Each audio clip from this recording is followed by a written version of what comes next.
Sister Hyacinthe was as dark as Sister John was fair, given to small superstitions, a certain amount of brooding that drew her brows together frequently, and a tendency to expect the worst.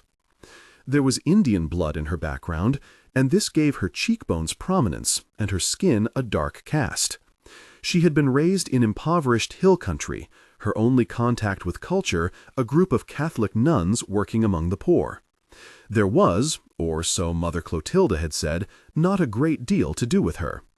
Except enjoy her, Sister John had pointed out, but she appeared to be the only one who appreciated Sister Hyacinthe's fey qualities. Sister John had never found anyone threatening. It was not in her nature, which was cheerful and abundantly optimistic. Nothing was impossible, she felt, if one only had faith. Sister Vincent said that she was like a silver bell, 999 pure, that always struck the right note. If at times this was tiresome to live with, it was leavened by her competence, which was formidable, and her eagerness, which could be misplaced but was always ardent. Physically, she was as luminous to look at as a Renoir. Sister Hyacinthe, on the other hand, was pure Gauguin, and when the Sisters of St. Tabitha prayed for the capacity to love God's less fortunate creatures, it was frequently she who came unbidden to their minds. In the early days, Mother Clotilda had tried her on sewing, but her stitches were wild, and she absent-mindedly sewed altar cloths to her lap. She was indifferent to reading and to writing. She was a hazard in the kitchen, and when Sister Vincent played Bach, she fell asleep. Only with growing things did she feel at home, and it was the present abbess, more pragmatic than Clotilda, who reasoned that if this was her only gift, then she might as well become an accomplished botanist, learning the scientific names of plants as well as their uses. During the trip into New York State, it became obvious that driving was not going to be added to Sister Hyacinthe's small list of skills. Sister John decided that Mr. Armisblook's delivery boy must have been an incipient speed demon, and the licensing examiner distraught when he tested her, for there was a distinctly erratic quality to her driving. They were stopped 3 times by policemen, once for driving only 20 miles an hour on the thruway, a second time for driving over 80 miles an hour, while a third police car overtook them with sirens shrieking because Sister Hyacinthe had seen skullcap and puffballs growing beside the thruway and parked to gather a few plants. "There seem to be a great many regulations," said Sister John when this crisis had been met. "What was it he thought you were collecting?" "Cannabis sativa," Sister Hyacinthe told her indignantly. "I explained that it was Scutelia lateriflora, but he said you couldn't trust anybody these days." "Strange," said Sister John, and returned to her map, which suggested that presently they would leave the thruway behind them. It was a thought that pleased her, because she knew God watched over them, but she couldn't help feeling that Sister Hyacinthe's driving must tax him to the limit. By 4 o'clock, however, they had mercifully exchanged the thruway for Route 9W. By 1/2 the hour, they were in Gatesville, asking directions to Fallen Stump Road, and 5 miles later, Sister Hyacinthe drew up under a sign that read, Fallen Stump Road. "I'm tired, and my plants need water," she announced. "Are we nearly there?" They peered down a country road that looked abandoned by all but postmen, lovers, and Boy Scouts. The limbs of trees, heavy with dust and heat, hung low over an oiled dirt surface, and from the bushes came the keening of locusts. "According to the lawyer's map," said Sister John, "the Moretti property is bounded on 3 sides by this road." Sister Hyacinthe looked expectantly into the wall of laurel on the right. "According to his written directions," went on Sister John, "there's a road into the property 9/10 of a mile further along." "Like a treasure hunt," said Sister Hyacinthe, nodding, and drove the van on down the road until her companion, eyes on the odometer, cried, "Stop!" "Over there," said Sister John, pointing to a gap in the laurel, and there, in just the right place, stood a pair of stone pillars almost totally obscured by ivy. Sister John climbed down and crossed the road, and a moment later plucked a fallen mailbox from the grass. Time and weather had bleached most of the printing on it, but the last 4 letters remained, and they were unquestionably E.T.T. "I think we're here," she called to Sister Hyacinthe.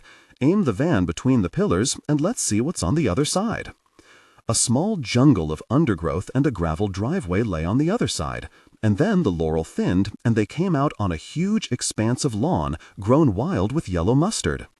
At the crest of the lawn, some distance to their right, stood a house that bristled with turrets, gingerbread, eaves, gables, and porches. "But it's beautiful," gasped Sister John. "Look at its size, Sister Hyacinthe. The view, the trees. This isn't a property, it's an estate." Sister Hyacinthe's glance was skeptical. She murmured noncommittally, and shifted gears, steered the van around a curve, past a secondary drive that led to a barn, and drew up beside the sagging front porch. The porch ran the width of the house, laced with thick wisteria vines, knotted like macrame, and beaded here and there with fading purple blossoms. As the engine died, there was silence, except for a low murmur from the thruway, which they could see winding like a serpent across the valley on their left. "How wonderfully peaceful," murmured Sister John. Sister Hyacinthe turned and gave her a curious glance. "Something moved in one of the upstairs windows, you know." "Nonsense, Sister Hyacinthe. The house has been unoccupied for years." "Something moved," she said stubbornly. "I saw it when we stopped back there to look." "A curtain, perhaps? There may be a window cracked or broken so that the wind blows through the house." "There isn't any wind." Sister John's glance was patient. It was she, after all, who insisted that Sister Hyacinthe kept them from being like peas in a pod, or like Pisum leguminosa, she would add wryly. "A trick of light, then, the sun on the window." "Or Mr. Moretti," said Sister Hyacinthe, crossing herself. "Doesn't it strike you as odd how little that lawyer would tell us about him?" "Yes, but the lawyer made it plain that he's dead." "Even worse," Sister Hyacinthe said, nodding. "The house is haunted. I feel it. Just see how dark it is, and how the trees scrape against the windows. I know something moved upstairs. We'll go inside, and Mr. Moretti will be walking the halls, and what do we do then?" "Thank him for bequeathing the house to St. Tabitha," said Sister John briskly, "and then say, in a polite but firm voice, 'In the name of Jesus Christ, go away,' which I believe is what one says to ghosts. Now, are you going to come inside with me, Sister Hyacinthe, or sit here crossing yourself all afternoon?" "I'll come," Sister Hyacinthe said gloomily. Sister John picked up the long skirts of her blue cotton habit and ran lightly up the steps, opened a creaking screen door, and inserted a key into the massive door behind it. Sister Hyacinthe followed nervously. The door gave a groan of protest, shuddered, opened, and Sister John led the way into the hall. Inside, they stopped, taken aback by the opaque, flat silence of the house. On either side of the hall loomed a dark and cavernous room. Instinctively, they turned toward the living room, whose far wall contained the more windows. The windows only faintly relieved the darkness, however, for ivy and wisteria had woven intricate patterns across the glass, blotting out all daylight except tiny chips of brilliance no larger than coins. In this green twilight, Sister John and Sister Hyacinthe exchanged glances. "Grim," admitted Sister John.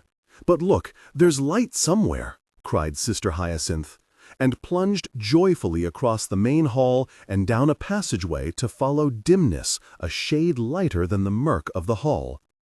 Passing a succession of doors, she emerged into blinding sunshine that came from a single window in a room at the back of the house. It was a kitchen, lined with ancient wooden cupboards and a tin sink. "Thank God, sunlight," she said fervently.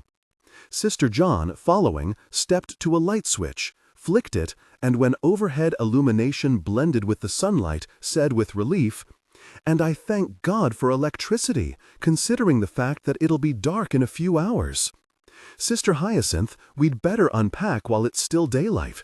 We'll have bread for supper, some of Sister Scholastica's cheese, and one of your herb teas." "Valerian, I think," said Sister Hyacinthe. "It soothes the nerves." They carried in bedrolls, the flashlight, food, and the box of herbs, turning on lights as they went. Lights that showed the living room to be not empty at all, but crammed with shapes that looked like a herd of sheeted animals encamped for the night. Sister John unwrapped their supplies and began to slice bread at one corner of the kitchen table, while Sister Hyacinthe hunted for a pail to fill with water for her plants. After opening the door of a broom closet and then a pantry, she opened a third door and disappeared. From somewhere in the back she called, There was a garden out here once. I can transplant my herbs tomorrow." Her voice grew louder and she reappeared carrying a bucket. Moving to the sink, she turned the faucet, twisted it back and forth, and said in exasperation, "Sister John, there's no water." Sister John looked up. "Nonsense, there's electricity." "Yes, but no water."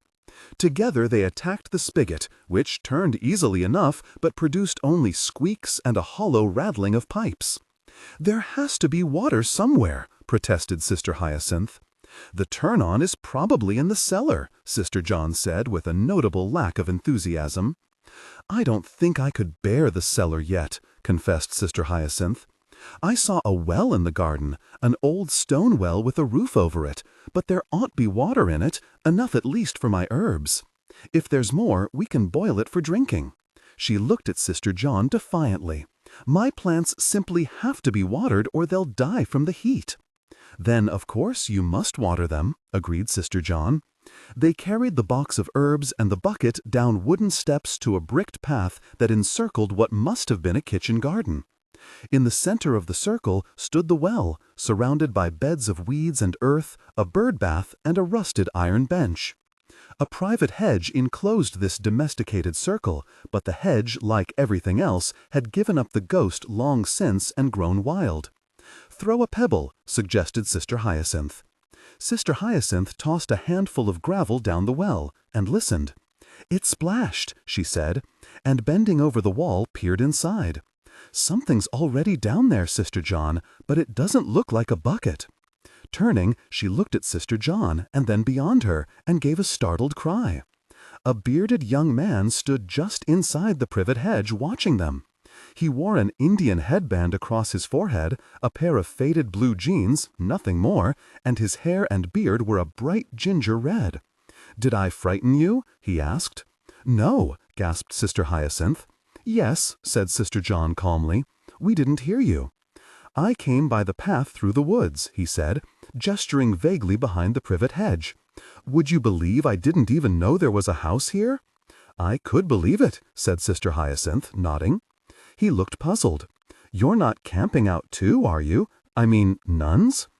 "In a manner of speaking, we're camping out, yes. Nuns do, you know, they can." "I'm Unitarian myself," he said. "We're camped about half a mile away on Fallen Stump Road. 4 of us, usually, except when Banjan Singh comes. We heard these noises last night in the woods. I promised the girls I'd check them out." "Noises?" said Sister John. He nodded. "Some kid fooling around with 4th of July firecrackers could start a hell of a fire in the woods." "Naomi?" A girl magically appeared behind him, slim as a reed, copper-colored hair reaching to her waist, and a shapeless muslin dress curling around her ankles. "Hey," she said, "nuns!" And 2 against 2 they measured each other across the tangle of weeds until the girl's glance dropped to the box of plants at Sister Hyacinthe's feet. "Herbs?" she cried, and politeness vanished. Naomi flew across the path and dropped to the ground, crossing her legs under her and displaying a pair of remarkably dirty feet. "That's sage," she said, poking it with a long finger. "Hey, you've got rosemary and skullcap, and is this comfrey?" "Yes," said Sister Hyacinthe, and smiled. The effect was startling. Some people smile easily. Sister John gave the impression of smiling all the time because the corners of her mouth turned up, and even when she was not smiling, there was a radiance about her. Sister Hyacinthe's face, on the other hand, was all angles, dark and stubbornly secretive. When she smiled, it was an event that very nearly took the breath away. Naomi, regarding the transformation with astonishment, said, "You must be really into them." "Into them? Care about herbs?" "Sister Hyacinthe is very gifted with them," said Sister John. "She cured Sister Thecla of asthma and Sister Charity of arthritis, and her sorrel omelet is an aesthetic experience. She dries them, too." "Dries them?" The girl stared at Sister Hyacinthe in awe. "Would you show us how? Could you give us tips?" "Tips?" repeated Sister Hyacinthe. "Like in horse racing," said Sister John, and held out her hand. "If we're neighbors, I think we should introduce ourselves. I'm Sister John, and this is Sister Hyacinthe from St. Tabitha's Abbey in Bridgemont, Pennsylvania. "Mr. Moretti left this house and 150 acres to St. Tabitha's, and we've come to look it over." The young man's gaze lifted to the house, his eyes following the scallops of gingerbread around the eaves and up the turrets. "A real spook house, isn't it? Just the two of you?" "Just the two of us." He thrust out his hand. "I'm Brill Stevenson. Naomi?" "Naomi Witkowski," she said. "We have chickens, you know. We can sell you some eggs. Have you been camping here long?" Sister John glanced at her watch. 65 minutes. Brill grinned. "Oh, well then, no use asking if firecrackers woke you up last night. We'll be on our way again. Look, it's great meeting you, but we've got to go and look around some more. Maybe you'd like to stop in and see us soon. Considering," he added dryly, "it's probably your land we're camped on." "Oh, I do hope we'll meet again," Sister Hyacinthe said in a rare burst of enthusiasm. "Come for a cup of goldenrod tea." "Goldenrod tea," breathed Naomi. "Oh, beautiful. We're trying to live off the land, you know. I can't say we're very successful yet, but—" "Naomi?" "Oh, coming, brute," she said, and blowing them a kiss, she followed her companion through the privet hedge and vanished. Sister Hyacinthe said in an awed voice, "He looked just like John the Baptist." "And the girl like a gypsy. Perhaps some kind of tribal custom," Sister John said, puzzled. "Boy Scouts never used to look like that. Are you ready to draw the water now?" "I liked them," Sister Hyacinthe said, turning reluctantly back to the well. And they grasped the iron handle, which resisted them until Sister John leaned on it, and then the chain clanked away noisily, bringing up what felt like a large container. As it neared the top, Sister Hyacinthe's eyes widened. "What on earth can it be?" she protested. 2 more turns of the crank, and a completely dry old suitcase arrived at the surface. Sister John reached out and swung it over the top, while Sister Hyacinthe disengaged the chain. "What a ridiculous thing to put down a well!" "And completely dry," said Sister John, puzzled. She leaned forward to stare up into the peaked roof. "Ingenious," she said, pointing. "Look, there's a pulley wheel here with metal teeth, and a stick was inserted to keep the suitcase above water level." She reached up and drew out a broken stick.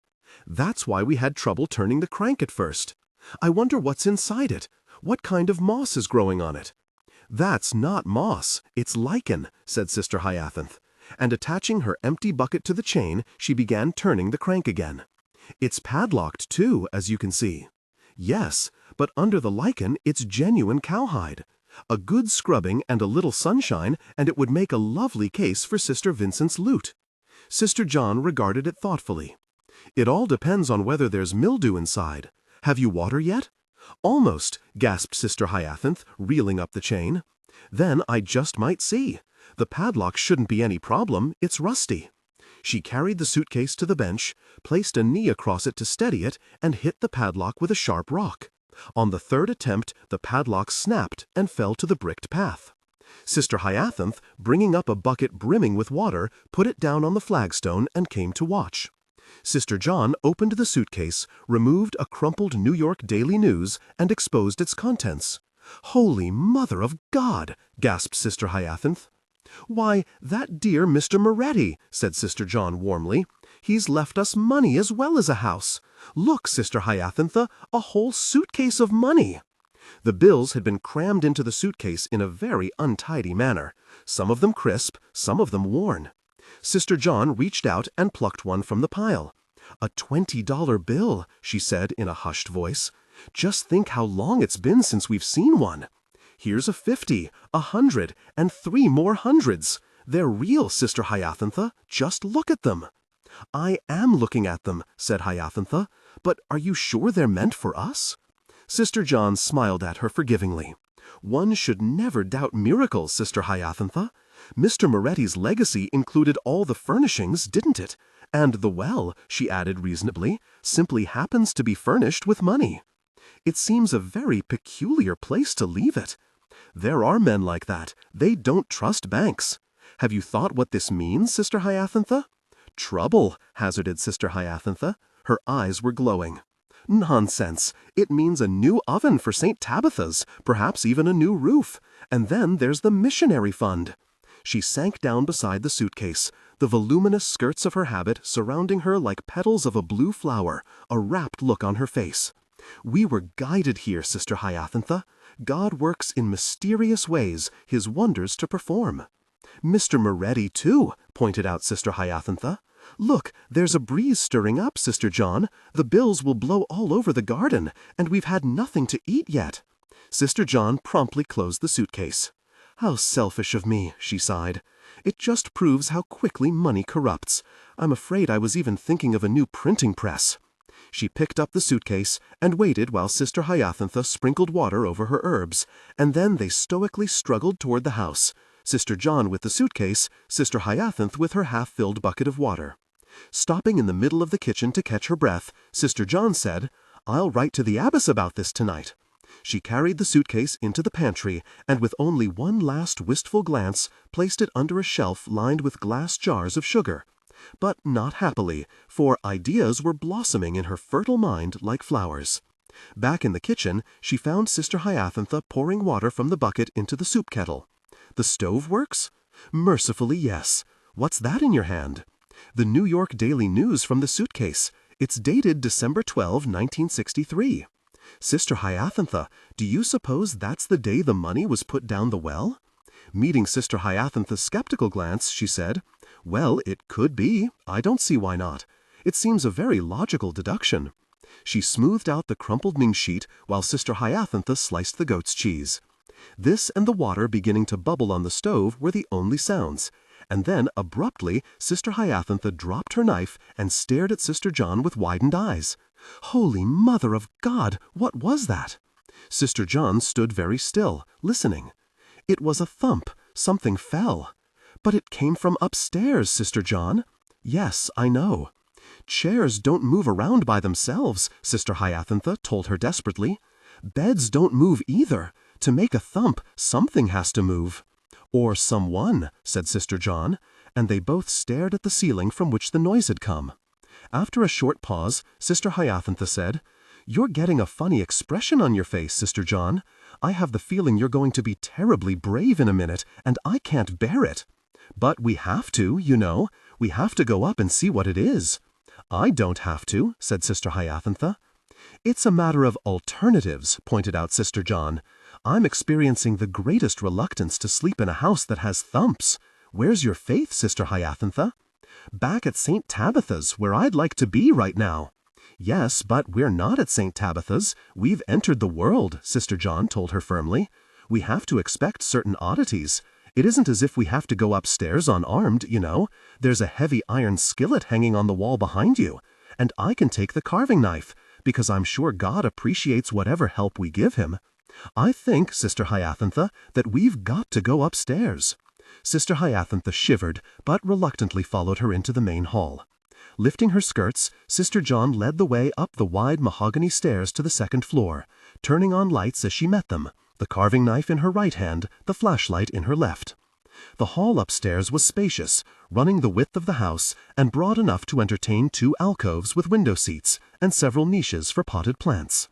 Only 2 ceiling lights worked, and feebly, but it was nevertheless brighter up here, the wisteria having dissipated most of its energy in the climb to the porch roof.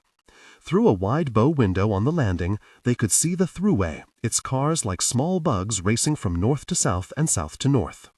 "The thump came from over the kitchen," whispered Sister Hyacinthe, pointing down the hall to the right. Sister John nodded, but calmly turned to the left and began a methodical search of each room.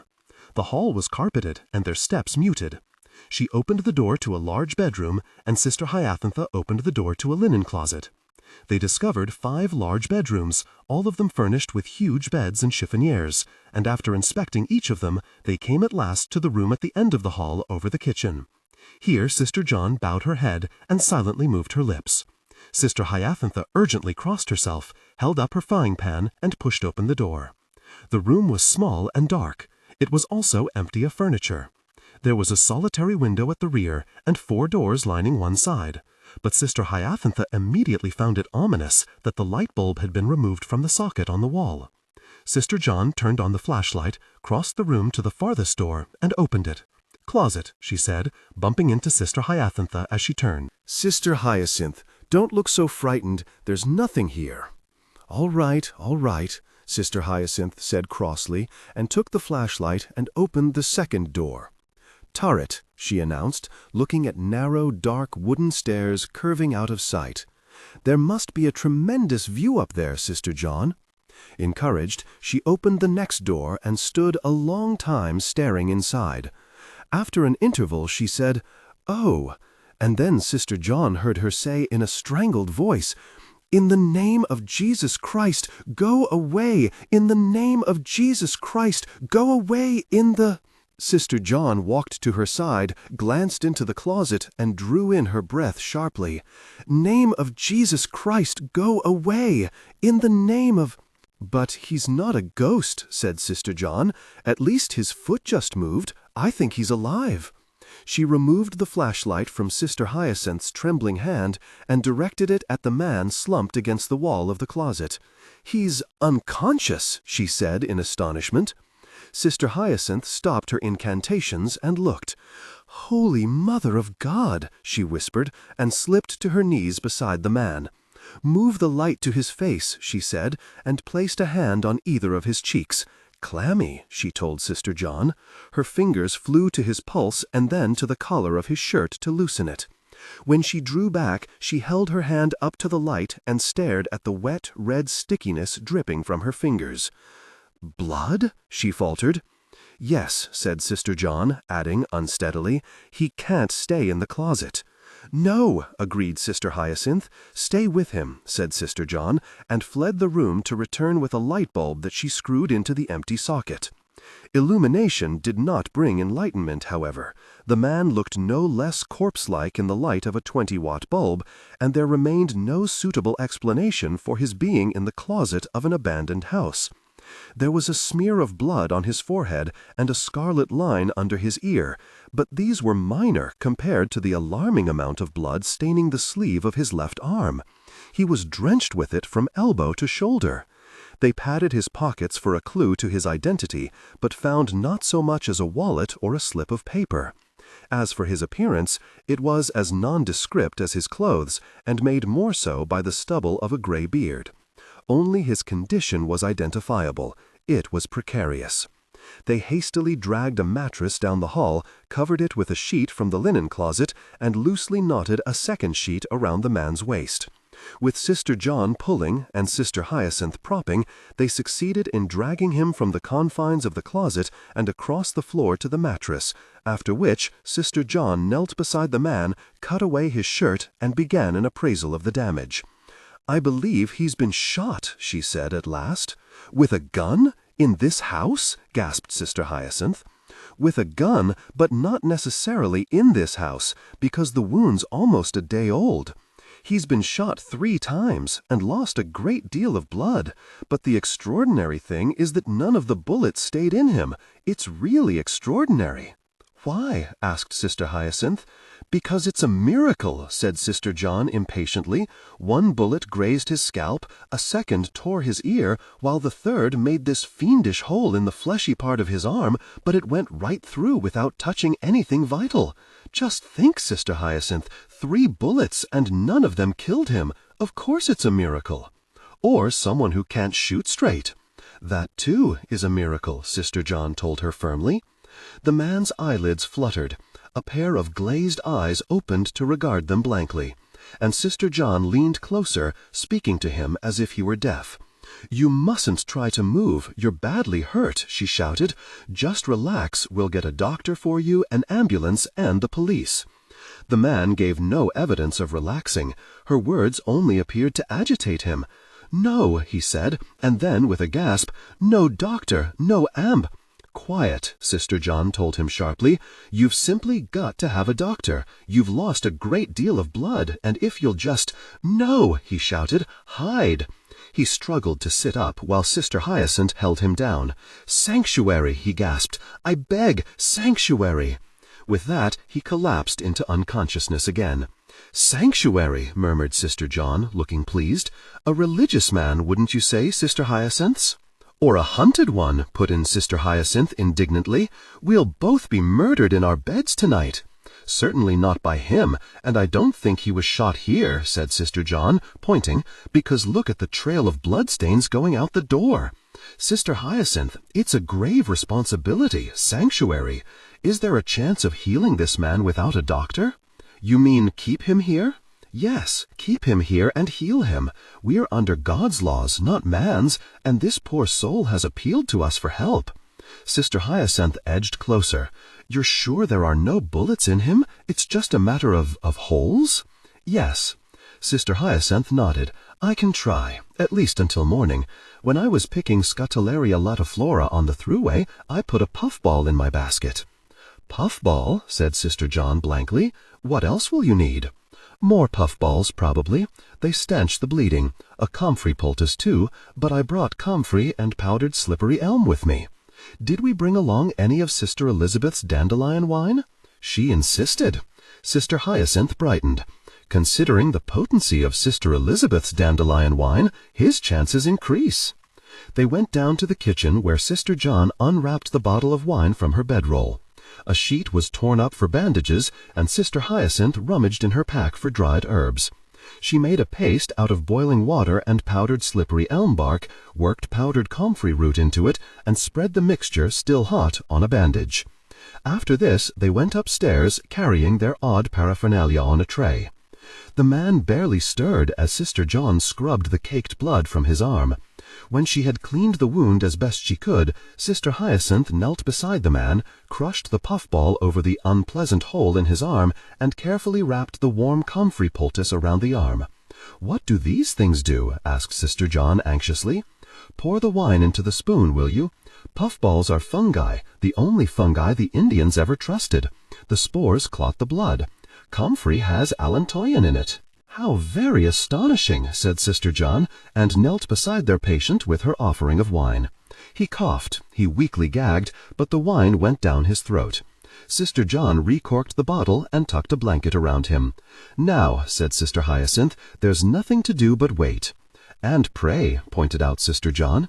"Is he quite comfortable?" "A little fresh air, perhaps," said Sister Hyacinthe, going to the window and opening it several inches. "A teaspoon of wine every hour. The other wounds are only scratches. They can be treated later.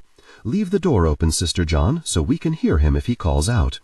"We've missed Lauds and now Vespers, and we can only hope for Compline," said Sister John, as they descended the wide, curving staircase. "I wonder who he can be." "I wonder who shot him," said Sister Hyacinthe. "I don't suppose this is a deer hunting season by any chance?" "No, I'm sure it's not the deer hunting season." "Then he was mugged," said Sister John, nodding. "What exactly is mugging?"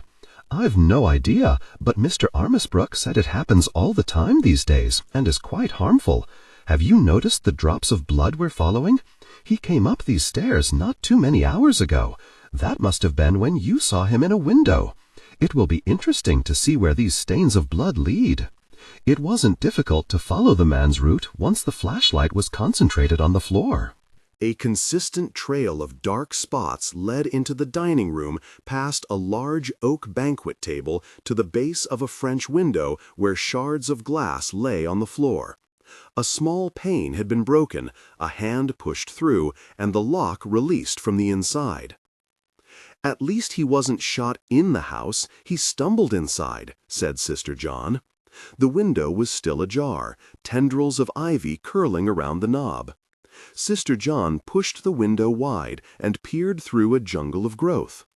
"More bloodstains, Sister Hyacinthe. I think we should follow them and see where they come from.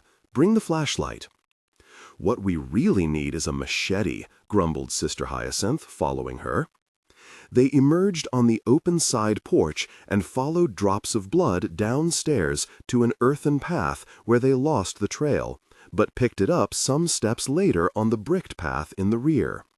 Passing the well and the bird bath, they left the privet hedge behind and emerged on the opposite side of the house, near the barn.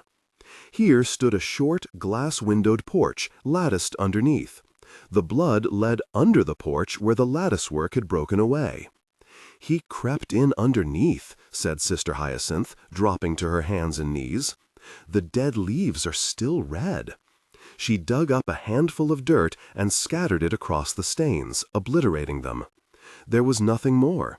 From what direction the man had approached the hiding place, it was impossible to guess, because any other traces had been swallowed up by high grass, and, as Sister John pointed out, he might not have begun to bleed until he crawled under the porch.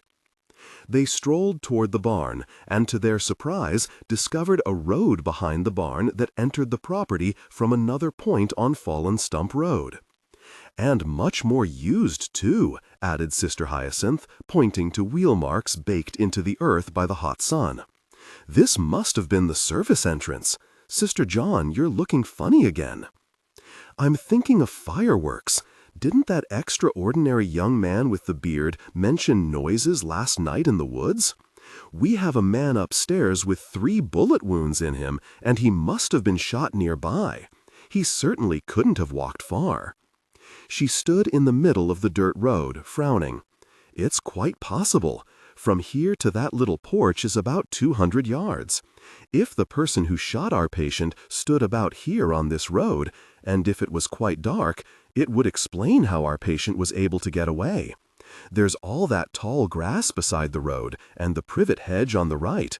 But it would have had to be dark, and they said it was dark when they heard the fireworks." Sister Hyacinthe looked at her accusingly. "Sister John, you're enjoying this." "I used to adore crossword puzzles," confessed Sister John. "Let's have a look in the barn. It won't take but a moment." Sister Hyacinthe sighed. "I've driven several hundred miles today, Sister John. I've pulled money out of a well and a bleeding man out of a closet, and we've still not had our supper."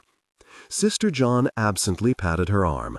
"Just a glance," she promised, and strode across the lawn, skirts flying.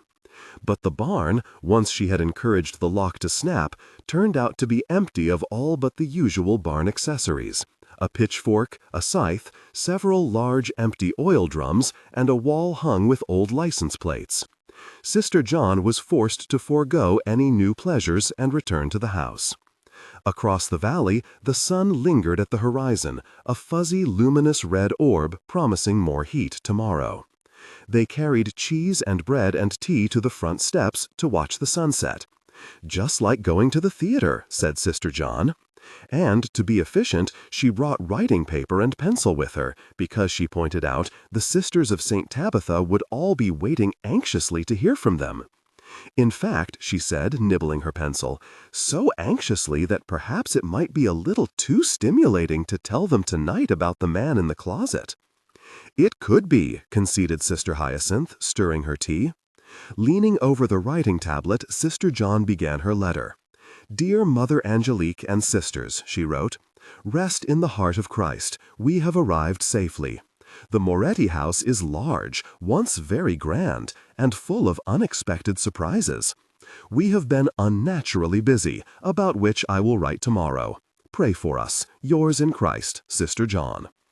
"You haven't told them about the money either," pointed out Sister Hyacinthe. "No," admitted Sister John, "but I'll tuck a $20 bill inside and explain tomorrow." Her eyes moved across the valley to the setting sun. "St. Tabitha's tonight seems a most blessed place, Sister Hyacinthe. There feels very little nourishment in this world we've entered. Shall we say a prayer for it now?"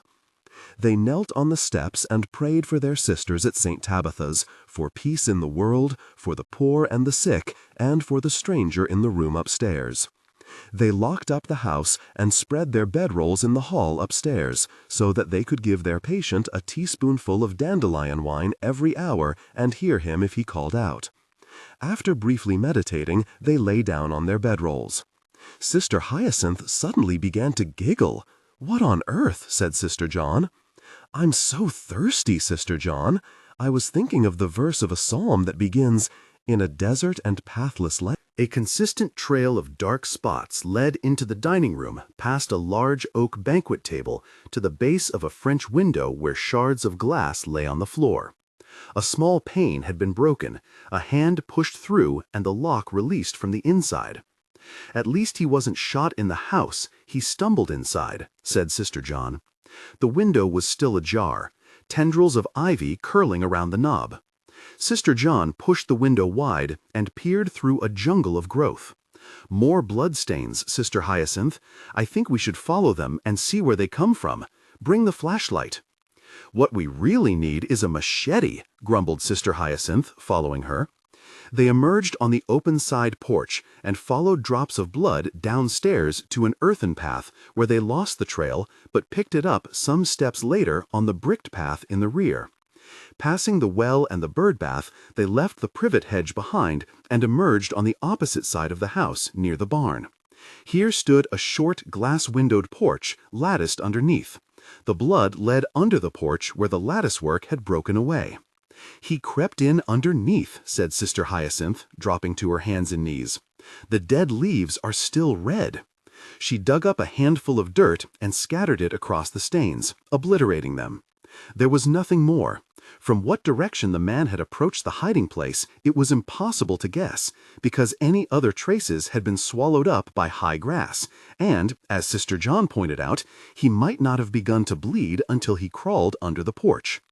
They strolled toward the barn, and to their surprise, discovered a road behind the barn that entered the property from another point on Fallen Stump Road.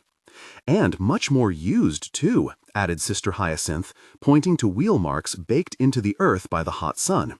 "This must have been the service entrance. Sister John, you're looking funny again." "I'm thinking of fireworks. Didn't that extraordinary young man with the beard mention noises last night in the woods? We have a man upstairs with 3 bullet wounds in him, and he must have been shot nearby. He certainly couldn't have walked far." She stood in the middle of the dirt road, frowning. "It's quite possible. From here to that little porch is about 200 yards.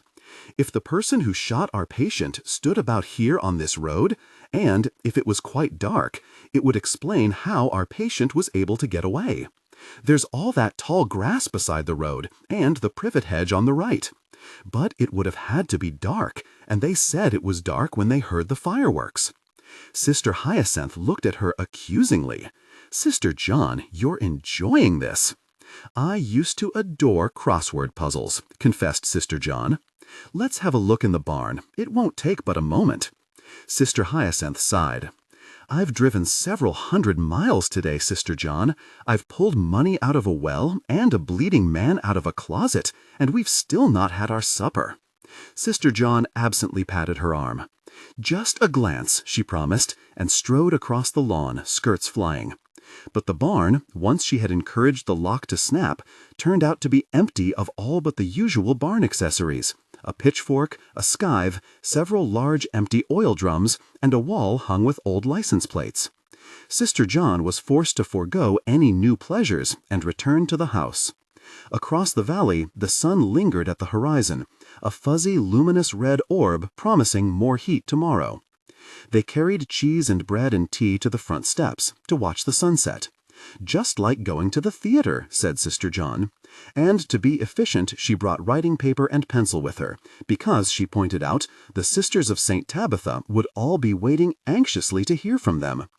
"In fact," she said, nibbling her pencil, "so anxiously that perhaps it might be a little too stimulating to tell them tonight about the man in the closet." "It could be," conceded Sister Hyacinthe, stirring her tea. Leaning over the writing tablet, Sister John began her letter. "Dear Mother Angelique and Sisters," she wrote, "rest in the heart of Christ. We have arrived safely. The Moretti house is large, once very grand, and full of unexpected surprises. We have been unnaturally busy, about which I will write tomorrow. Pray for us. Yours in Christ, Sister John." "You haven't told them about the money, either," pointed out Sister Hyacinthe. "No," admitted Sister John, "but I'll tuck a $20 bill inside and explain tomorrow." Her eyes moved across the valley to the setting sun. "St. Tabitha's tonight seems a most blessed place, Sister Hyacinthe. There feels very little nourishment in this world we've entered. Shall we say a—" Sister Hyacinthe, who could see in the dark like a cat, said, "They're moving to the cars, Sister John. You've put them to the run." They looked very official, but they didn't explain why they were trespassing. "I don't think we could expect them to." The men had grouped themselves around the car and appeared to be arguing. The murmur of voices rose, followed by an abrupt slamming of doors, the starting of the engine, and the slip-slap of wheels in mud. The parking lights moved slowly backward. The car turned, 2 red lights replaced the amber ones, and the car vanished. Sister Hyacinthe said, "They arrived about 5 minutes ago. They seemed particularly interested in looking under the porch." Sister John said thoughtfully, "You may be right, Sister Hyacinthe. Someone may very well have evil intentions toward this poor man on the floor. I don't want to think you are right." "I know that, Sister John. But perhaps, having promised him sanctuary, we should take precautions." She turned on the flashlight and stared at the man on the mattress. "I think if the occasion arises, we could say that a 3rd sister has arrived from St. Tabitha's. We'll call him Sister Ursula." "Call him what?" "I don't see why not," reasoned Sister John. "It's only a very small rearrangement of the truth for compassionate purposes. He arrived from St. Tabitha's during the storm, and he caught cold." "You mean she caught a cold?" "Yes, of course, and has taken to her bed. His pulse is almost normal," she said, her fingers on his wrist. "How many teaspoons of dandelion wine have you given him, Sister Hyacinthe?" "6. "Good heavens, I've given him 7. That's 13. It should be enough for the night."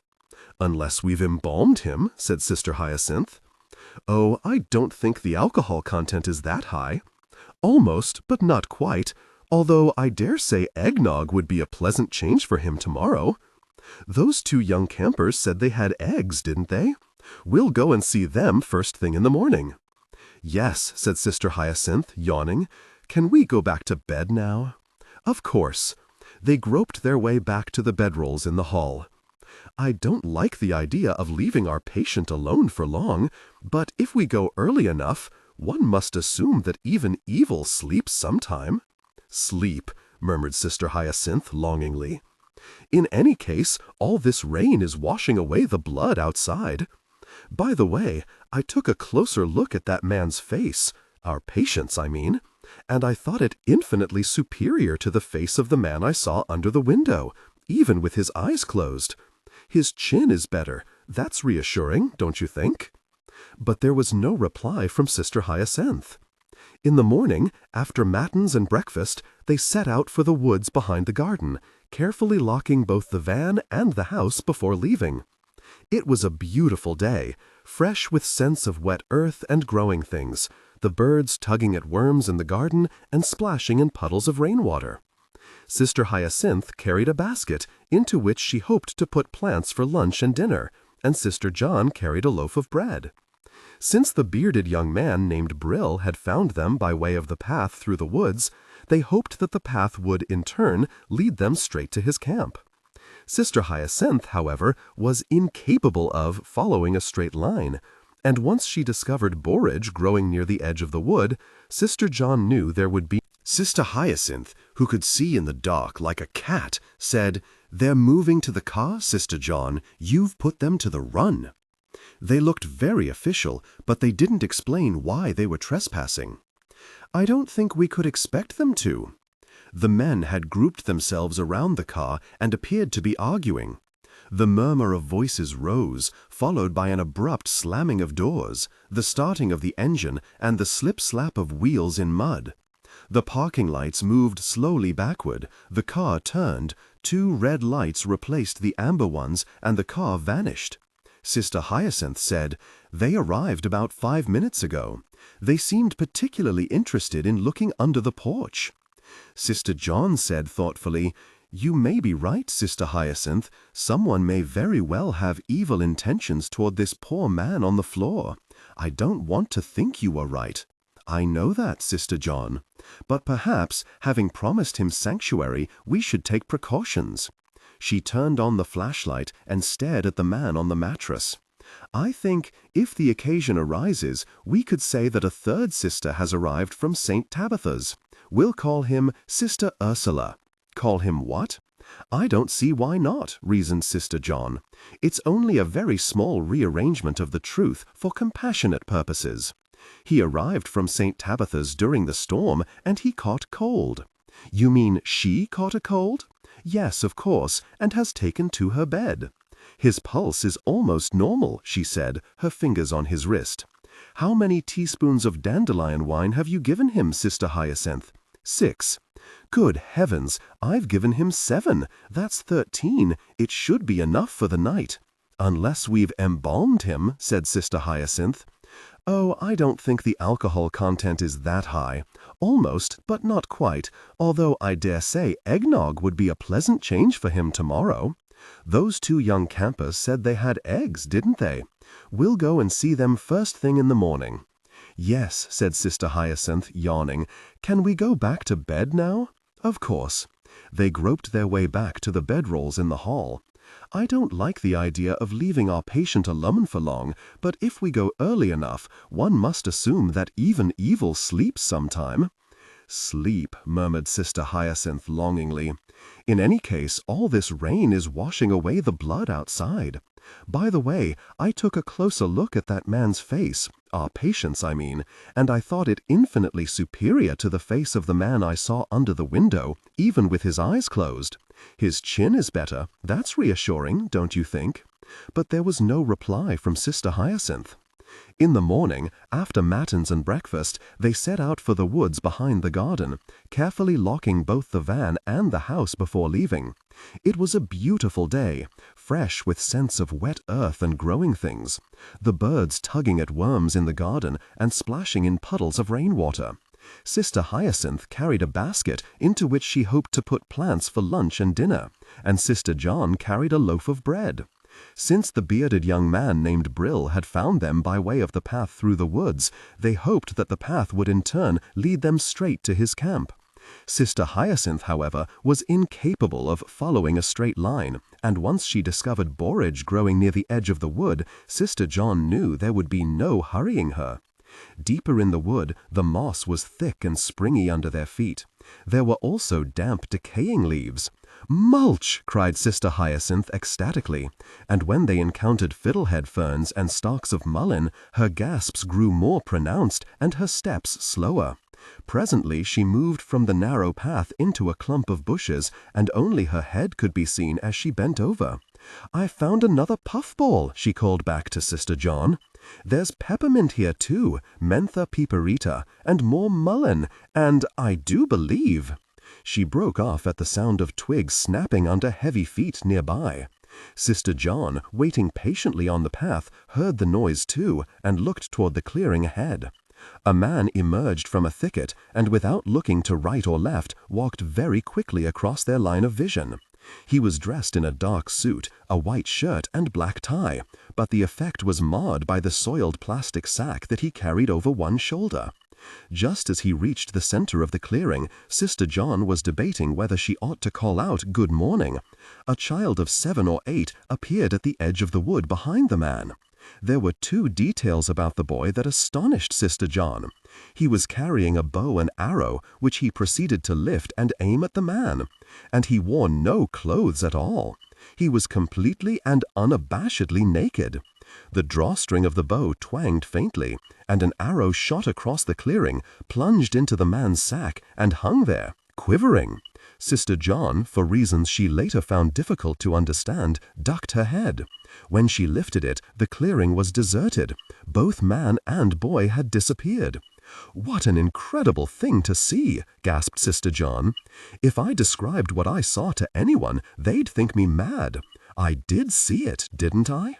"Of course you did. It was a bullseye." Sister John felt that a bullseye was the least extraordinary thing about the child, but she ignored this. Which of them should we make inquiries of? Surely no one was hurt. "I think," said Sister Hyacinthe, "that the man only lost his sack, but the child had lost his clothes." Sister John nodded. "He took this path?" "Yes, next to the alders." They plunged into the underbrush again and rediscovered the path, a traveled one now of hard beaten earth. They caught a glimpse of the boy at some distance ahead and quickened their steps. He broke into a run, and so did Sister John and Sister Hyacinthe, so that when they reached the next clearing, they were in full gallop, and their sudden stop was disorderly. This clearing was occupied by a bright blue Volkswagen bus with flowers painted all over its back, sides, front, roof, and hood. Behind it, in a sunny, treeless patch of land, lay a neatly tended vegetable garden. A line of rope between two birches bore a row of drying blue jeans, and in the foreground stood a primitive fireplace of rocks.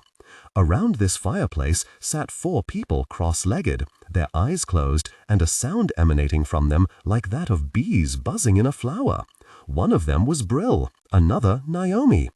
They murmured in unison, and then the naked child flew out of the bushes. 3 startled hens scuttled across the camp, clucking and scolding noisily, and 4 pairs of eyes opened and stared at Sisters John and Hyacinth.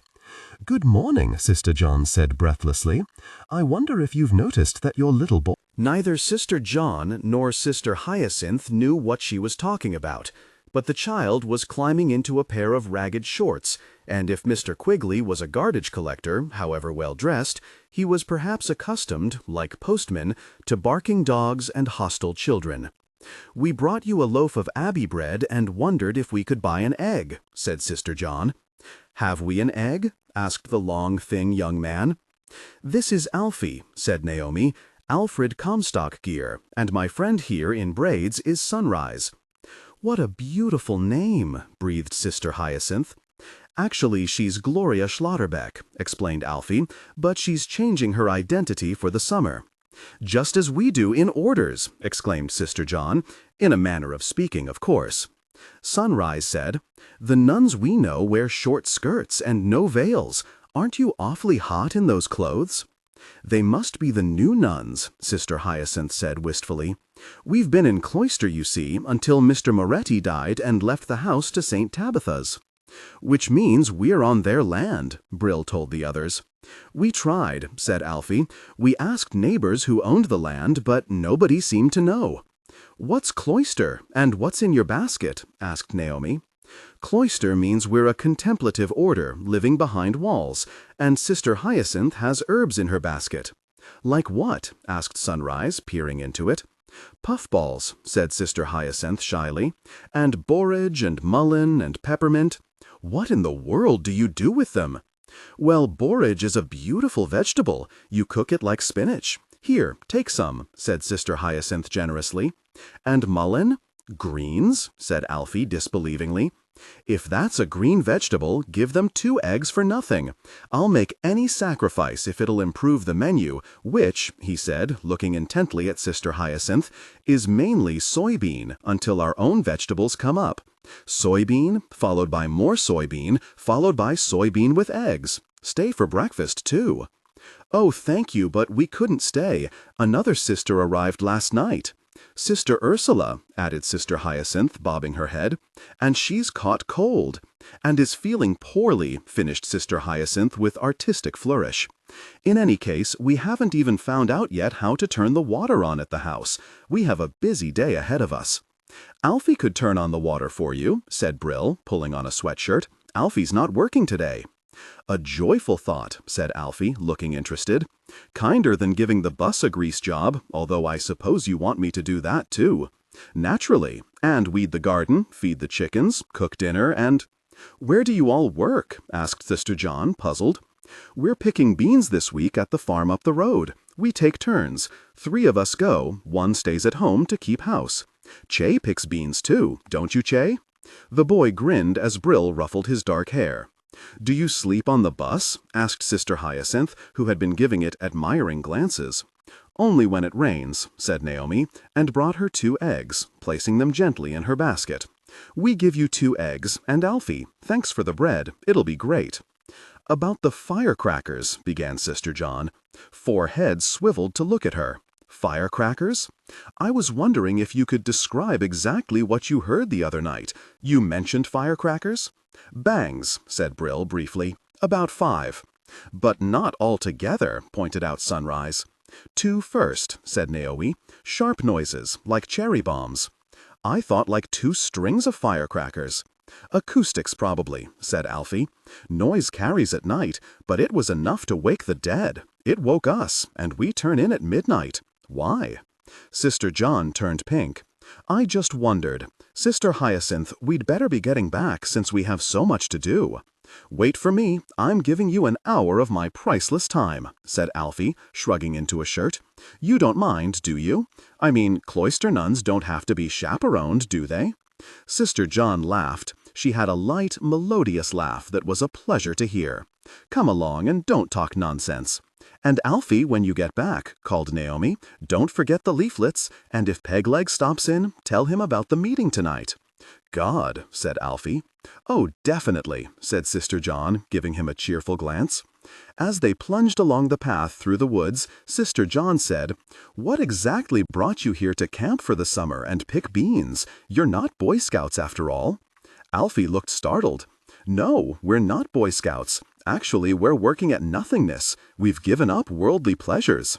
Both sisters stopped and stared at him. "Given up worldly pleasures?" said Sister John. "Are you in orders, too?" Alfie grinned. "You might say we belong to the anti-Quigley Back to the Earth movement, or you might just call us dropouts. Quigley would." "This Quigley," began Sister John, but Alfie jumped up, seized the branch of a low tree, and swung on it, giving a Tarzan-like shout. "Let's not talk about Quigley," he said, dropping back to the path. "It's too gorgeous a day. I don't believe you live in a house at all. I think you're wood sprites. Show me your mystery house." But when they emerged from the wood and he saw the house, he looked stunned. "Wow," he said, "what's the matter?" "That's Gothic revival, haunted Gothic revival." He dashed across the paths and knelt beside the foundation. When he stood up, he looked ecstatic. "You've got a house here that's probably 200 years old. Did you know that? Part of it anyway. Then about 100 years ago, somebody came along and added on to it, remodeled it, and turned it into an authentic Gothic revival. It's amazing. Does anybody know about your house? Does anybody know it's here?" "Mr. Moretti," said Sister John. "And several other men," put in Sister Hyacinthe. "Where did you learn so much about houses?" "I was an architect major until it began stunting my growth," explained Alfie. "Can I see the inside?" "We're hoping you'll want to see the cellar," Sister Hyacinthe reminded him, "and find the water switch." "Oh, the cellar ought to be fantastically spooky." "I think you can count on it." "As you can see, the living room is strange enough," said Sister John, unlocking the front door and entering the main hall. "The vines have covered up all the windows, and it's black as night." "And the vines tap on the glass in a wind," added Sister Hyacinthe. "Marvelous," breathed Alfie. "The cellar door is over here," said Sister John, leading the way. "Perhaps you'd like a flashlight. Perhaps you'd like to go first in case there are rats. Sister Hyacinthe, could you give him the flashlight?" Once Alfie was properly outfitted, he began a slow descent of the steep wooden stairs to the basement. "Watch this third one," he called over his shoulder. "It wobbles a bit, but I can see a light bulb hanging near the bottom of the stairs. No rats, not even a mouse, but lots of cobwebs." "I've got it," he said, tugging at a string suspended from the rafters. And a feeble, low-watt bulb spread a sickly glow over their faces. "Oh dear," said Sister Hyacinthe, looking around her. Cobwebs stretched like clotheslines from every rafter and beam, and from their woolly threads hung newer, more delicate webs, like embroidery. A massive wall of ancient whitewashed stone ran down the center of the cellar, with small wooden doors set into at intervals. There was only one window to be seen, and it shed less light than the 10-watt bulb above them. Between them and the window lay a dark void filled with the silhouettes of discarded furniture, old chairs, wooden barrels, and ladders. "Very Poe," said Alfie in a hushed voice. "Can't you hear the faint dying cries of men sealed into the walls?" "Actually, no," said Sister John calmly. Alfie picked up a broom and began assaulting the cobwebs. "Some of these old houses have ghosts, you know.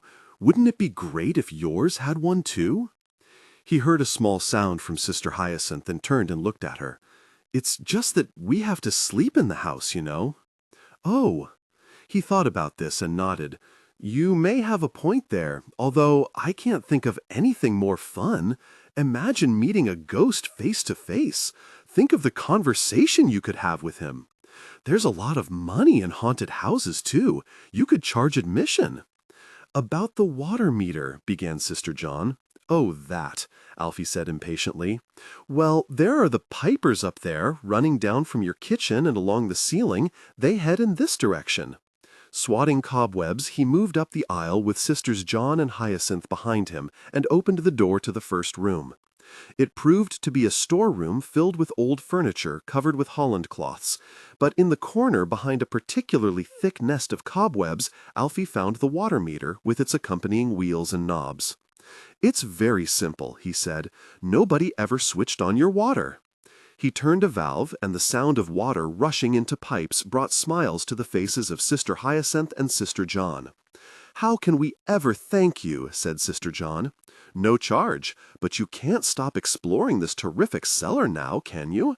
I mean, all these ancient mysterious rooms, and they're yours?"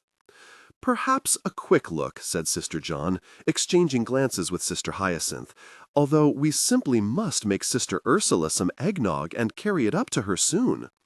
They were presently indebted to Alfie for his persistence, however, because over half of the long center wall proved to be a wine cellar, partially stocked with bottles, and all of them looking, said Sister John, as if they might be worth some money if sold. She only wished that she had brought pencil and paper with her to inventory them. 3 of the small doors opened into the dim wine cellars. The 4th door, at the end of the basement, proved to be a preserve closet. "But empty," pointed out Sister John. "Such a pity." Sister Hyacinthe, walking down the aisle between the shelves, said, "Not completely empty, Sister John. There's an oil painting up there in a gilt frame." Alfie turned the flashlight on a charming portrait of a young girl seated on a garden bench, a great deal of pointed lace at her throat and long dark hair framing a piquant face. "She looks familiar," Sister Hyacinthe said, frowning over it. "I do believe— Sister Hyacinthe, do you remember Sister Emma, who died the same week as Mother Clothilda? Do you remember what she looked like?" Standing on tiptoe, Sister John reached for the painting and accidentally knocked the shelf with her elbow. The shelf collapsed, sending the portrait to the floor in a cloud of dust and alarming a nest of mice below. As the mice raced across the room, emitting small squeaks of anguish, Sister Hyacinthe choked back a cry and backed hard against the wall, which precipitated a hollow rumbling sound. Slowly, majestically, the narrow wall of shelves behind her began to move, and like a revolving door, carried Sister Hyacinthe away with it. "She's vanished!" gasped Alfie. Sister John sighed. "This sort of thing is so upsetting for Sister Hyacinthe." "But she's found a secret room!" cried Alfie. "Do you realize the odds against ever finding one by accident? A person could take measurements of the house for days, weeks, months, and never know it was here." "Nevertheless," said Sister John firmly, "you simply must bring her back."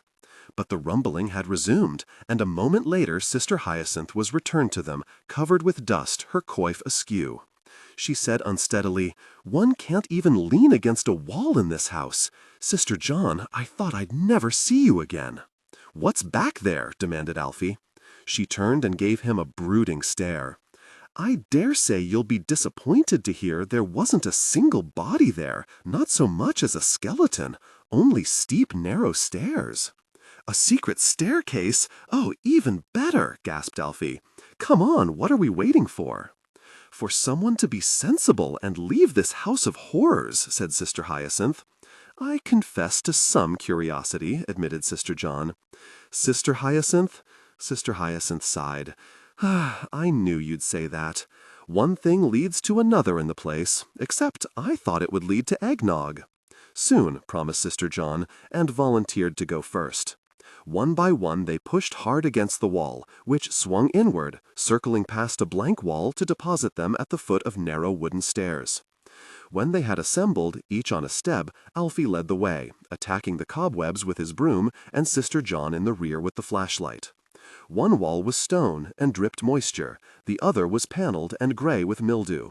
Up they went, losing all sense of distance and space, and when it seemed as if they must surely have reached the roof, Alfie hit something and swore.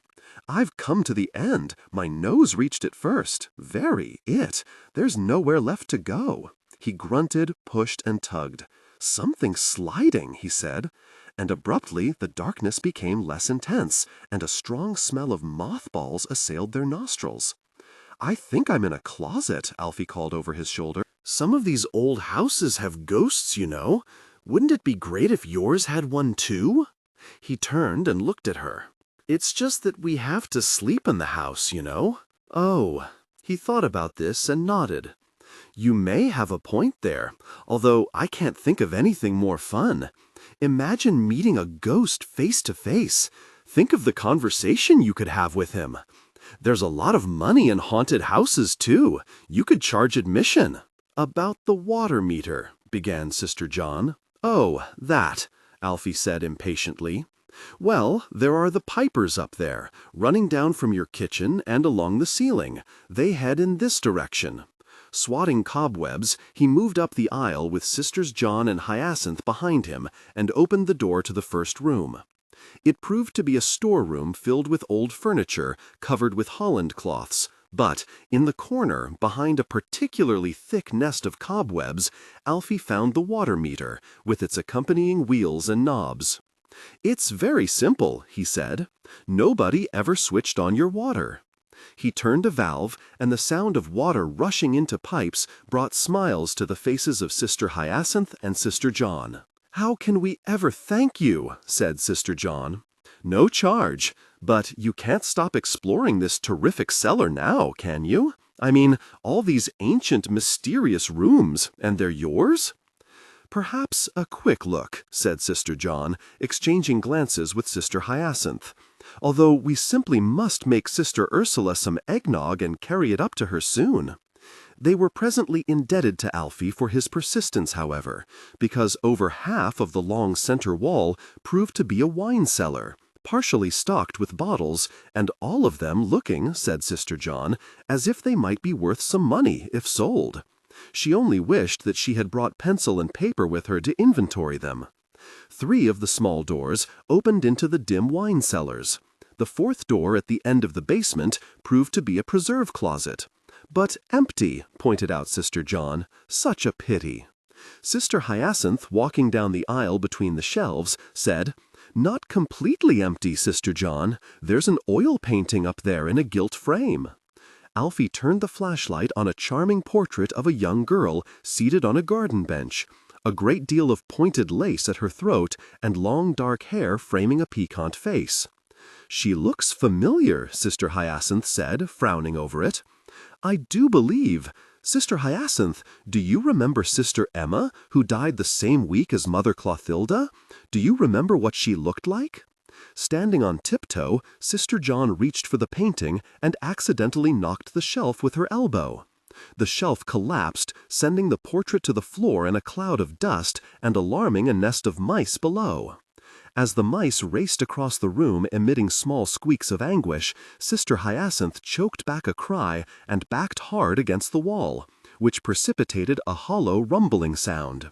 Slowly, majestically, the narrow wall of shelves behind her began to move, and like a revolving door, carried Sister Hyacinthe away with it. She's vanished, gasped Alfie. Sister John sighed. This sort of thing is so upsetting for Sister Hyacinthe. But she's found a secret room, cried Alfie. Do you realize the odds against ever finding one by accident? A person could take measurements of the house for days, weeks, months, and never know it was here. Nevertheless, said Sister John firmly, you simply must bring her back. But the rumbling had resumed, and a moment later Sister Hyacinthe was returned to them, covered with dust, her coif askew.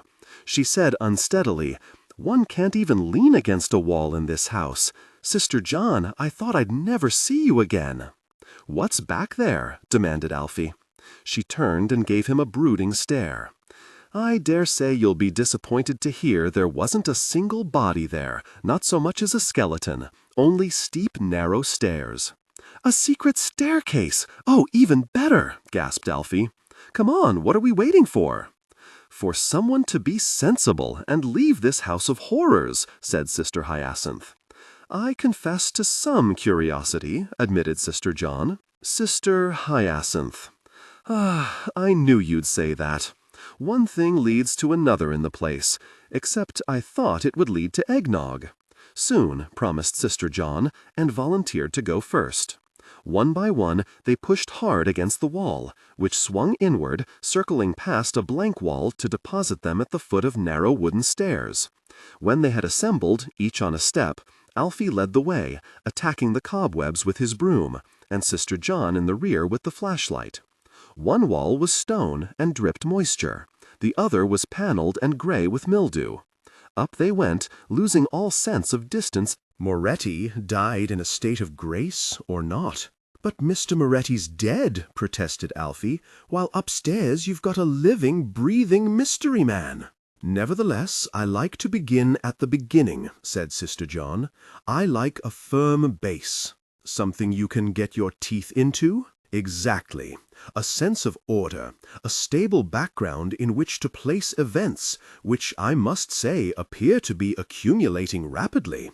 I like to see how things work. Sister John fixes all the machinery at St. Tabitha's, Sister Hyacinthe told him shyly. She knows how to put everything in order. That's all very well, but that chap upstairs can't have anything to do with machines and putting things in order. What we're speaking of, said Sister John gently, is divine order. She picked up one of the 2 eggs on the table and cracked it over a bowl.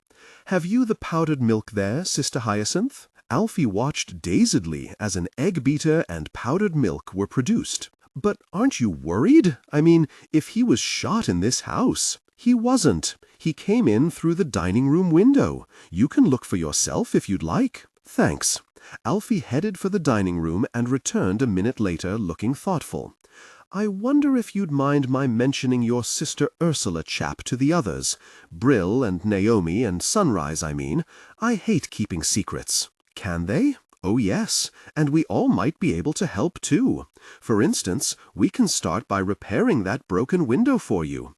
But I'd still like to know what you plan to do about that guy upstairs. We plan to give him eggnog, when he could be a murderer or worse. There's a good deal to be said for letting God judge such matters, Sister John told him serenely, and his are the rules we live by here. Sister Hyacinthe, would you take the eggnog upstairs? I'm going to turn on the faucets very gently and make sure the pressure doesn't break the pipes. Alfie sighed. I can take a hint if it's broad enough. I'll leave you then, but I'm going to stop in later if you don't mind. To make sure we've not been murdered, Sister Hyacinthe said approvingly. Not necessarily by your Sister Ursula either, he reminded her. My deduction is simple. Whoever shot your Sister Ursula wanted him dead. At least 3 bullets implies a certain sincerity, suggested Sister Hyacinthe. Yes, as well as 3 miscalculations.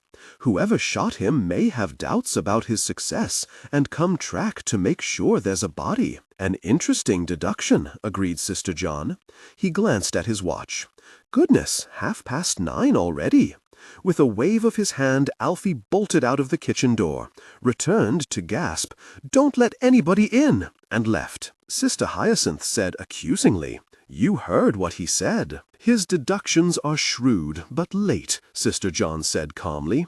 "Or have you forgotten the men in the garden last night?" She carefully turned on the faucet and stood back as water exploded into the sink. Pipes rattled and shuddered, and water settled into a quiet stream, and she nodded in satisfaction. "It's working properly now. I'll go upstairs with you." When they entered the room over the kitchen, their patient's eyes were wide open and staring at the ceiling. He closed them quickly. Sister Hyacinthe said, "I've brought you eggnog, and I know you're awake, so you needn't play games. How are you feeling this morning?" "Awful," he said, opening his eyes and staring at her. "Who are you?" "I'm Sister Hyacinthe. This is Sister John, and we'd like to know who you are." "It's none of your business." "If you hadn't been our business yesterday," Sister Hyacinthe said tautly, "we would have left you in the closet to bleed to death, so you can at least be civil. Sit up and drink this eggnog." He dug his elbows into the mattress, tried to lift himself, and sank back. "Gosh, I'm weak as a kitten," he gasped. "And if you take the name of the Lord in vain, he won't bother to come around when you really need him. I'll prop up your shoulders so, and tilt the glass. Now sip. When an inch of the eggnog had disappeared, she lowered him, loosened his bandage, sniffed the wound, and nodded.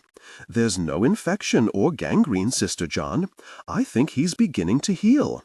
I'll make a fresh poultice for him tonight." Sister John, adjusting the curtain at the window, said over her shoulder, "Is there someone you'd like us to notify? A wife, your family, children?" He shook his head. "Nobody to notify. I'm dead." Sister Hyacinthe said hopefully, "Then is there anybody we can notify of your death?" "Very funny. Not really," said Sister Hyacinthe, moving across the room to face him. "Of course, you're not yourself today, whoever that is, but I'd like to remind you that you asked sanctuary of us last night. If you want us to keep hiding you, then a few questions seem reasonable. It's a matter of conscience." "Oh, goodness," he groaned. Her glance was stern. "Are you a mugger?" "A what?" "Mugger." Looking dazed, he shook his head. "Have you killed someone?" This appeared to galvanize him. "Certainly not," he said in an aggrieved voice. "Look, for goodness sake, hide me for a few days. Don't turn me out. We're already hiding you. But if anyone comes asking, you won't tell them I'm here?" "Oh, we can't lie," Sister John told him reproachfully. "Absolutely not," said Sister Hyacinthe behind her. "We can, however, tell anyone who asks that Sister Ursula is upstairs," she continued. "That wouldn't be a lie. That is, if you don't mind being Sister Ursula." "Who?" he said, puzzled. "You. I don't think he understands," Sister Hyacinthe told her. "It's a little tricky for him to catch right now. It's a little tricky for me, too." Sister John nodded. "Then I'll just measure him." "I'm going to take your measurements," she told the man in a loud voice. "Just lie quietly and don't be alarmed." "Measurements?" he said blankly. "For what? A shroud? Lie still. After I've measured him, Sister Hyacinthe, I think we'll have to make a very quick trip into Gatesville in the van." "But why?" "To mail our letter to St. Tabitha's and buy a little meat for our patient, among other things." "What other things?" asked Sister Hyacinthe suspiciously. "We can't keep leaving Sister Ursula alone. Look at him, he's fallen asleep again. The man's completely defenseless." Sister John sighed. "I suppose you're right. It's a nuisance, but we'll have to open the door to Alfie's secret passage and slip him inside. I think there's room on the landing for the mattress. There may not be much air, but there's space.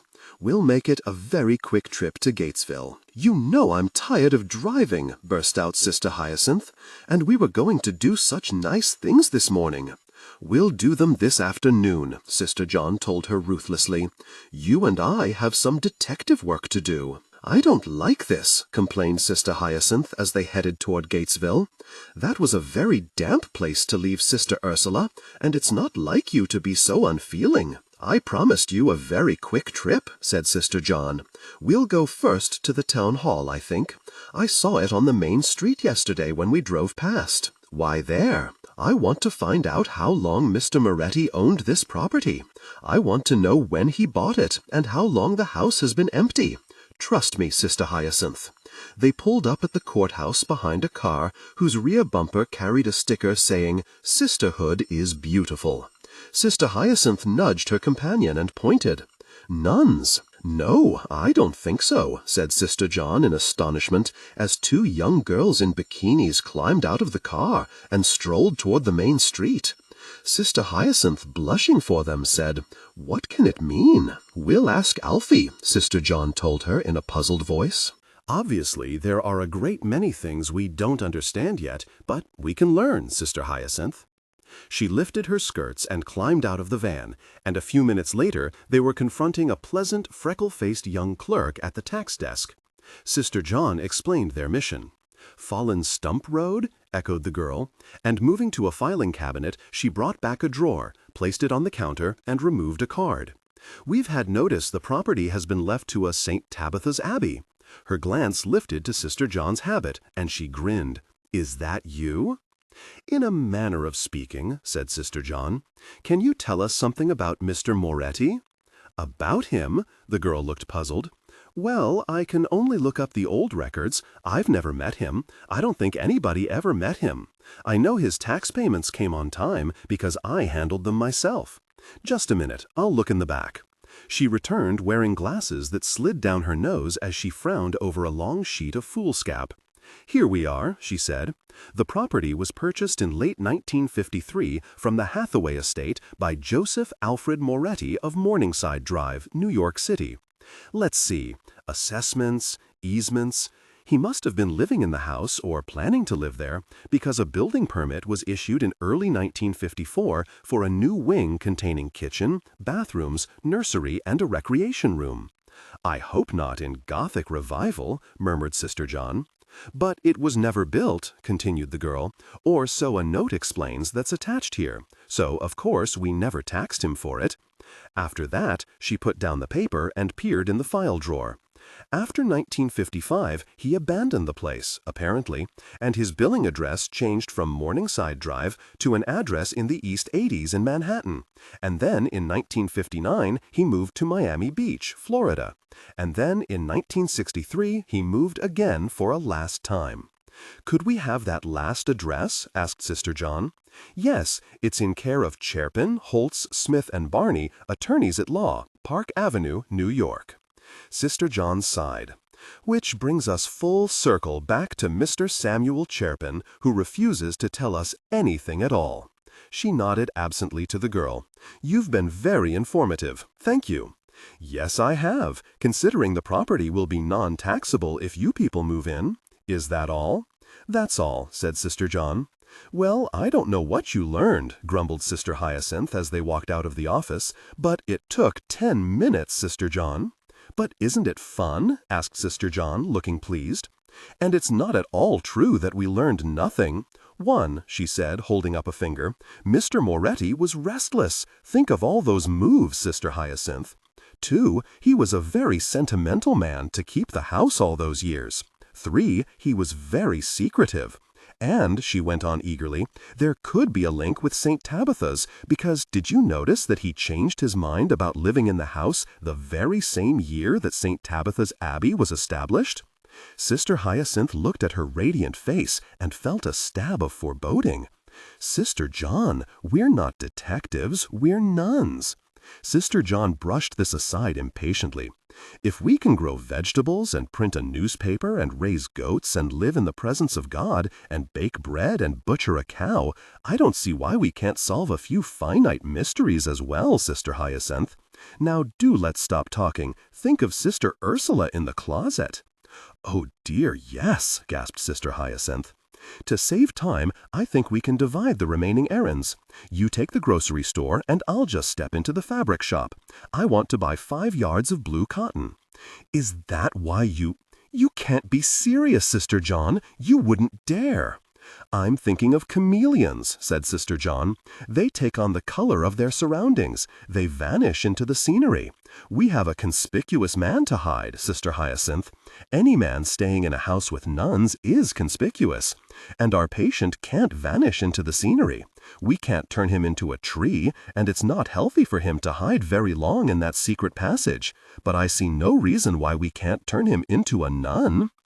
It's sacrilegious, Sister John. Nonsense, I'm sure it isn't. Besides, she concluded, it isn't going to be a real habit. It only needs to look like one from a distance. Pope John would have understood, I'm sure of it. God rest his soul. Sister Hyacinthe sighed. You have such perfect faith, Sister John. Sister Ursula was retrieved from the secret passage, given a shot of dandelion wine to revive him, and a cup of valerian tea to tranquilize him. Into the soup kettle went stew beef to simmer and to send out ambrosial fumes once thyme and sage, onion, basil, and tarragon had been joined to it. Following this, they began their serious work, Sister Hyacinthe standing on a ladder outside the living room cutting ivy from the windows, Sister John inside the living room removing dust cloths. Obviously, there are a great many things we don't understand yet, but we can learn, Sister Hyacinthe. She lifted her skirts and climbed out of the van, and a few minutes later they were confronting a pleasant, freckle-faced young clerk at the tax desk.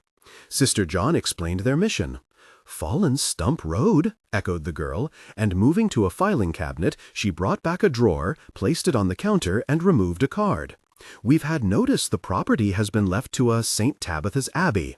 Her glance lifted to Sister John's habit, and she grinned. "Is that you?" "In a manner of speaking," said Sister John. "Can you tell us something about Mr. Moretti?" "About him?" The girl looked puzzled. "Well, I can only look up the old records. I've never met him. I don't think anybody ever met him. I know his tax payments came on time because I handled them myself. Just a minute, I'll look in the back." She returned wearing glasses that slid down her nose as she frowned over a long sheet of foolscap. "Here we are," she said. "The property was purchased in late 1953 from the Hathaway estate by Joseph Alfred Moretti of Morningside Drive, New York City. Let's see, assessments, easements. He must have been living in the house, or planning to live there, because a building permit was issued in early 1954 for a new wing containing kitchen, bathrooms, nursery, and a recreation room." "I hope not in Gothic revival," murmured Sister John. "But it was never built," continued the girl, "or so a note explains that's attached here. So, of course, we never taxed him for it.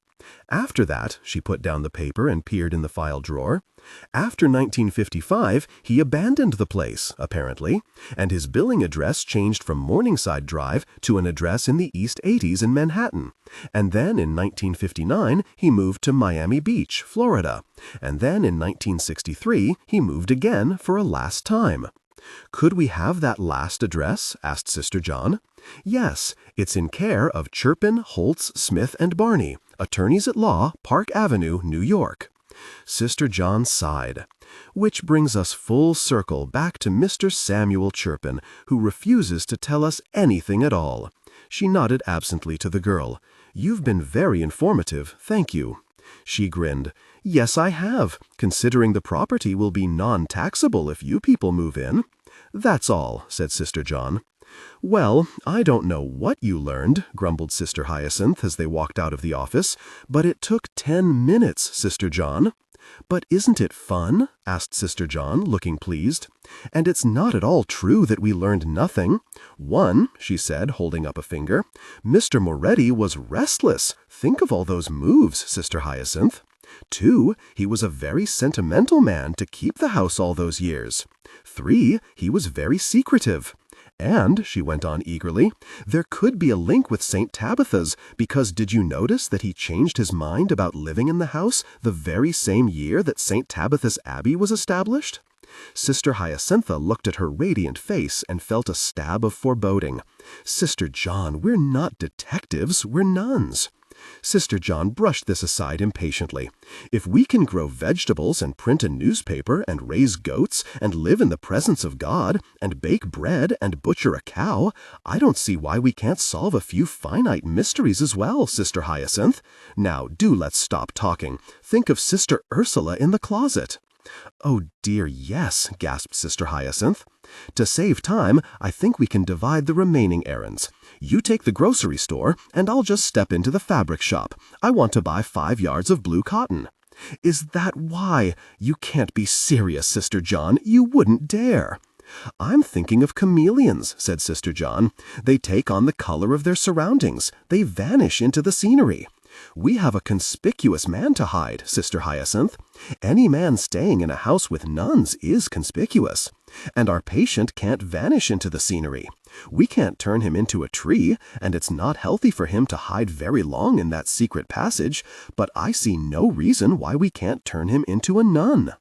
"It's sacrilegious, Sister John." "Nonsense. I'm sure it isn't. Besides," she concluded, "it isn't going to be a real habit. It only needs to look like one from a distance.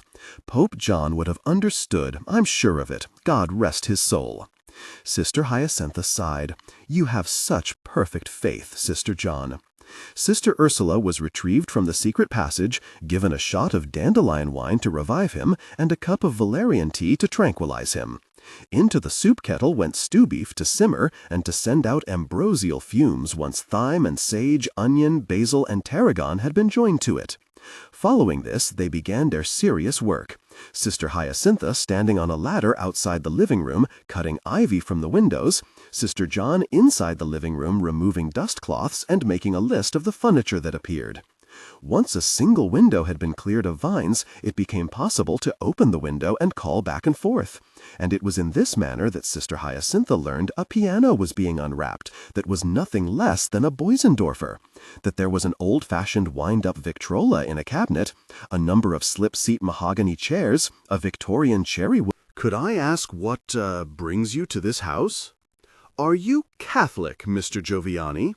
asked Sister John from the window. Startled, Mr. Giovanni said, "Baptized one, sister, but may I ask what you're doing? And have you been to confession lately?" Mr. Giovanni's smile caught in his teeth and turned garish, like a neon sign that had blown a fuse. "Confession? Well, I can't say. That is, communion." Mr. Giovanni began to look alarmed. "Actually, sister, that is, I'm not—" He stopped and pulled himself together. "Actually," he said with dignity, "I think I have all the information I need now, sister. 10 rooms, 2 baths, and 3 nuns in the house, and I don't think I should take up any more of your time, seeing how busy you are." He gave Sister Hyacinthe a brilliant smile. "Have a good day, both of you." He turned and walked rather quickly down the driveway.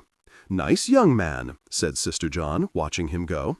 "Tidy," said Sister Hyacinthe. "Very tidy," said Sister John, "but I'm afraid a fallen Catholic, Sister Hyacinthe. I think it's obvious that he's strayed from God. I only hope I succeeded in touching his conscience." "You certainly touched something, because he left in a great hurry," said Sister Hyacinthe. "I had the impression he needed glasses." Sister John nodded, adding generously, "But his teeth were certainly magnificent." They experienced still another caller in the afternoon, this one a Mr. Smith from the local Cowbell Dairy, resplendent in white coveralls, who insisted on leaving a free bottle of milk with them. When he heard they would not be occupying the house long enough for regular deliveries, he responded warmly by pressing another quart of milk on them and a pint of cottage cheese. "A very Christian man," said Sister Hyacinthe when he had gone. "People seem very neighborly here, don't they?" "Yes, don't they?" agreed Sister John cheerfully. They dined early on beef stew, homemade bread, and cottage cheese, and were drinking comfrey tea on the back steps when Alfie emerged from the woods lugging armfuls of boards, a long saw, and a duffel bag. "Hey, I'm back," he called, dumping his burden by the privet hedge. "I came as soon as I could. I had to visit the town dump to find glass for your window. Any suspicious visitors?" He looked hopeful. "Only a census taker and a milkman," said Sister John. "It's certainly kind of you to find glass for the window." "Actually, I couldn't find glass," he said. "There weren't any old windows at the dump today, so until somebody brings one in, I hope you don't mind a few boards. How's Sister Ursula?" "He's had eggnog and beef broth, and Sister John is making him a nun's habit. It's already cut to size." "By George, that's really inspired," said Alfie, looking pleased. "I wish I'd thought of that myself." "Come in and have some tea," Sister John suggested, rising. "I'll come in, but let's wait for Naomi. She started out with me, except I lost her in the woods. She stopped to pick borage," he explained, dropping into a kitchen chair. "By the way, I brought you a book." He proudly placed it on the table. "It's Brill's book. He'd never tell you about it himself. He's too modest. I thought, where you've been behind walls for years, you might find it interesting." "Brill's book?" "Yeah, he wrote it. It was published last year." "An author!" gasped Sister Hyacinthe, impressed. Sister John looked at the book's brilliant red jacket slashed with stripes of black. "Underground America" by Will Stevenson. What a strange title. "You haven't heard the phrase before? Brill used to write for the underground press. He's a social psychologist." "In those clothes?" faltered Sister John. "Just goes to show," Alfie said cheerfully. "Show what it's all about, I mean. The supreme irony is hiding your light under a bushel, you see. It's what the revolution is all about." "Revolution?" "In values," Naomi said, walking in the door with an armful of borage. She gazed around her open-mouthed at the tin sink, the cupboards, and the oilcloth-covered table. "Wow, this is real camp. Wild!" "What does she mean?" Sister Hyacinthe asked Alfie. "She means she likes your house. It's too corny to be true. This book," he went on, pointing a long finger at it, "brought in 10 shocked reviews, 6 rave reviews, and the New York Times said every American should read it as a warning. He made $8,000 from it and bought 200 acres of land in Maine, to which we will repair in September. About 20 of us. A bit of a celebrity, Brill, in some circles anyway. You've heard of communes?" When Sister John shook her head, he said, "Hippies, yippies, women's lib." "Male chauvinist pigs," put in Naomi. "Watergate, Kent State, Third World, Club of Rome." When both sisters stared at them blankly, Alfie said, "Good God, you're like Martians visiting us for the first time. Is that what being in Cloister means?" "We did see that nice Mr. Glenn circle the earth," volunteered Sister John. "Mr. Armisbrook brought in a television set for us." "But that was in 1962, he pointed out. "You'd really better read Brill's book. Oh, and he says you can both come to the meeting tonight if you'd like." "Meeting?" "Of the workers. They want roofs that don't leak." He looked at them challengingly. "If you want to see what's been happening and not happening in this world, I think you ought to go." Sister John thought for a moment. "We must, of course, except, oh dear, there's Sister Ursula." "I'll look after him," volunteered Sister Hyacinthe. Sister John shook her head. "I couldn't possibly leave you here alone, knowing how you feel about the house." "I'll stay with her," Alfie said eagerly. "I could maybe find another secret passage. I could talk to Sister Ursula, too, and try to find out more about him. Nobody'll miss me at the meeting."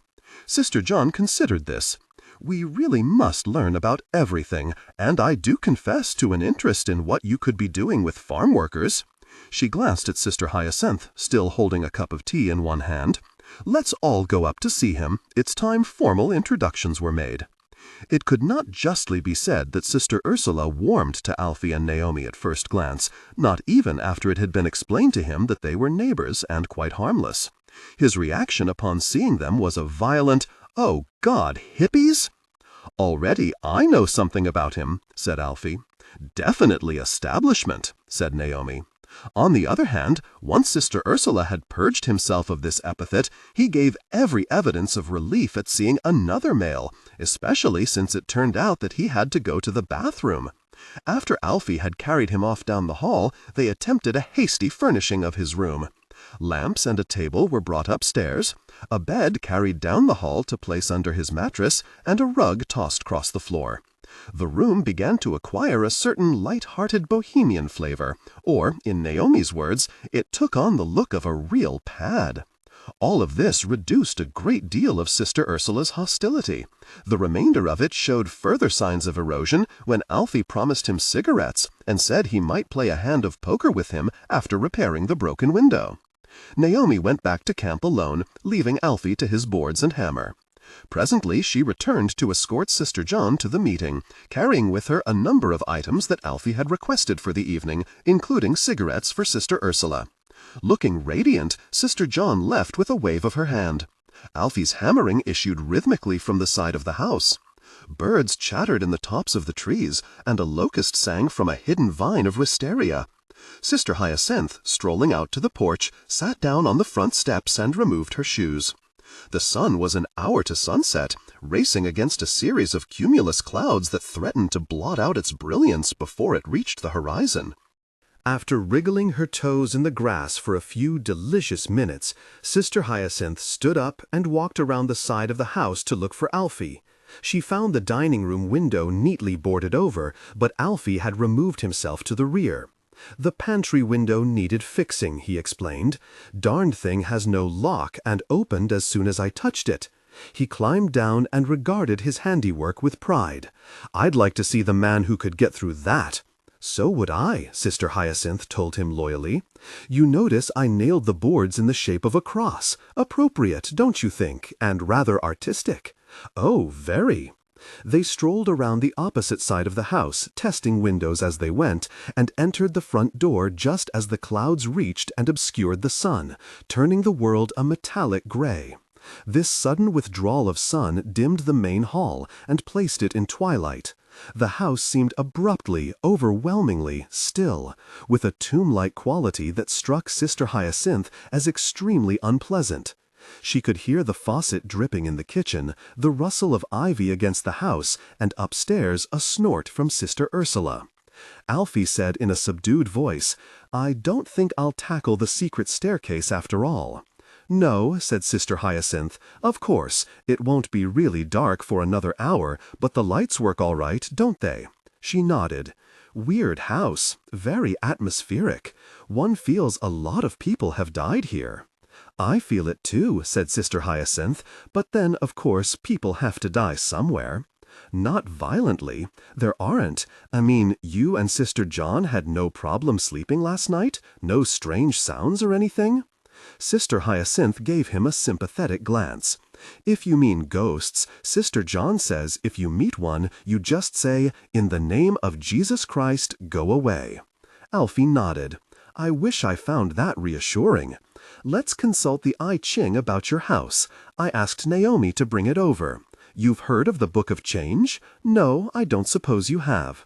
I really don't think you'd find it blasphemous," he said earnestly, "unless, of course, you're terribly devout. Well, I suppose you are, being a nun, so you can watch. I've got the I Ching and the yarrow stalks. Oh yes, and cigarettes and playing cards for Sister Ursula.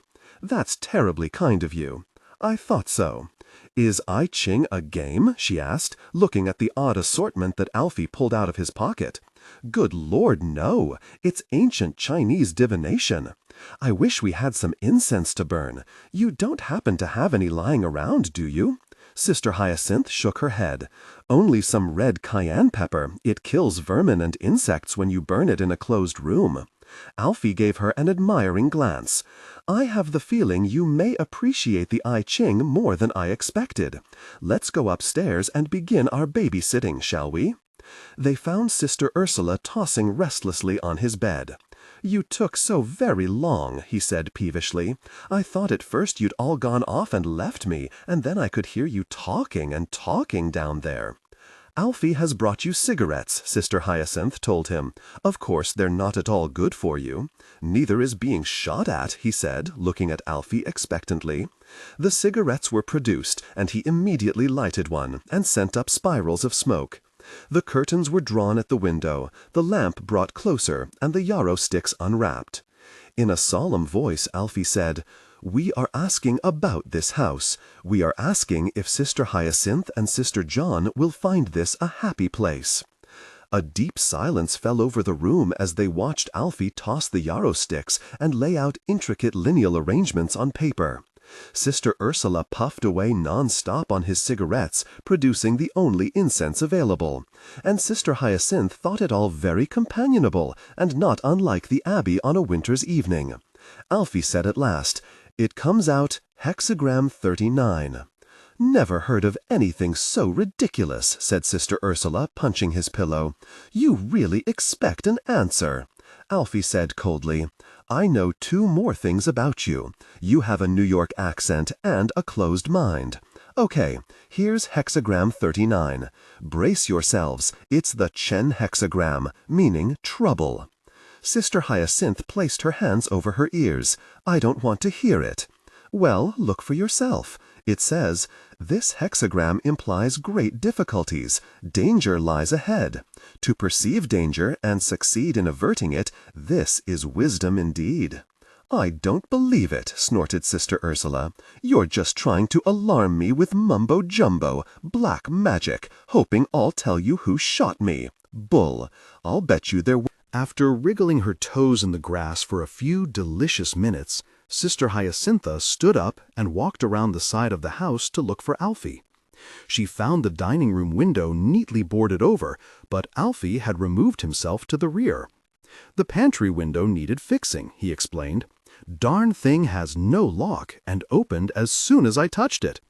He climbed down and regarded his handiwork with pride. "I'd like to see the man who could get through that." "So would I," Sister Hyacinthe told him loyally. "You notice I nailed the boards in the shape of a cross. Appropriate, don't you think? And rather artistic." "Oh, very." They strolled around the opposite side of the house, testing windows as they went, and entered the front door just as the clouds reached and obscured the sun, turning the world a metallic gray. This sudden withdrawal of sun dimmed the main hall and placed it in twilight. The house seemed abruptly, overwhelmingly still, with a tomb-like quality that struck Sister Hyacinthe as extremely unpleasant. She could hear the faucet dripping in the kitchen, the rustle of ivy against the house, and upstairs a snort from Sister Ursula. Alfie said in a subdued voice, "I don't think I'll tackle the secret staircase after all." "No," said Sister Hyacinthe. "Of course, it won't be really dark for another hour, but the lights work all right, don't they?" She nodded. "Weird house, very atmospheric. One feels a lot of people have died here." "I feel it too," said Sister Hyacinthe. "But then, of course, people have to die somewhere." "Not violently. There aren't, you and Sister John had no problem sleeping last night? No strange sounds or anything?" Sister Hyacinthe gave him a sympathetic glance. "If you mean ghosts, Sister John says if you meet one, you just say, 'In the name of Jesus Christ, go away.'" Alfie nodded. "I wish I found that reassuring." "Let's consult the I Ching about your house. I asked Naomi to bring it over. You've heard of the Book of Change?" "No, I don't suppose you have." "I really don't think you'd find it blasphemous," he said earnestly, "unless, of course, you're terribly devout. Well, I suppose you are, being a nun, so you can watch. I've got the I Ching and the yarrow stalks. Oh yes, and cigarettes and playing cards for Sister Ursula." "That's terribly kind of you." "I thought so." "Is I Ching a game?" she asked, looking at the odd assortment that Alfie pulled out of his pocket. "Good Lord, no. It's ancient Chinese divination. I wish we had some incense to burn. Do you happen to have any lying around, do you?" Sister Hyacinthe shook her head. "Only some red cayenne pepper. It kills vermin and insects when you burn it in a closed room." Alfie gave her an admiring glance. "I have the feeling you may appreciate the I Ching more than I expected. Let's go upstairs and begin our babysitting, shall we?" They found Sister Ursula tossing restlessly on his bed. "You took so very long," he said peevishly. "I thought at first you'd all gone off and left me, and then I could hear you talking and talking down there."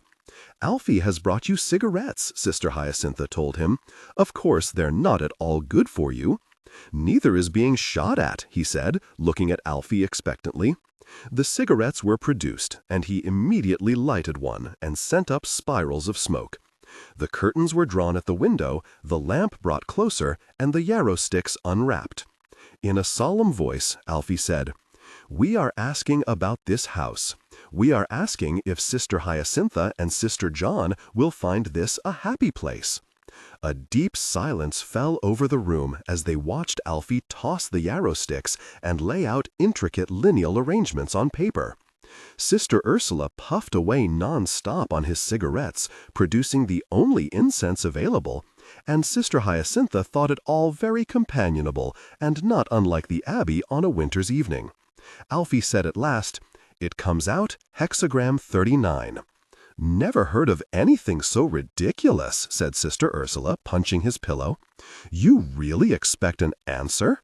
Alfie said coldly, "I know two more things about you. You have a New York accent and a closed mind. Okay, here's hexagram 39. Brace yourselves. It's the Chen hexagram, meaning trouble." Sister Hyacinthe placed her hands over her ears. "I don't want to hear it." "Well, look for yourself. It says, this hexagram implies great difficulties. Danger lies ahead. To perceive danger and succeed in averting it, this is wisdom indeed." "I don't believe it," snorted Sister Ursula. "You're just trying to alarm me with mumbo-jumbo black magic, hoping I'll tell you who shot me. Bull. I'll bet you there weren't even 3 men prowling around the garden last night." "3 men in the garden?" Alfie turned to Sister Hyacinthe in astonishment. "Good God, Sister Hyacinthe, is that true?" "Now you've done it," she told Sister Ursula reproachfully. "How did you know?" "Heard you talking." "Yes, there were 3 men here last night. They came during the thunderstorm and left when Sister John called from the window." "But that's terrible," cried Alfie. He jumped up, turned off the lights, and hurried to the window to peer outside. "Good Lord, why didn't you tell me? That's just what you ought to be afraid of.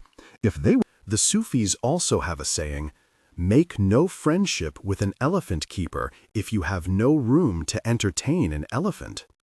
To Sister Hyacinthe's surprise, their patient's face turned dark red, as if Banjan's words had scored a mysterious hit.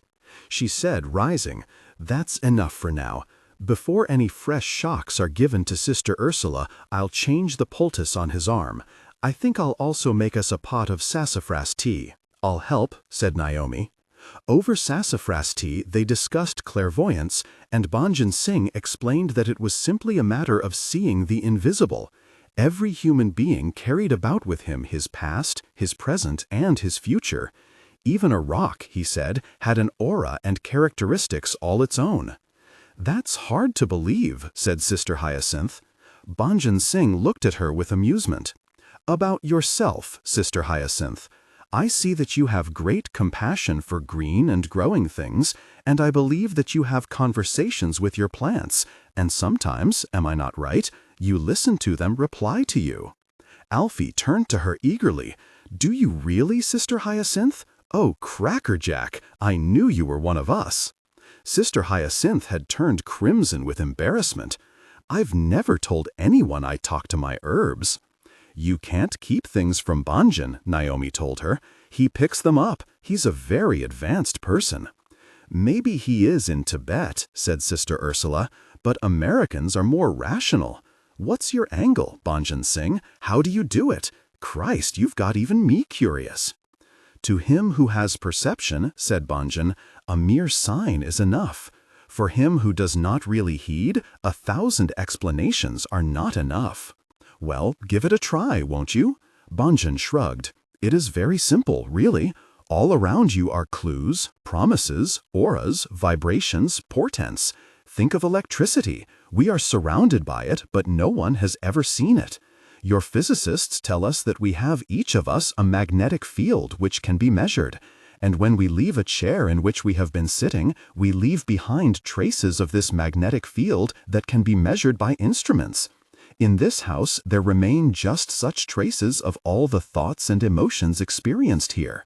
You are accustomed only to the visible, but the most significant things in life are invisible." "Like thought," pointed out Alfie. "And love," added Naomi. Sister Hyacinthe said eagerly, "How did it start? How did it come to you? Where did you begin?" "It is something that may come only after long years of meditation," said Banjan, "of stilling the mind and silencing desire." Sister Ursula said testily, "That's all very well, but you can't earn a living if you go around meditating all the time. How can you get anywhere in life?" "Banjan isn't interested in getting anywhere," said Naomi. "He's already there." "Where?" "In a state of being." "Where the hell's that?" demanded Sister Ursula. "What does he do for food? Tell me how he pays his bills. For that matter, how do either of you pay your bills?"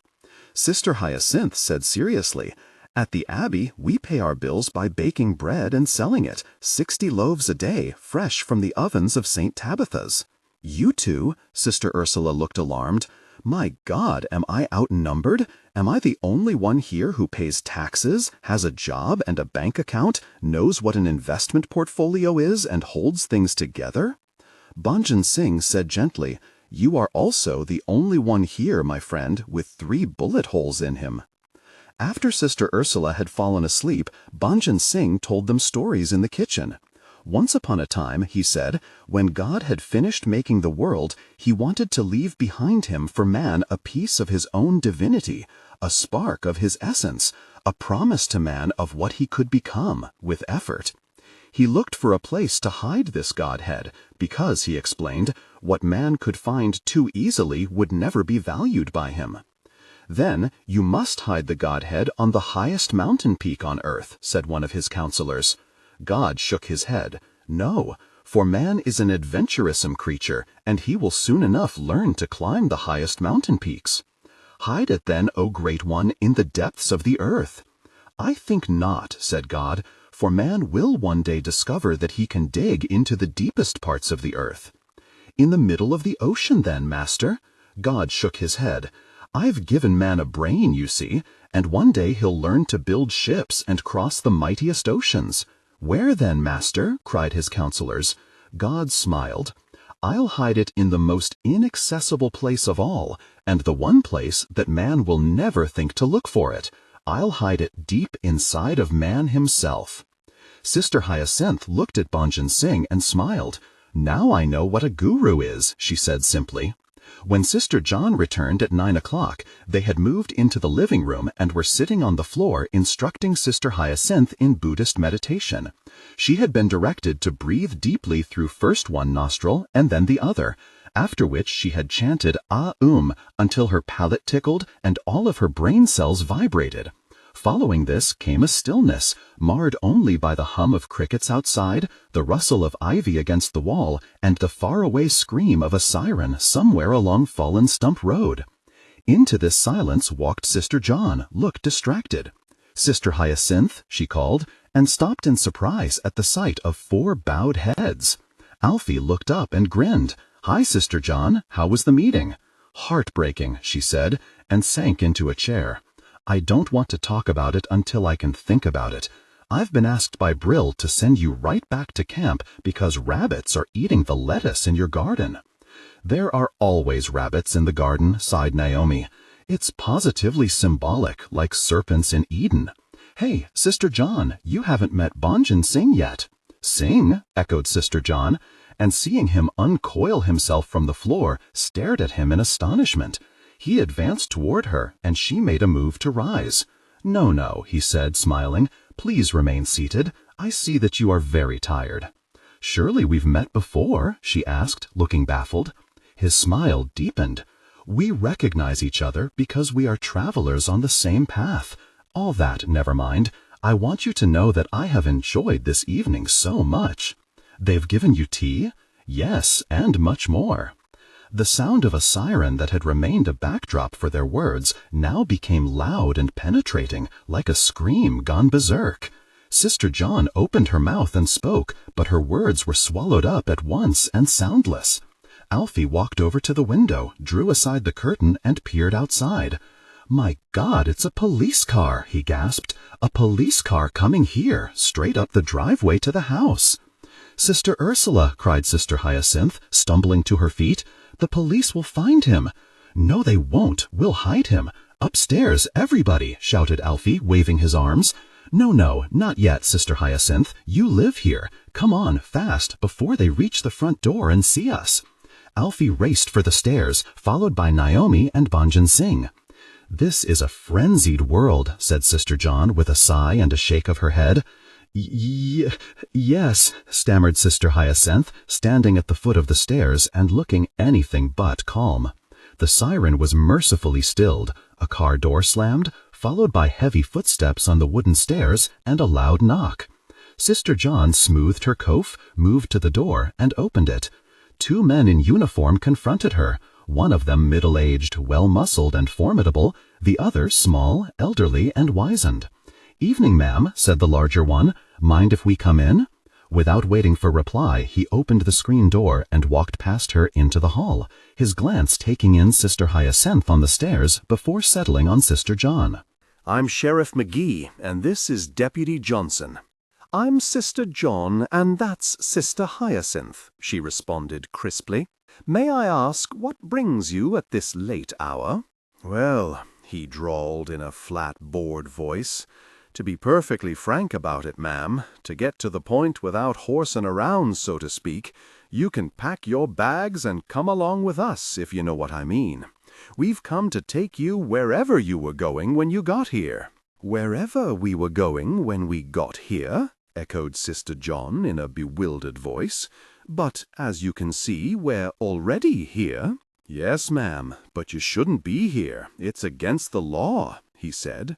"I don't know what rules you sisters go by, being Presbyterian myself, but you can't just stop where you please. It's trespassing." "Trespassing?" repeated Sister John. "Is that why you've came? Is that the only reason you're here?" "If you don't think it's reason enough, I could always add more charges," he said, eyeing her coldly. "Like breaking and entering, maybe." "No, no, that's quite all right," she told him hastily. "Who told you we were trespassing? Who made the complaint?" The sheriff shook his head. "I get my orders from higher up, sister." "As we do too," put in Sister John. "So I wouldn't know who complained, now would I? Hubby, where in gosh did I put my imported Sawney smokes?" He had been absently patting his pockets. Now he turned indignantly to his deputy. "Saw you tuck 'em in your hip pocket. Very fool place to put them." He brought out a large fat cigar and held it, unlighted, as he continued to explain the circumstances. "It's not a duty I take to kindly," he said, "running you off this property, but it's a private residence, and trespassing's against the law. So if you'll just pack up your things and come along peaceably now." "Oh, we couldn't possibly," Sister John told him. His boredom vanished in a second. "Maybe you're not reading me loud and clear," he said in a hard voice, and clamped his cigar between his teeth. "Maybe you're thinking nuns get special treatment. I've seen you people on the 6 o'clock news, sister, and some of you are getting to be real troublemakers." "We are?" said Sister John, surprised. "Get out the handcuffs, Hooby." "Handcuffs?" Sister John said incredulously. "Handcuffs. Believe me, I wouldn't hesitate to carry you out, you understand me. In fact, to lay it on the line, sister, if you're not out of here in 10 minutes, I'll not only arrest you, I'll put you in jail a few days to cool off." Sister John stared at him in astonishment. "I never heard such nonsense in my life, Sheriff. And you call yourself a Presbyterian, a Christian, presumably with a conscience?" "You can leave my conscience out of this," he said. "I'm tired to death of people screaming about consciences these days. Laws are laws. Now, are you coming peaceably, or do we use force?" He removed the cigar from his mouth and returned her steady look unblinkingly. "Well," Sister John said curtly, "I'd like to get something from the kitchen." "Go with her, Hooby," the sheriff told his deputy. Hooby accompanied her. A moment later, Sister John returned with a sheaf of papers bound in pale blue. "The deed," she said, presenting it to him. "Deed? What do you mean, deed?" "To this property, which," she told him coolly, "happens to have been left quite legally to St. Tabitha's Abbey of Bridgemont, Pennsylvania, making you the trespassers here." "Left to you?" said the sheriff. "Gosh, how can it be left to you when it belongs to Frank Scotsafava?" "I don't know about any Scotsafava. If you'll read the deed, you'll see it was bequeathed to us by Mr. Moretti." "Who in gosh is Moretti?" "The man who owned this property." The sheriff's glance dropped to the papers in his hand, and he scowled over the first page. "Joseph A.," he read aloud, and slowly a look of astonishment replaced his scowl. "Gosh, do you mean Joe Moretti?" "Since I never had the pleasure of meeting him, I've never called him that, but possibly his friends did." "Old Joe Moretti," said the sheriff incredulously, "and he left this place to nuns?" A rich and fruity chuckle escaped him. "Oh, boy," he said. "Oh, boy, Scotsafava's not going to like this." He began to look extremely pleased that Scotsafava wasn't going to like this. Handing the deed back to Sister John, he said, "Let's go, Hooby. It looks like we got a very, very interesting night ahead of us." At the door he turned and gave Sister John a curious glance. "How many sisters you got here in this God-forsaken place?" "3," Sister John told him, "but there are no places that God has forsaken, Sheriff, and we have our faith." "Gosh, you may need it," he said, and disappeared into the darkness. From the stairs came a long, drawn-out sigh as Sister Hyacinthe stopped holding her breath. "You were magnificent, Sister John," she breathed. "I was terrified." "A most extraordinary man," said Sister John, staring after him. "Pure bully, one of the most unpleasant I believe I've ever met, and what I resent very much is that I shall have to pray for him." "Surely not yet," pleaded Sister Hyacinth. "He would have taken us to jail, can you imagine, and in handcuffs. I might add that he even seemed to relish the thought." "At least we won't have to see him again," pointed out Sister Hyacinth. "One certainly hopes not, because he strikes me as a very weak reed to lean on in crisis." From the landing above them, Alfie called down, "Why didn't they want to search the house?" He sounded offended. "Because Sister Ursula appeared to be the last thing on the sheriff's mind. You can come down now. How's Sister Ursula?" "Exhausted, but swearing a lot. Naomi and Banjan are carrying him back to bed. Look, if Brill needs us, we'd better leave now. But first, tell us what happened. What did he want?" "There seems to have been a misunderstanding over who owns the house," Sister John told him. "After I produced the deed, the sheriff transferred his considerable hostility to a man named Scotsafava, but not before he threatened to throw us out of the house. Would you believe he was going to send Sister Hyacinth and me to jail, and very happily too?" "I could believe it," Alfie said, nodding. "Gosh, I hate leaving. To think we have to exchange all this for chasing rabbits." "Must we?" protested Naomi, following Banjan Singh down the stairs. "Try to remember," pointed out Banjan Singh, "that every plane is followed by a slope. Every going forth is followed by a return." He paused to shake hands with Sister Hyacinth, his eyes twinkling. "Next time, chamomile." At the door he stopped and directed a penetrating glance at Sister John. "A word of warning," he said softly. "There is evil all around you here. To tread with impunity upon a tiger's tail, breathless caution is required." Shepherding Alfie and Naomi in front of him, he went out. "I don't like the sound of that," said Sister Hyacinth, staring after him. "Banjan Singh knows things."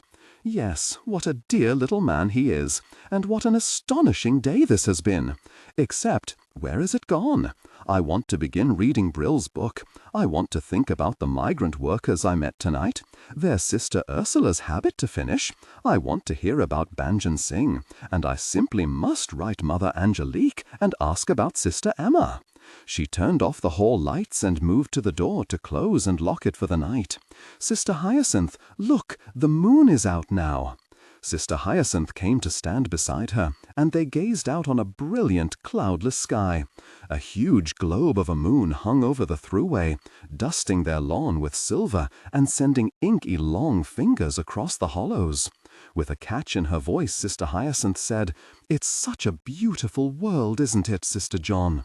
Off to their left, a shadow detached itself from the shrubbery, and the dark figure of a man moved through the tall grass toward the center of the lawn. For a moment he stood quietly in the moonlight, his face hidden from them, and then he turned and stared up at the house, and with his head lifted, they clearly saw his features. It was the garbage man, Mr. Quigley. They had no sooner recognized him than he glided across the lawn. There was no other way to describe his well-oiled, soundless movement, and vanished around the side of the house. "Really," said Sister John thoughtfully, "when you recall that this property has been deserted for years, it seems an amazingly busy place." Sister Hyacinth only shivered. "Close the door, Sister John. I don't like it. It frightens me." After evening prayers, they carefully locked up the house and carried a glass of warm milk to Sister Ursula. They spread their bedrolls across mattresses in the room next to their patient, but Sister John said she refused to go to bed until she had read some of Brill's book, whereupon she went downstairs and established herself under a lamp in the living room. Sister Hyacinth washed her face, brushed her teeth, and knelt beside her bed. After a few minutes on her knees, and hearing only snores from Sister Ursula's room, she dropped to the floor, crossed her legs under her, and tried a tentative "ah," and then an "ooh," followed by an "hmm." In the living room, Sister John opened Underground America to its preface and began to read. Once upon a time, she read, there was a United States of America where Sunday dinner was roast beef and apple pie, where the 4th of July was parades, the American flag, and a lump in the throat, where any little boy could grow up to be president, and every little girl waited patiently to trade her Barbie doll for a real baby after she met Prince Charming, with whom she would live happily forever after. Today, roast beef is $3 a pound, and the apple pie full of chemicals. There have been a few problems about the American flag, which has been flown upside down, backwards, and at half-mast too many times. Vietnam and Watergate have removed the last vestiges of America's fabled innocence. The divorce rate is zooming, the air polluted, our water dirty. Oblivious to the sounds of humming from Sister Hyacinth's room upstairs and of snoring from Sister Ursula's room, Sister John moved from preface to Chapter 1, her eyes growing wider and wider. In the morning, Sister Hyacinthe opened her eyes to a chorus of birdsong and lay in bed recalling the events of the previous evening. Sister John, she noticed, had already awakened and gone downstairs, leaving her bedroll neatly folded at the foot of her bed. Sister Hyacinthe wondered if she had left her magnetic field behind her too. The thought of that rotund little man Bonjan Singh filled her with the greatest pleasure. She could not have put it into words, but she felt that most of the obstacles in her life had been placed there by logical people. Bonjan Singh, on the other hand, was a man who had mastered logic and then happily left it behind him for a world that Sister Hyacinthe sometimes glimpsed but had never dared mention to others, fearing ridicule. Rising, she said her prayers, dressed, and went downstairs to look for Sister John. She could find traces of her everywhere. Brill's book open on the couch, Sister Ursula's habit neatly folded on the kitchen table, their breakfast gruel simmering on the stove. She called, and a moment later Sister John emerged from the cellar wreathed in cobwebs. "I've been in the preserve closet," she said breathlessly. "That disagreeable place. I've just hidden the money there. I had trouble sleeping last night," she confessed. "I came downstairs and finished Sister Ursula's habit, and then I wrote a long letter to our abbess asking her about Sister Emma and telling her about the suitcase. Then it occurred to me that of course she'll want to know how much money is in the suitcase, so I carried it down to the preserve closet where we can count it later, whenever we have time. Which brings me," she added, "to the suitcase." "Suitcase?" echoed Sister Hyacinthe. She nodded. "I know Sister Vincent would love to have it for her loot, but last night I met someone with more pressing needs. A little girl named Alice, Sister Hyacinthe." Sister Hyacinthe stopped spooning out the gruel and waited, spoon in hand. "I can talk about it now, but it upset me a great deal," confessed Sister John, her voice trembling a little. For a moment he stood quietly in the moonlight, his face hidden from them, and then he turned and stared up at the house, and with his head lifted, they clearly saw his features. It was the garbage man, Mr. Quigley. They had no sooner recognized him than he glided across the lawn, there was no other way to describe his well-oiled, soundless movement, and vanished around the side of the house. "Really," said Sister John thoughtfully, "when you recall that this property has been deserted for years, it seems an amazingly busy place." Sister Hyacinthe only shivered.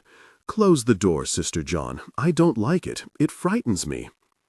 After evening prayers, they carefully locked up the house and carried a glass of warm milk to Sister Ursula.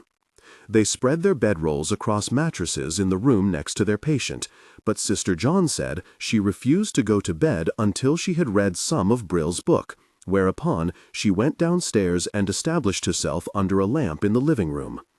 Sister Hyacinthe washed her face, brushed her teeth, and knelt beside her bed.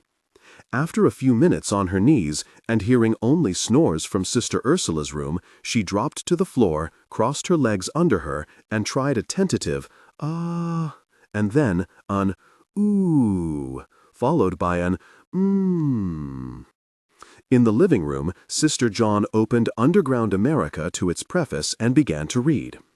Once upon a time, she read, there was a United States of America where Sunday dinner was roast beef and apple pie, where the 4th of July was parades, the American flag, and a lump in the throat, where any little boy could grow up to be president, and every little girl waited patiently to trade her Barbie doll for a real baby after she met Prince Charming, with whom she would live happily forever after. Today, roast beef is $3 a pound, and the apple pie full of chemicals. There have been a few problems about the American flag, which has been flown upside down, backwards, and at half-mast too many times. Vietnam and Watergate have removed the last vestiges of America's fabled innocence. The divorce rate is zooming, the air polluted, our water dirty. Oblivious to the sounds of humming from Sister Hyacinthe's room upstairs and of snoring from Sister Ursula's room, Sister John moved from preface to chapter 1. Her eyes growing wider and wider. In the morning, Sister Hyacinthe opened her eyes to a chorus of birdsong, and lay in bed recalling the events of the previous evening. Sister John, she noticed, had already awakened and gone downstairs, leaving her bedroll neatly folded at the foot of her bed. Sister Hyacinthe wondered if she had left her magnetic field behind her too. The thought of that rotund little man Banjan Singh filled her with the greatest pleasure. She could not have put it into words, but she felt that most of the obstacles in her life had been placed there by logical people. Banjan Singh, on the other hand, was a man who had mastered logic and then happily left it behind him for a world that Sister Hyacinthe sometimes glimpsed but had never dared mention to others, fearing ridicule. Rising, she said her prayers, dressed, and went downstairs to look for Sister John. She could find traces of her everywhere. Brill's book open on the couch, Sister Ursula's habit neatly folded on the kitchen table, their breakfast gruel simmering on the stove. She called, and a moment later Sister John emerged from the cellar, wreathed in cobwebs. "I've been in the preserve closet," she said breathlessly. "That disagreeable place. I've just hidden the money there," I confessed. "I came downstairs and finished Sister Ursula's habit, and then I wrote a long letter to our abbess, asking her about Sister Emma and telling her about the suitcase. Then it occurred to me that of course she'll want to know how much money is in the suitcase, so I carried it down to the preserve closet, where we can count it later, whenever we have time. Which brings me," she added, "to the suitcase." "Suitcase?" echoed Sister Hyacinthe. She nodded. "I know Sister Vincent would love to have it for her loot, but last night I met someone with more pressing needs. A little girl named Alice, Sister Hyacinthe." Sister Hyacinthe stopped spooning out the gruel and waited, spoon in hand. "I can talk about it now, but it upset me a great deal," confessed Sister John, her voice trembling a little. "You can't imagine how those migrant workers live, Sister Hyacinthe. This child, this little girl, is 9 years old and hasn't the faintest concept of what a home is. She and her family move week after week, wherever crops need to be picked, and she carries her few things with her in a paper bag." There were tears in Sister John's eyes. She reached into her sleeve for a handkerchief. "Her dream, Sister Hyacinthe, is to own a little suitcase. She saw one once in a picture. Before that, she'd never known suitcases existed for the traveler." Anger drove the tears from her eyes, and she returned the handkerchief to her sleeve. "And the child's American?" asked Sister Hyacinthe in astonishment. "Of course she's American, although if you asked her she might not know what that means. She's an outcast, Sister Hyacinthe. Every single one of those migrant workers is an outcast." "But why?" asked Sister Hyacinthe, bewildered. "It's all in Brill's book," Sister John said firmly. "Apathy. Nobody knows who's in charge anymore. The center no longer holds." "But people who believe in God, surely." Sister John shook her head. "According to Brill's book, Time magazine announced in 1966 that God is dead. Terrible things have been happening in the world, Sister Hyacinthe. It's hard to understand, and it would look utterly hopeless to me if I hadn't seen for myself. With my own eyes?" She hesitated. "Seen what?" asked Sister Hyacinthe, and put down her cup of clover blossom tea. "Seen what these young people are doing. Brill insists it's nothing. He says it's nothing because they'll soon be Then give him gruel this morning." She left the table and walked into the pantry. All these jars of sugar will have to be moved out of here and down to the preserve closet, Sister Hyacinthe. They take up far too much space. I see you didn't even have room to put away all the groceries yesterday." Her skirts rustled. Sister John's habit was always more crisply starched than anybody else's. "Sugar?" "Yes, jars of it everywhere." Sister Hyacinthe winced. "And I bought sugar yesterday, 5 pounds of it." "I thought you might have noticed. Come see for yourself." Sister Hyacinthe joined her in the pantry and discovered that 2 long, high shelves were crammed with large glass jars labeled powdered sugar. At a glance, it looked as if their pantry was stocked with more than 50 pounds of the stuff, and her apologies for buying more of it were fervent. No harm done. Mr. Moretti was, I fear, a hoarder, obviously a hoarder. Picking up 3 of the jars, Sister John added, "You might bring a few down later." Clutching the jars to her bosom, she moved at a slant toward the cellar door, kicked it wide with the toe of one boot, and disappeared. Sister Ursula did not appreciate the gruel. After one mouthful, his eyes bulged, he swallowed with difficulty, and gagged. "What the hell is this stuff?" he gasped. "Gruel," said Sister Hyacinthe. "It's no more gluey than oatmeal and just as nutritious." "Yes, but what is it?" "Slippery elm bark, cooked and flavored with nutmeg and honey." "Goodness gracious!" he exploded.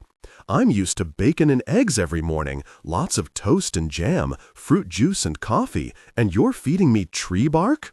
"Cooked tree bark." "Horrible," he said, shuddering. "The kindest thing I can say for it is that it must have a hell of a low cholesterol count." Sister Hyacinthe nodded. "Attitude is so important, don't you think? Try another spoonful before it gets cold. It tends to gel when it's cold. You might as well like it, because you'll be having it for breakfast tomorrow, too." "The death of hope," he growled. "What are you planning for lunch? Shrubbery and grubs?" "Bread, cheese, and tea," she said, grinning at him. "I think you're developing a sense of humor, Sister Ursula. You must be feeling better." "A person would have to develop something here. Ulcers, hives, eczema," he said gloomily. "The thing is, I'm not used to the ascetic sort of life." "I didn't think you were," she said. "What kind are you accustomed to?" "Comfort and money. In case you've never noticed, comfort is what money buys. The more money, the more comfort. And I wish you wouldn't look as if you don't know what I'm talking about. I'm talking about things like $200 suits, and—" "Oh no, you don't," he said, eyes narrowing. "Tricked me, didn't you? We were talking about today's menu, and I was going to ask you what's for dinner, if I dare." "Probably beef stew again," she said frankly. "But if Elfie brings us eggs, there'll be mushroom omelet. Sister John says you're to stand up and try taking a few steps today." "It'll give me an appetite," he warned her. "You understand I'm in no hurry to leave, but I'll feel a lot safer when I can walk. Or run," he added cryptically. "Is Sister John planning to convert me?" "She started praying hard for your soul." He nodded. "She has a very firm chin. I was afraid of that." "Well, you have to pay a price for everything," Sister Hyacinthe told him, removing his tray, and decided that it might be kind to warn him of certain other events lying in wait for him. "Sister John has made you a kind of, well, a sort of costume, so that you'll look like a Sister Ursula."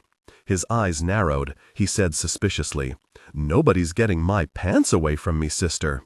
"But I'm sure the skirt can go right over your pants," she told him consolingly. "The coif may slip a bit, we didn't have the right kind of cloth, but the veil will almost cover it, and—" She was drowned out by the uproar and sensibly fled the string of profanities, bitter epithets, and protests that poured from him like blood out of a pierced artery. But they followed her all the way down the stairs.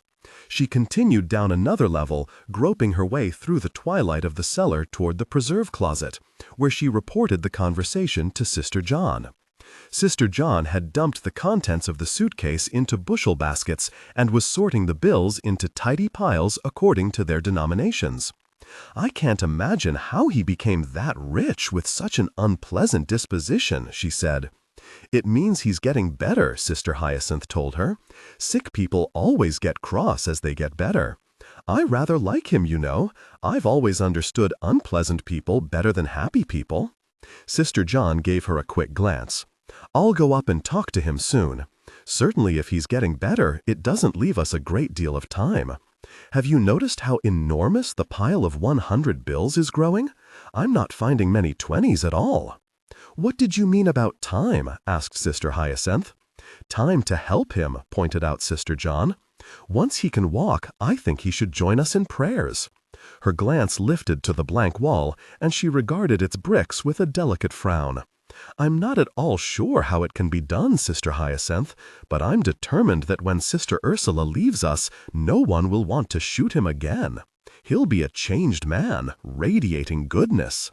"I think," said Sister Hyacinthe in an alarmed voice, "I'll do some pruning now." An hour and a half later, Sister John emerged from the cellar looking dazed, hurried through the house calling Sister Hyacinthe, and found her on the ladder at the corner of the house. "Sister Hyacinthe, you won't believe it," she gasped. "You simply won't believe it, but I've just reached, and not even half the money counted." Sister Hyacinthe looked down at her warily. "Don't upset the ladder, Sister John. Reached what?" "I've been counting the money, and I've just reached $99,000. Sister Hyacinthe stared down at her in astonishment. "But that's a great deal of money." "Of course it is, and not half the bills counted yet. I could reach 100,000 before lunch." "If you don't get blood poisoning first from spider bites," said Sister Hyacinthe, and climbed down the ladder to pluck an especially large black spider from Sister John's coif. "It scares me," she said. "The spider? The money. There's something wrong about it, I know there is. No house should have a man in a closet and $99,000 down a well. It's just as Banjan Singh said, there's evil here, Sister John." "Of course there is, but we're here now," pointed out Sister Hyacinthe. "You mustn't let your imagination run away with you, Sister Hyacinthe. Evil is, after all, only a deficiency of goodness." "You mean like a vitamin deficiency?" said Sister Hyacinthe doubtfully. "I'm sorry, but all I feel is nervous, Sister John. There's Sister Ursula upstairs, and $99,000 downstairs, and men poking around the garden. What's that?" she asked anxiously. A sudden roar from the trees along the road caused her to turn in time to see a motorcycle hurtle through the ivy along Fallen Stump Road and head up the driveway toward the house. It was difficult to decipher just who might be under the striped helmet and behind the enormous goggles, but the display of white teeth was friendly. The motorcycle came to a halt beside them, and when the goggles were shoved back and the Martian helmet removed, it was Naomi. "Hi, it's my day off today. Need anything from town?" she asked. "You're the answer to a prayer. You can mail a letter for us," Sister John told her. Approaching the motorcycle, she reached out and wistfully touched the chrome handlebars, tenderly following their curve down to the shining rearview mirror. "What a glorious machine! Is it yours?" "Like it? It's a second-hand trail bike. 89cc four-stroke engine with overhead cam." "Extraordinary," said Sister John, bending over to study the engine. "Sister Hyacinthe, wouldn't this be a wonderful idea for us at St. Tabitha's?" "No," said Sister Hyacinthe. "Will Banjan Singh be over today?" "Not until the weekend. He went back to New York on the bus last night, and Sunrise went with him to visit friends. But," said Naomi, seeing Sister Hyacinthe's disappointment, "Alfie's bringing over eggs during his lunch hour. Where's the letter you want mailed? Why don't you come along with me?" she asked Sister John. "You can sit behind, hold on tight, and mail the letter yourself. We'll be back in an hour." Sister Hyacinthe said in a shocked voice, "You mustn't, Sister John." "Of course I mustn't," said Sister John, "but I don't see what harm it would do. Your legs will show."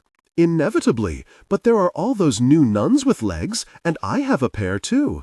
She gazed measuringly at the cycle and nodded. "Yes, I believe I'd like to go. I won't be long, at least I don't think so. Where are we going, Naomi?" "Post office, bank, 5 and dime store, and hardware store. After which I'll be back," promised Sister John. "Go for a walk in the woods, count the you-know-what, or have lunch." Holding up her skirts, she climbed on and sat smiling radiantly at Sister Hyacinthe until Naomi kicked the starter. The engine roared, and the cycle jumped. Sister John's right hand seized Naomi's waist, her left hand flew to her veil, and they zoomed off down the driveway, with Sister John's skirts billowing up behind her like a balloon. Feeling somewhat abandoned, and trying not to remember she was alone, except for the dubious support of Sister Ursula, Sister Hyacinthe wandered over to the steps and sat down. A ladybug was making slow progress along the step, and she removed a twig of wisteria from its path. This done, she observed the fields of mustard and entertained the thought of harvesting and drying it the next day. This cheered her, and she began to think how she might put together a few drying frames. She had seen some battered window screens somewhere that would serve her purpose nicely if she could only remember where she had seen them.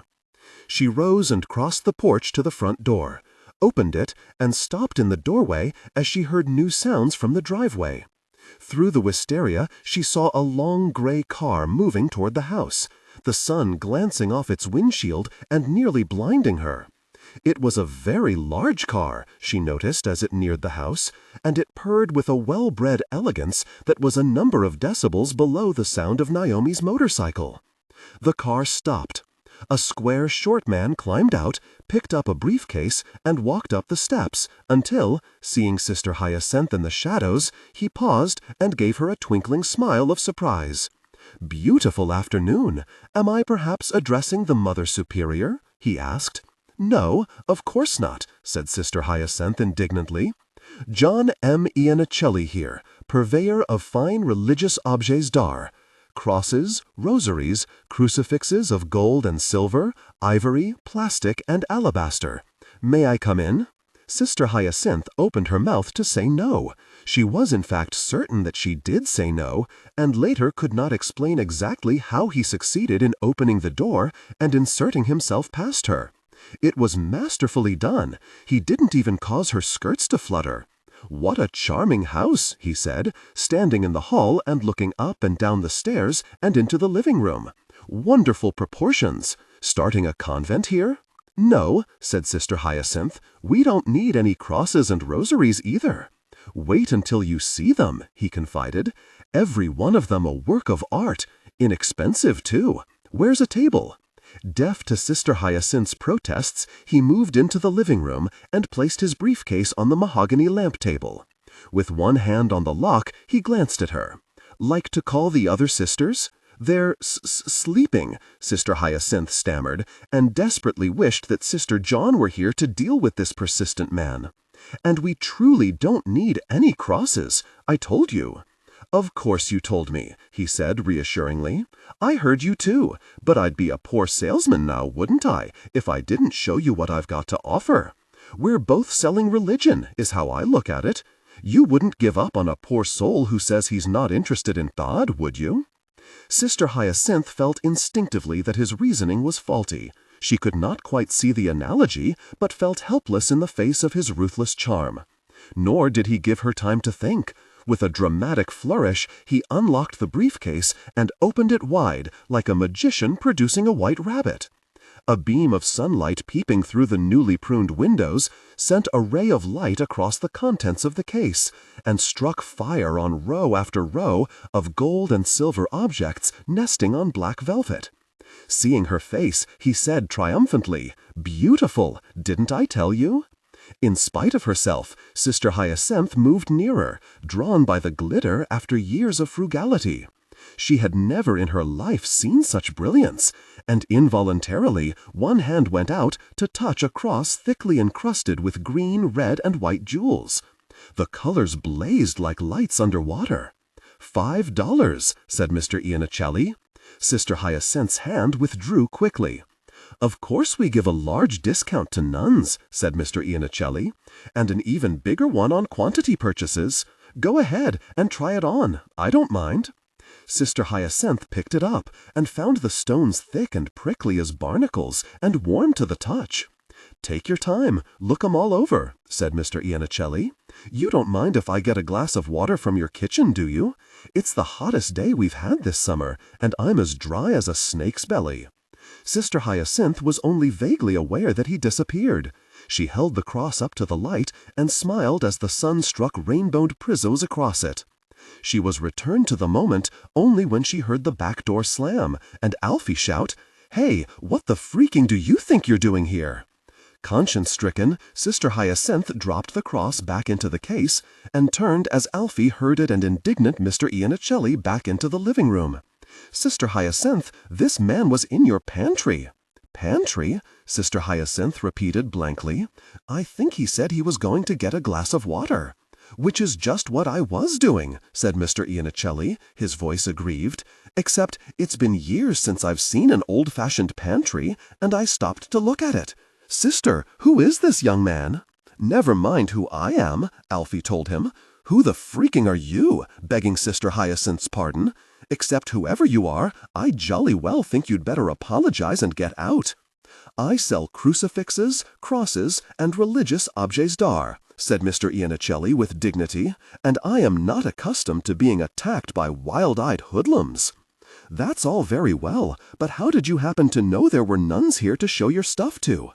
Sister Hyacinthe had not considered this fact before, and looked questioningly at Mr. Iannicelli. Without replying, he walked stiffly to his suitcase, snapped it shut, then saw Sister Hyacinthe watching him, and opened it again.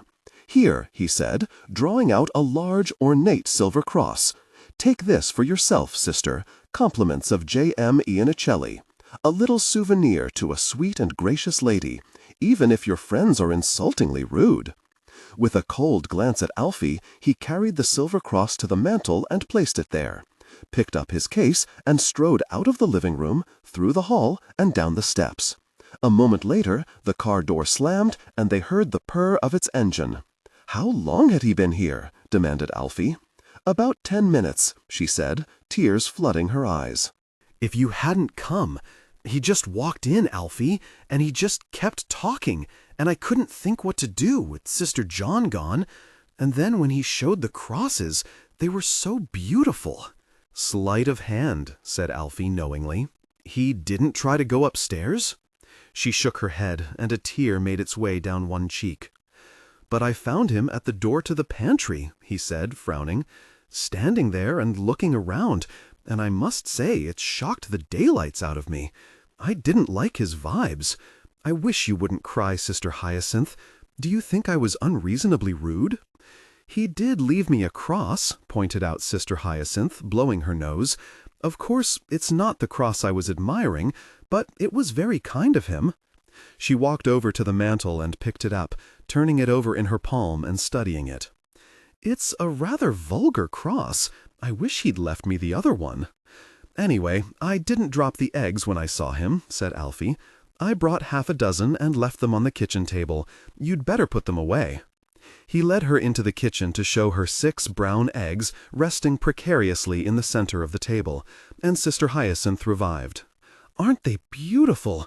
I've never understood how anyone can doubt God after seeing an egg. Would you like some lunch, Alfie?" Alfie conceded that he would love some lunch, and they were munching contentedly on bread and sage cheese when Sister John returned. Her trip into town had left her dazzled by the possibility of new worlds. She had not only mailed her letter to St. Tabitha's by special delivery, but at Naomi's suggestion, inspired suggestion, she said, she had placed a long-distance telephone call to Mr. Armisbrook. It had taken time to reach him, but he had promised to make a special trip to the abbey before dinner and tell the abbess how terribly important it was that they know more about Sister Emma. "About Sister Emma?" exclaimed Sister Hyacinthe, disappointed. "Is that all?" "It's what I particularly want to know," Sister John told her firmly. "It was delightful talking to him, Sister Hyacinthe. He said it's raining in Pennsylvania today, a very light rain, and he's charging 62 cents now for abbey bread. Highway robbery! We had a man selling crosses and rosaries at the house." But Sister John gave no evidence of sharing Alfie's indignation over Mr. Iannicelli after hearing the story. Brill was coming over shortly to answer all her questions about the migrant workers, and her mind was clearly occupied by this forthcoming treat. Finding communication at a standstill, Sister Hyacinthe announced that she would go into the woods to look for food, and Alfie, after a glance at his watch, said that he would go with her. "I must say she's pretty cool about that Iannicelli guy," he complained as they crossed the lawn and entered the woods. I thought she'd ask right away how he knew there were nuns living here. After all, you've been here only 2 days, haven't you?" "She'll get to it," Sister Hyacinthe told him. "She likes crossword puzzles, and she has perfect faith, you know. Besides managing everything so well, she'll probably become an abbess one day. Although I just hope," she added darkly, "that she won't have us all on motorcycles." "I wish you'd explain why you want to be cloistered," Alfie asked. "Don't you mind?" "Mind? Of course not. It brings us nearer to God," Sister Hyacinthe said, surprised. "If you're interrupted all the time, how can you possibly concentrate? Our prayers go straight up to God." "How can you be sure?" "We just know," she told him simply. "Shall we take this new path? I see Jack in the pulpits up ahead." They wandered deeper into the woods, Sister Hyacinthe adding various leaves and roots to her basket: scallions, borage, primrose, and mints. Veering off to the right to avoid a marshy bog, they came out on a clearing occupied, to Sister Hyacinthe's surprise, by a long aluminum house trailer. It fairly bristled with antennas and wires that ran toward a post. One antenna resembled a glittering steel spider's web, the other a clothesline. "My goodness," she said, "who lives here?" "Oh, that's Quigley's place." If you hadn't come, he just walked in, Alfie, and he just kept talking, and I couldn't think what to do, with Sister John gone, and then when he showed the crosses, they were so beautiful." "Sleight of hand," said Alfie knowingly. "He didn't try to go upstairs?" She shook her head, and a tear made its way down one cheek. "But I found him at the door to the pantry," he said, frowning, "standing there and looking around, and I must say it shocked the daylights out of me. I didn't like his vibes. I wish you wouldn't cry, Sister Hyacinthe. Do you think I was unreasonably rude?" "He did leave me a cross," pointed out Sister Hyacinthe, blowing her nose. "Of course, it's not the cross I was admiring, but it was very kind of him." She walked over to the mantel and picked it up, turning it over in her palm and studying it. "It's a rather vulgar cross. I wish he'd left me the other one." "Anyway, I didn't drop the eggs when I saw him," said Alfie. "I brought half a dozen and left them on the kitchen table. You'd better put them away." He led her into the kitchen to show her 6 brown eggs resting precariously in the center of the table, and Sister Hyacinthe revived. "Aren't they beautiful? I've never understood how anyone can doubt God after seeing an egg. Would you like some lunch, Alfie?" Alfie conceded that he would love some lunch, and they were munching contentedly on bread and sage cheese when Sister John returned. Her trip into town had left her dazzled by the possibility of new worlds. She had not only mailed her letter to St. Tabitha's by special delivery, but at Naomi's suggestion, an inspired suggestion, she said, she had placed a long-distance telephone call to Mr. Armisbrook. It had taken time to reach him, but he had promised to make a special trip to the abbey before dinner and tell the abbess how terribly important it was that they know more about Sister Emma. "About Sister Emma?" exclaimed Sister Hyacinthe, disappointed. "Is that all?" "It's what I particularly want to know," Sister John told her firmly. "It was delightful talking to him, Sister Hyacinthe. He said it's raining in Pennsylvania today, a very light rain, and he's charging 62 cents now for abbey bread. Highway robbery. We had a man selling crosses and rosaries at the house." But Sister John gave no evidence of sharing Alfie's indignation over Mr. Iancelli after hearing the story. Brill was coming over shortly to answer all her questions about the migrant workers, and her mind was clearly occupied by this forthcoming treat. Finding communication at a standstill, Sister Hyacinthe announced that she would go into the woods to look for food, and Alfie, after a glance at his watch, said that he would go with her. "I must say she's pretty cool about that Iancelli guy," he complained as they crossed the lawn and entered the woods. "I thought she'd ask right away how he knew there were nuns living here. After all, you've been here only 2 days, haven't you?" "She'll get to it," Sister Hyacinthe told him. "She likes crossword puzzles, and she has perfect faith, you know, besides managing everything so well. She'll probably become an abbess one day. Although, I just hope," she added darkly, "that she won't have us all on motorcycles." "I wish you'd explain why you want to be cloistered," Alfie asked. "Don't you mind?" "Mind? Of course not. It brings us nearer to God," Sister Hyacinthe said, surprised. "If you're interrupted all the time, how can you possibly concentrate? Our prayers go straight up to God. How can you be sure?" "We just know," she told him simply. "Shall we take this new path? I see Jack in the pulpits up ahead." They wandered deeper into the woods, Sister Hyacinth adding various leaves and roots to her basket, scallions, borage, primrose, and mints. Veering off to the right to avoid a marshy bog, they came out on a clearing, occupied, to Sister Hyacinth's surprise, by a long aluminum house trailer. It fairly bristled with antennas and wires that ran toward a post. One antenna resembled a glittering steel spider's web, the other a clothesline. "My goodness," she said, "who lives here?" "Oh, that's Quigley's place," Alfie said in an offhand voice. "We must have taken a wrong turning. I've never seen such a beautiful trailer. Can we look inside?" "I wouldn't," he said with a shake of his head. "Is his wife there? Quigley married?" The idea seemed to amuse Alfie. "I can't picture it, although one never knows, of course." Sister Hyacinth stared at the trailer, puzzled by something in Alfie's voice, and by the look of the trailer, simply dropped into the tall grass. "You're right," she said, nodding. "A woman would have planted a garden, or seen to it that the grass was cut. He lives there alone, then?" "Well, he has a lot of shortwave radios and that sort of thing." "And just collects garbage?" "Just collects garbage," Alfie said solemnly. "Shall we find the other path now? He must hate to be spied on." They retreated, stumbling into a glade carpeted by wild strawberries, and so bright with sunshine that each of them promptly sat down without another word and began picking and eating them. "This is great," said Alfie after an interval, rolling over in the moss. "I've forgotten it's my lunch hour. I've even forgotten Mr. Iancelli, Sister Hyacinth. All this sun, and I haven't tasted anything so ambrosial in weeks as these berries. Who's Mr. Iancelli, anyway? A nice guy trying to sell crosses? A nice, even thoughtful salesman?" "Not really so thoughtful," Sister Hyacinth pointed out unforgivingly. "He said the cross I admired cost $5. The cross he gave me cost $5 too, and if he'd been really thoughtful, he would have given me the one I liked." Alfie grinned. "I didn't realize nuns could be so human. How do you know the two crosses are the same price?" "Because of the price tag," said Sister Hyacinth patiently. "I picked up the cross he left on the mantel, and there was a tiny sticker on the back that said $5, which is exactly what he said was the price of the jeweled cross." Alfie gave her a long, thoughtful look. "That's sort of funny, you know. I mean, if I were slightly paranoid—" He stopped and considered this. "A salesman who leaves for a drink of water the minute he gets a customer hooked on his merchandise, then leaves you with a particular cross, but not the one you admired.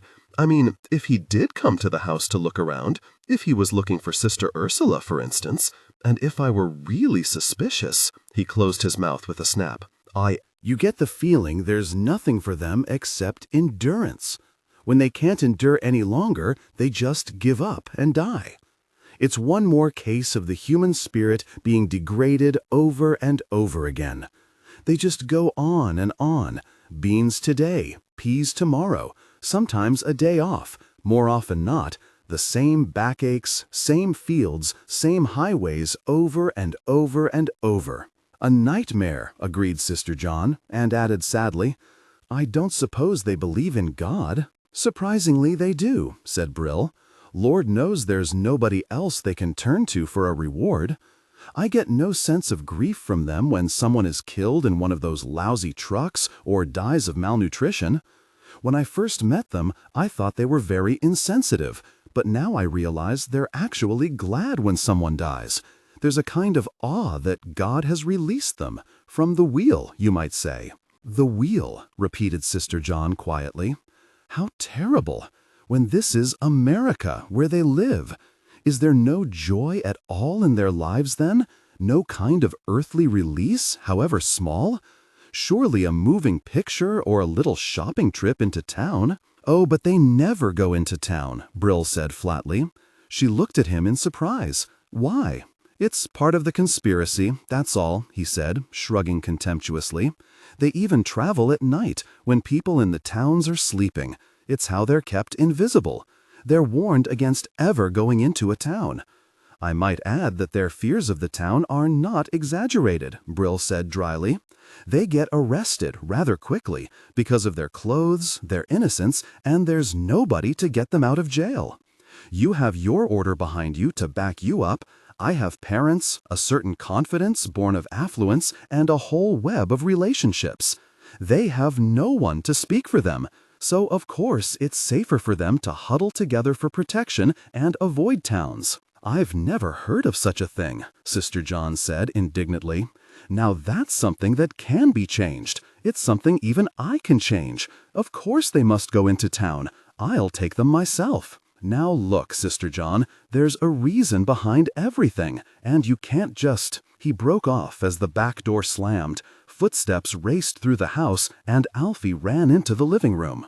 He stopped at sight of them and with exaggerated politeness said, "Hello there." Sister Hyacinthe followed, looking distraught and saying, "But what did you mean, Alfie?" "Nothing at all. Go right on talking," Alfie said, and nonchalantly strolled toward the mantel. He picked up the silver cross, looked at it, carried it over to the window, and held it up to the light. "Alfie, what's wrong?" protested Sister Hyacinthe. Alfie paid no attention. He was studying the piece of jewelry, which was complicated and baroque, a piece of flat silver to which a three-dimensional silver rose had been grafted. The stem of the rose ran vertically up to the intersection of the cross, where it blossomed out into an intricate flower with sharp petals and a bud. It was this protuberance that he examined with narrowed eyes. "What is it?" asked Sister Hyacinthe, while Sister John and Brill watched in astonishment from the couch. Alfie brought a penknife from his pocket, selected the thinnest point out of several possibilities, and inserted it into the heart of the rose. "Alfie, my cross!" cried Sister Hyacinthe, and then stared open-mouthed as the silver rose was severed from its background, and a tiny black cylinder fell into the palm of Alfie's hand. He dropped it to the floor and placed a foot on it. "That's why he gave you this particular cross," he said. "It's bugged." The word catapulted Brill from the sofa.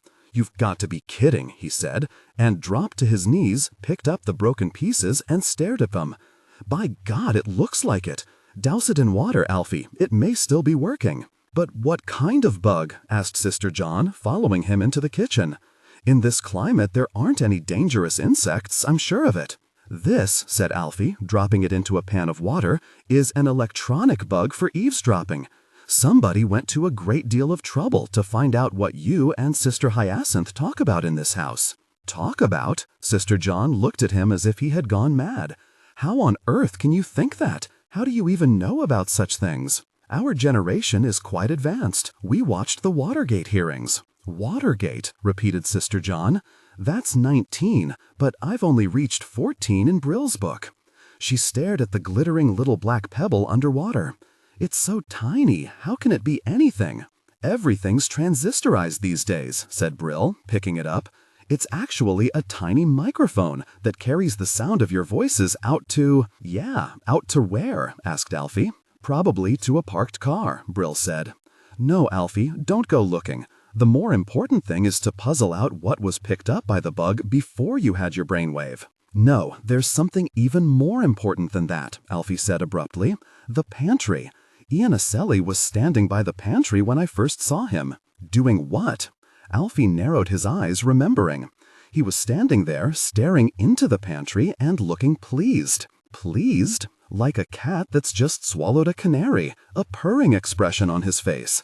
Do you think he could have bugged the pantry too? They hurried from sink to pantry and began a tedious search of all the shelves, but they found no further signs of bugging.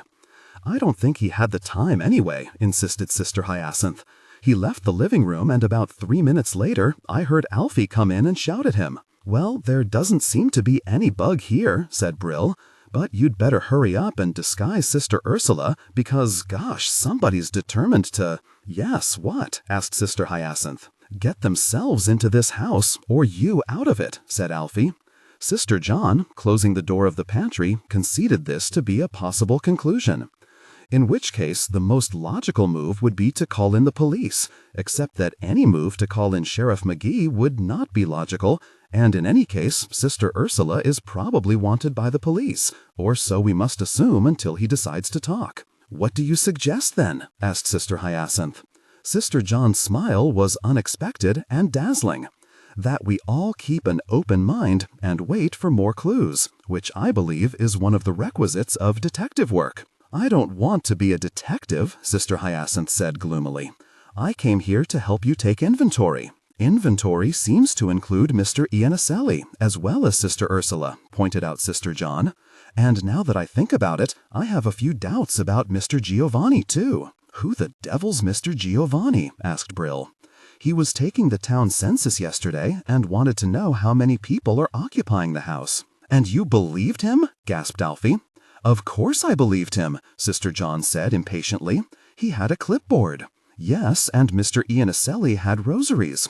"Of course, I understand now that things are no longer what they appear to be, but Mr. Armisbrook, although a Lutheran, is always what he appears to be, and he's been the extent of our experience until Monday." Sister Hyacinth's eyes were on Alfie, who was staring transfixed at the table and smiling. "What is it, Alfie?" He looked up with eyes shining.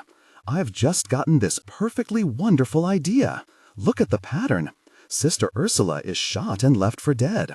The next night, 3 men come back, presumably looking for his remains. Think how they felt when they couldn't find any. So they send Mr. Iannicelli with a bug to find out if Sister Ursula's inside the house. If my theory's correct, then what they're really looking for is reassurance that Sister Ursula's dead."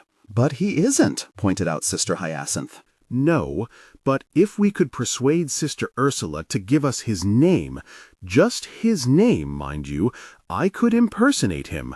I could sign into a motel using his name. That would draw attention from this house, wouldn't it? Or you could smear me with blood and I could stagger into a doctor's office saying I've been shot." Brill grinned. "You're slipping, Alfie. What happens when it becomes obvious the motel room is empty, or when the doctor says, 'Okay, let's have a look at those bullet holes'? All right, so maybe it's a bit creaky, but the point is sound. There has to be some way to get these people off Sister John's back." "There is," Brill said.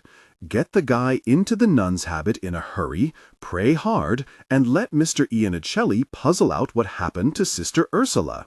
In the meantime," he glanced at his watch, "this, was our lunch hour, and we've got to get back to bean picking. Sister John, we'll talk some more after dinner tonight." "Splendid," she said. "And I'll come up with a better idea," promised Alfie.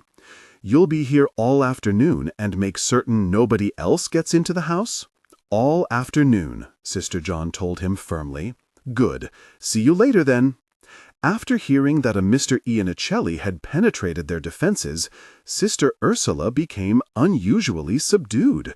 One could almost say he turned docile.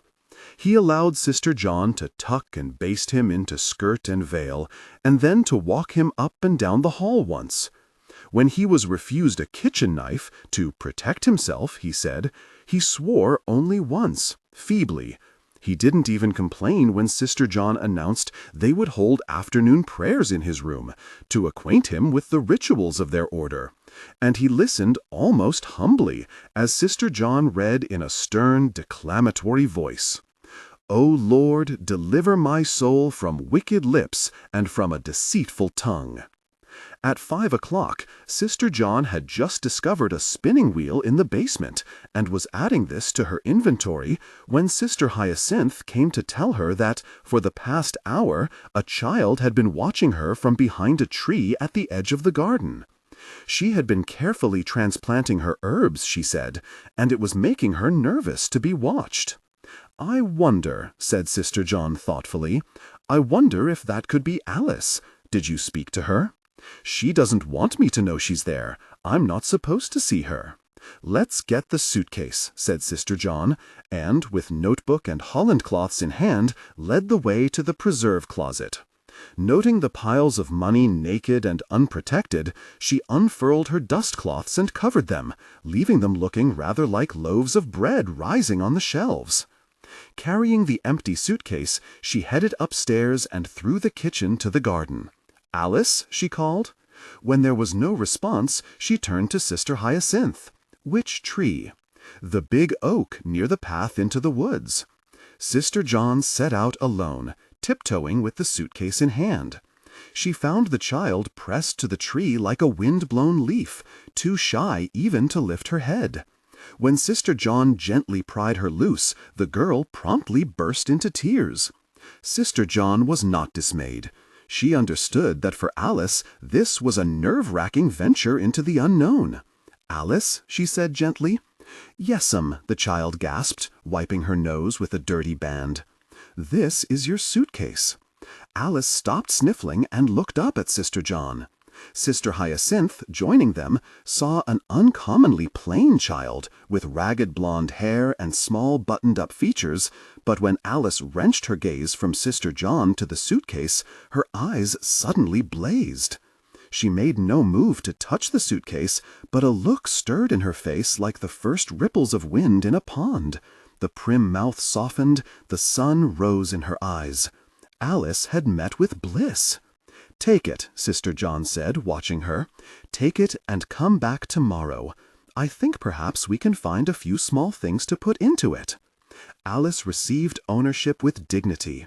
A furtive little smile tugged at her lips as she struggled off toward the path with the suitcase banging against her thin legs.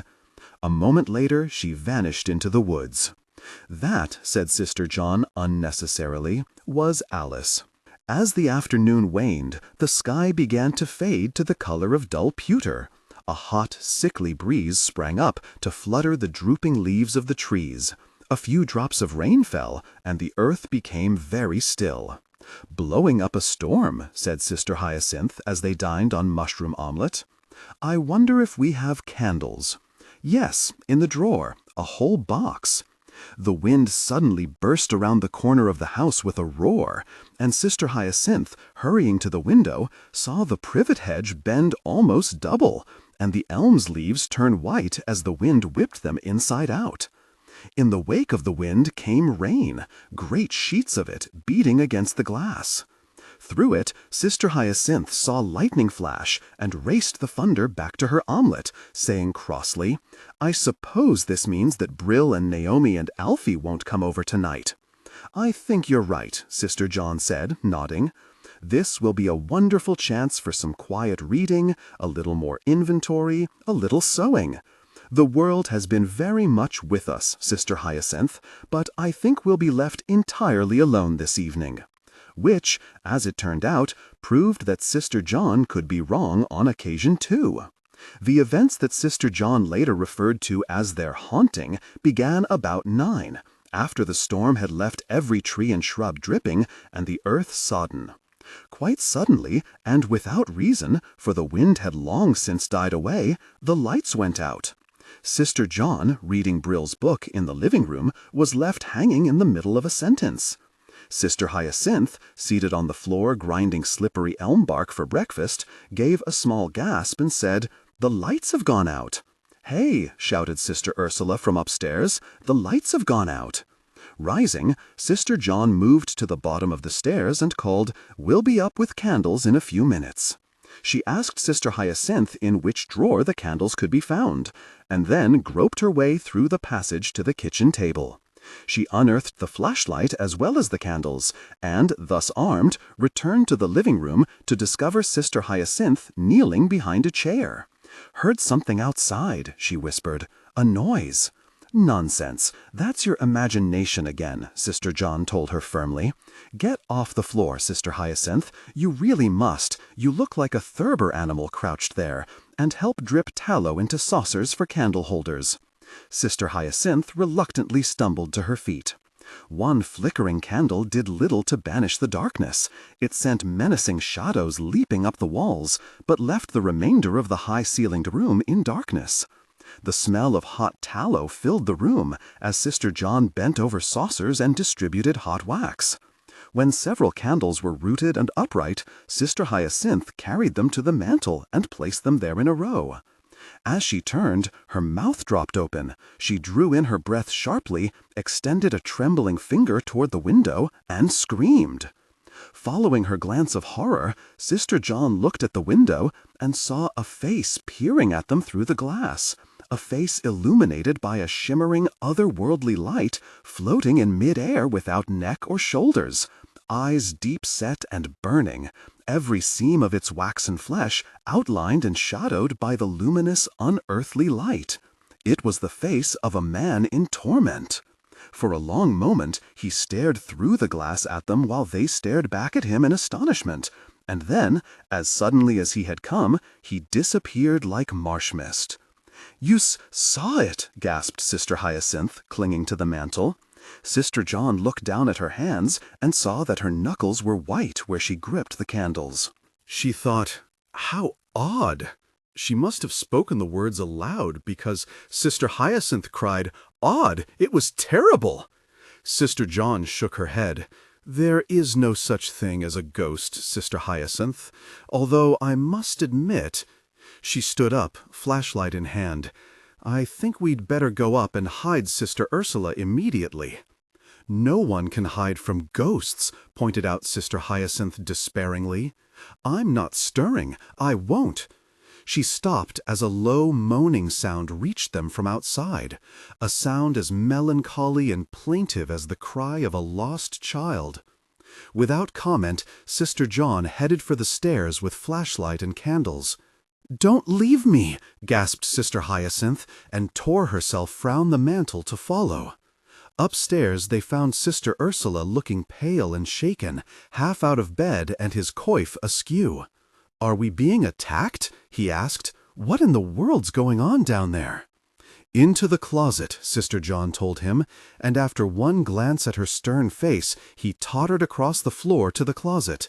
The flashlight was thrust into his hands, and he was abandoned there. "Now we'll double-check all the doors and windows," Sister John said. "I wish we'd done it first," stammered Sister Hyacinthe. "We didn't," pointed out Sister John, and returning to the top of the staircase came to an abrupt stop. "What is it?" whispered Sister Hyacinthe, bumping into her. Sister John blew out her candle, leaving only the flickering candles in the living room to illuminate the downstairs hall. "Listen." That was when Sister Hyacinthe heard the footstep on the porch. It was a heavy step, followed by the protest of rotted wood beneath it, and then the unmistakable sound of chains dragging slowly across the porch. Another step was taken, and the rattle of chains repeated. Sister Hyacinthe clung to Sister John, shivering. Even Sister John, who didn't believe in ghosts, felt a chill run from the base of her spine to her scalp. The country silence had been profound, almost bottomless following the storm, and these unnatural sounds went beyond the rational to awaken ancient primitive terrors of the night. She too stood waiting. The knock, when it came, was a soft tap on the door. "He'll come in now," said Sister Hyacinthe, and swayed alarmingly against Sister John. A moan rose and fell, like a dog whimpering at the door. And then the dragging steps were heard again, this time in retreat, and silence fell. "We must check the doors," said Sister John resolutely, and grasping Sister Hyacinthe by the arm, helped her down the stairs. "Sit," she told her, "while I make certain the door to the cellar is locked." "Cellar!" cried Sister Hyacinthe in an anguished voice. "Oh, I couldn't bear it if they came up through the cellar, all dead and cobwebby. It's the spirit of the dead haunting us, Sister John. Even Alfie said that people must have died violently here." If Sister John heard her, she gave no evidence of it. She was feeling her way through the dark to the cellar door. She turned the key in the ancient lock, listened a moment for sounds from the basement, and, returning to Sister Hyacinthe, became aware of gentle tapping sounds at the dining room window. "This is ridiculous," she said angrily. "What's more, it's undignified. Sister Hyacinthe, we're going to resume our places in the living room, light all the candles we have, and sit there if the whole house falls down around us. Someone has a very macabre imagination." "We'll go mad," pointed out Sister Hyacinthe. "They'll find us here tomorrow, and we'll be nothing but gibbering idiots."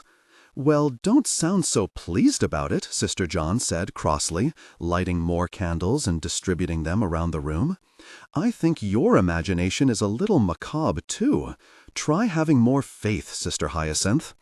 Sister Hyacinthe gave her a bleak, reproachful glance, but was silenced. Candles lighted, Sister John took her place in the chair that faced both sets of windows, brought Brill's book to her lap, and bent her attention to it. She read, "Terror stalks the streets at night in any urban community in America, but even more corroding is the expectation of terror, with its resultant inhibiting factors, loss of faith in humanity, the lost spontaneity of a casual walk to the newsstand at midnight. Unfortunately, even locked inside an apartment, there is no feeling of real security. There remains the dread of a hand at the window, a knock on the door." Sister John firmly put the book down and reached instead for the office of the Blessed Virgin. Across from her, Sister Hyacinthe sat stiff as a poker in her high-backed chair, her eyes riveted on Sister John. She said through clenched teeth, "I think we're being watched, Sister John." "I'm sure we are," said Sister John, nodding. "If I were a ghost, I should feel quite snubbed if no attention was paid. I'm sure they can see us quite clearly through the window. I wonder if my coif is straight." "Quite straight, Sister Hyacinthe." The shutter in the kitchen window banged hard against the house, and something fell with a thud against the back door. The moaning began again, followed this time by soft, ghostly music. "Harp," said Sister John in a pleasant voice. "I always did enjoy harp music." "Must we sit here like this?" protested Sister Hyacinthe. "Yes, it's good for our characters," replied Sister John, and, turning to her book of office, began to read aloud in a clear voice. "The Lord is protector of my life. Of whom shall I be afraid? Whilst the wicked draw near against me to eat my flesh." "Please," begged Sister Hyacinthe, "mine enemies that trouble me have themselves been weakened." She stopped, aware of a soft, luminous light floating past the window, and when she resumed reading, her voice was louder. "I and have fallen. If armies in camp should rise up against me, in this will I be confident." "What's happening?" asked Sister Hyacinthe, closing her eyes. "The face is at the window again. No, no, don't look, Sister Hyacinthe." The face dimmed and vanished, and they sat in silence, waiting. But aside from one loud and piercing scream in the vicinity of the dining-room window, there was a cessation of movement and sound outside. Sister John watched 10 minutes crawl past on her watch and put down her book. "I think it's over." Sister Hyacinthe warningly shook her head. "Not yet," she said, listening. But the voices they heard approaching the house now were normal voices in conversation. A moment later, the screen door creaked, and Alfie called, "Sister Hyacinthe, Sister John, are you all right?" "A blessed sound," murmured Sister John, and rose from her chair to unlock the door. When she opened it, she found Brill, Alfie, and Naomi staring at her in astonishment. "We heard a scream about 10 minutes ago," said Naomi. "We came as fast as we could. What's happened to your lights?" "Aren't the lights out everywhere?" Brill shook his head. "Even the street light on Fallen Stump Road is shining." They stood brandishing flashlights, looking wonderfully alive, strong, and capable in their dripping rain slickers and boots. "Is something wrong?" "A great deal wrong," Sister Hyacinthe told them eagerly. "Was wrong," corrected Sister John. "You have flashlights. Could we all take a look around before going inside?" They tramped through the wet grass to the rear, where they discovered that the electric wires had been severed at the point where they entered the house. Someone had even taken the time to wrap up the slack and coil it neatly over a wisteria vine. "An orderly mind," pointed out Sister John. They also found that a truck had recently been parked at the service driveway down near Fallen Stump Road, for the mud still bore the imprint of wide-track double tires. Several footprints led into the tall grass before they disappeared. "Okay, what happened?" asked Brill, turning to Sister John. In a matter-of-fact voice, she told him, and Alfie shocked Sister Hyacinthe by remarking with admiration that it was a very clever trick, and he would like to meet whoever thought of it. She did not, however, abandon her illusions of the supernatural until Naomi spotted the tiny electronic device on the tree by the dining-room window. It was attached to the trunk by means of a suction cup, and when she pulled it away, it wheezed and gasped out one last feeble bar of harp music. "They forgot to take this one away," said Sister John grimly. "Transistorized, too, no doubt." "Obviously, they didn't know what they were up against," Naomi told her in an awed voice. "They thought you'd run screaming from the house, and then they'd go inside and look for Sister Ursula." "Sister Ursula? Oh dear, we've forgotten all about him," exclaimed Sister John, startled. "We tucked him into the secret passage more than an hour ago." They hurried inside and up the stairs to Sister Ursula's room, where Sister Hyacinthe fumbled for the hidden lever and slid back the wall of the closet. "Sister Ursula," she called. Alfie shone his flashlight on an empty landing and spoke the obvious. "He's gone." Sister Hyacinthe and Sister John exchanged horrified glances. "Down the stairs? To the basement?" gasped Sister Hyacinthe. Flashlights were focused, and in single file they descended the narrow secret staircase, but there was no sign of Sister Ursula, either on the steps or collapsed in a heap at the bottom. Sister John pressed against the preserve closet wall and passed through it first, which gave her a moment to check the money. She found it still intact under the dust cloths. By the time the others joined her, however, there was no doubt but that Sister Ursula was somewhere in the basement, for they could all hear the sounds of joyous singing from another room. They found him in the wine cellar, seated on the floor with his coif in his lap and his long veil tucked rakishly over one ear.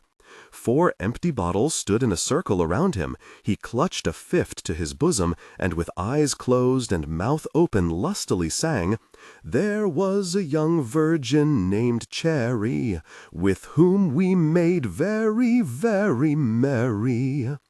Sister John sighed and shook her head. "How tedious this is going to be," she said. "Tomorrow we'll not only have to call the electric company and the police, but before we do anything else, we'll have to do some serious work on strengthening Sister Ursula's character." Alfie grinned. "It certainly gives you a busy day." "I told you," Sheriff McGee said the next morning, standing in the rear garden and staring resentfully at the house. He chewed irritably on the stub of his Sanny-Smoke cigar, which muffled his voice but not his indignation. "Told us what?" asked Sister John. "3 of you here alone is asking for trouble. I warned you."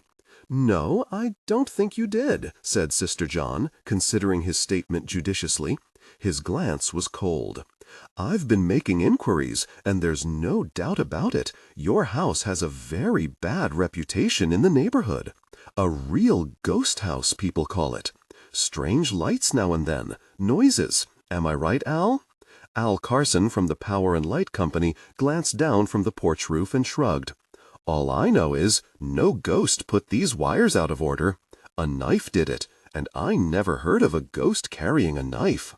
The sheriff didn't appear to appreciate this. "I'll take a look inside the house." "But the ghost didn't go inside," pointed out Sister John.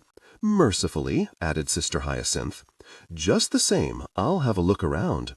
"Not," said Sister John firmly, "until Sister Ursula has been told that a man is coming into the house. She was about to have a bath, wasn't she, Sister Hyacinthe?" "I hadn't planned on going into the bathroom," said the sheriff. "Nevertheless, please wait until Sister Hyacinthe has alerted Sister Hyacinthe. She's easily upset." "You don't seem to be," the sheriff said suspiciously, as Sister Hyacinthe hurried toward the house. "Sister Ursula is nearly 80, she told him shamelessly, and although, fortunately, she was, dead to the world during the events of last evening, nevertheless the sudden appearance of a man would definitely frighten her. She's lived in cloister for years." "Why doesn't it scare you, too?" asked the sheriff, chewing on this subject like a cud. Sister John's glance was impatient. "I don't see why that fact interests you. I'd always assumed that a policeman's job is to prevent women from being frightened, not to analyze why they're not." With this remark, the battle was joined, the sheriff staring hard at Sister John, and she returning his glance calmly, thereby earning another black mark against herself by refusing to be outstared.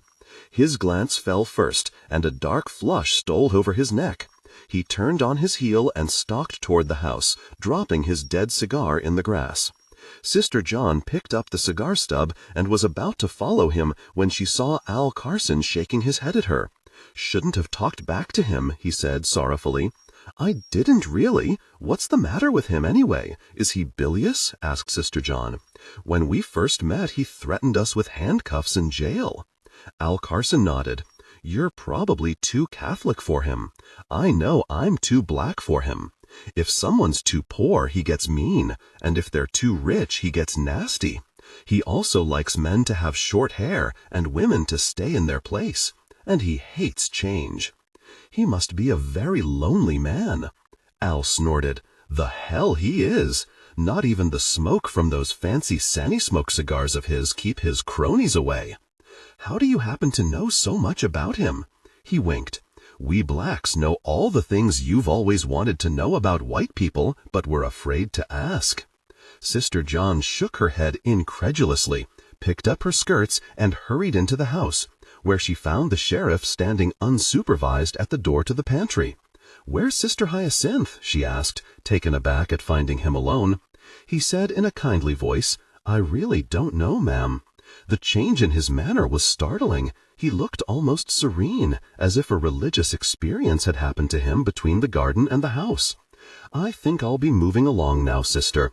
There's a good bit of work waiting downtown, but I'll see to it that a police car patrols Fallen Stump Road at least once during the night.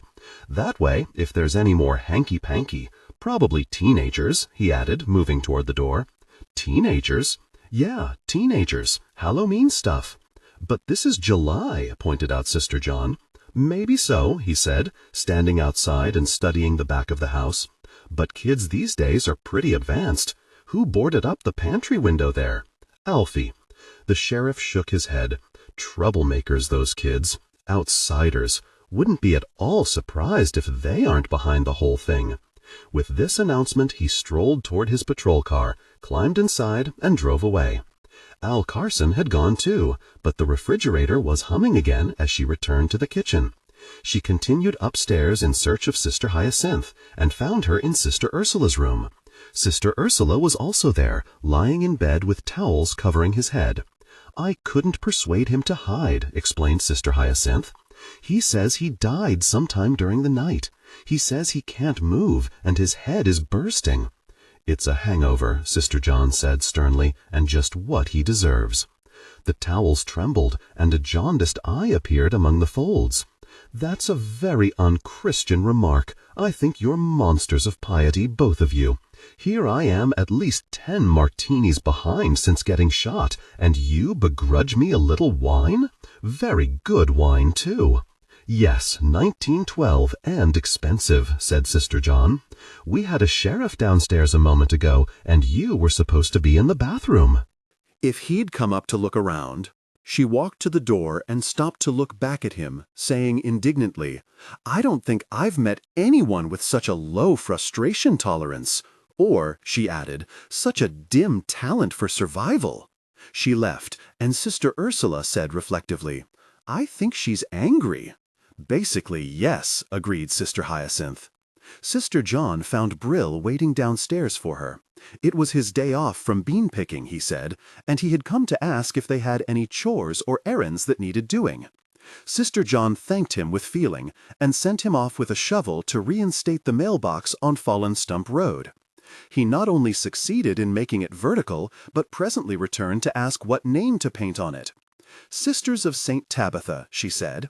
"Then here's a letter for you," he said, producing an envelope. "The postman happened to drive past while I was working." Sister John glanced at the address on it and excitedly lifted her voice. "A letter, Sister Hyacinthe," she called. "It's postmarked the day we left the abbey." Sister Hyacinthe hurried down and seated herself on the bottom stair. Only then did Sister John open it, reading it aloud to Brill as well as Sister Hyacinthe. "I know you will be pleased to hear," wrote the abbess, "that this morning's mail, which arrived shortly after your departure, brought a letter to us from our mother house in Switzerland. Dear Mother Therese, from whom we have had so many inspiring and helpful letters, has replied at last about Mr. Moretti's legacy. She writes that, knowing the difficulties that have beset us here, she wishes us to have all the benefits of the legacy, since their vineyards have been blessed with 3 fine years. They will not hear of our sharing any proceeds from the gift with them. And so, dear Sister John, continued the abbess, you see how important your mission is, and how we rely on you. I have sent you out into the world with Sister Hyacinthe, not only to learn about the world, but also to learn what contribution we can best make to it for the glory of God. I place the decision entirely in your hands. Sister John put down the letter. In my hands, she whispered. Oh, how wonderful! Perhaps we can even do something for the migrant workers. Like what? Asked Brill, amused. Her eyes had begun to sparkle. I haven't given it much thought yet, but with so much scope, it's not only the house, you know, there are the furnishings, some of them valuable, I'm sure. However, she brushed this aside impatiently. The only thing I can do for them, right now, is organize a little trip into town tomorrow, like a party, and give the children a cultural experience. You'll frighten them, said Brill flatly. Not if you help persuade them and their parents. Sister Hyacinthe and I can bake cookies this afternoon, and you and I can take them over this evening after they've come in from the fields. You'd help me talk to them, wouldn't you? Of course, said Brill, watching her with a smile. We'll make sugar cookies, she said, turning to Sister Hyacinthe. We certainly have enough sugar, said Sister Hyacinthe. We'll make them now, said Sister John, and led the way into the kitchen. Have you seen any cookie sheets, Sister Hyacinthe? Yes, said Sister Hyacinthe, but I don't care to go in the pantry and walk on all the sugar spilled on the floor. I didn't spill any, Sister John said, joining her at the door to the pantry. You must have, Sister Hyacinthe. No, I didn't. I carried 3 jars to the basement yesterday, but I didn't spill any. I went into the pantry last night to get slippery elm bark, and there wasn't any sugar on the floor. And I've not been in the pantry today at all. Nor have I, said Sister John, frowning at the grains scattered across the dark floor. It's slippery to walk on, and of course it attracts ants. Who'd want to steal powdered sugar? Asked Brill. He knelt down, stabbed it with a damp finger, and carried the finger to his lips. Ugh, he said, making a face. Ah, he spat it out in distaste. That's not sugar. Not sugar, echoed Sister John. It has to be sugar. We're going to make cookies with it. Unless, of course, something else spilled. She glanced up and down the shelves in search of something remotely resembling sugar. Let's be scientific about this, urged Brill. Get me a spoon and show me where you think this came from. One of those last 3 jars on the top shelf, said Sister John, reaching up to grasp one. This, she said, handing it to him. We moved the others to the preserve closet. He carried the jar to the kitchen table and took the spoon that Sister Hyacinthe offered him. Opening the container, he scooped out a spoonful, studied it, sniffed it, then carried a few grains to his lips and tasted it. Ugh, he said, making a face. Ah, he spat it out in distaste. That's not sugar. Not sugar, echoed Sister John. It has to be sugar. We're going to make cookies with it. Unless, of course, something else spilled. She glanced up and down the shelves in search of something remotely resembling sugar. Let's be scientific about this, urged Brill. Get me a spoon and show me where you think this came from. One of those last 3 jars on the top shelf, said Sister John, reaching up to grasp one. This, she said, handed it to him. We moved the others to the preserve closet. He carried the jar to the kitchen table and took the spoon that Sister Hyacinthe offered him. Opening the container, he scooped out a spoonful, studied it, sniffed it, then carried a few grains to his lips and tasted it. Ugh, he said, making a face. Ah, he spat it out in distaste. That's not sugar. Not sugar, echoed Sister John. It has to be sugar. We're going to make cookies with it. Unless, of course, something else spilled. She glanced up and down the shelves in search of something remotely resembling sugar. Let's be scientific about this, urged Brill. Get me a spoon and show me where you think this came from. One of those last 3 jars on the top shelf, said Sister John, reaching up to grasp one. This, she said, handed it to him. We moved the others to the preserve closet. He carried the jar to the kitchen table and took the spoon that Sister Hyacinthe offered him. Opening the container, he scooped out a spoonful, studied it, sniffed it, then carried a few grains to his lips and tasted it. "Ugh," he said, making a face. "Ugh," he spat it out in distaste. "That's not sugar." "Not sugar," echoed Sister John. "It has to be sugar. We're going to make cookies with it. Unless, of course, something else spilled." She glanced up and down the shelves in search of something remotely resembling sugar. "Let's be scientific about this," urged Brill. "Get me a spoon and show me where you think this came from." "One of those last 3 jars on the top shelf," said Sister John, reaching up to grasp one. "This," she said, handed it to him. "We moved the others to the preserve closet." He carried the jar to the kitchen table and took the spoon that Sister Hyacinthe offered him. Opening the container, he scooped out a spoonful, studied it, sniffed it, then carried a few grains to his lips and tasted it. "Ugh," he said, making a face. "Ugh," he spat it out in distaste. "That's not sugar." "Not sugar," echoed Sister John. "It has to be sugar. We're going to make cookies with it. Unless, of course, something else spilled." She glanced up and down the shelves in search of something remotely resembling sugar. "Let's be scientific about this," urged Brill. "Get me a spoon and show me where you think this came from." "One of those last 3 jars on the top shelf," said Sister John, reaching up to grasp one. "This," she said, handed it to him. "We moved the others to the preserve closet." He carried the jar to the kitchen table and took the spoon that Sister Hyacinthe offered him. Opening the container, he scooped out a spoonful, studied it, sniffed it, then carried a few grains to his lips and tasted it. "Ugh," he said, making a face. "Ugh," he spat it out in distaste. "That's not sugar." "Not sugar," echoed Sister John. "It has to be sugar. We're going to make cookies with it.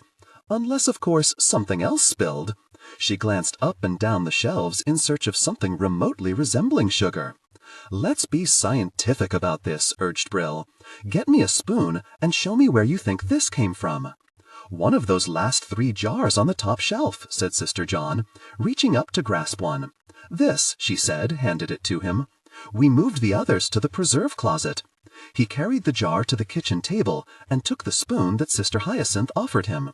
Opening the container, he scooped out a spoonful, studied it, sniffed it, then carried a few grains to his lips and tasted it. "Ugh," he said, making a face. "Ugh," he spat it out in distaste. "That's not sugar." "Not sugar," echoed Sister John. "It has to be sugar. We're going to make cookies with it. Unless, of course, something else spilled." She glanced up and down the shelves in search of something remotely resembling sugar.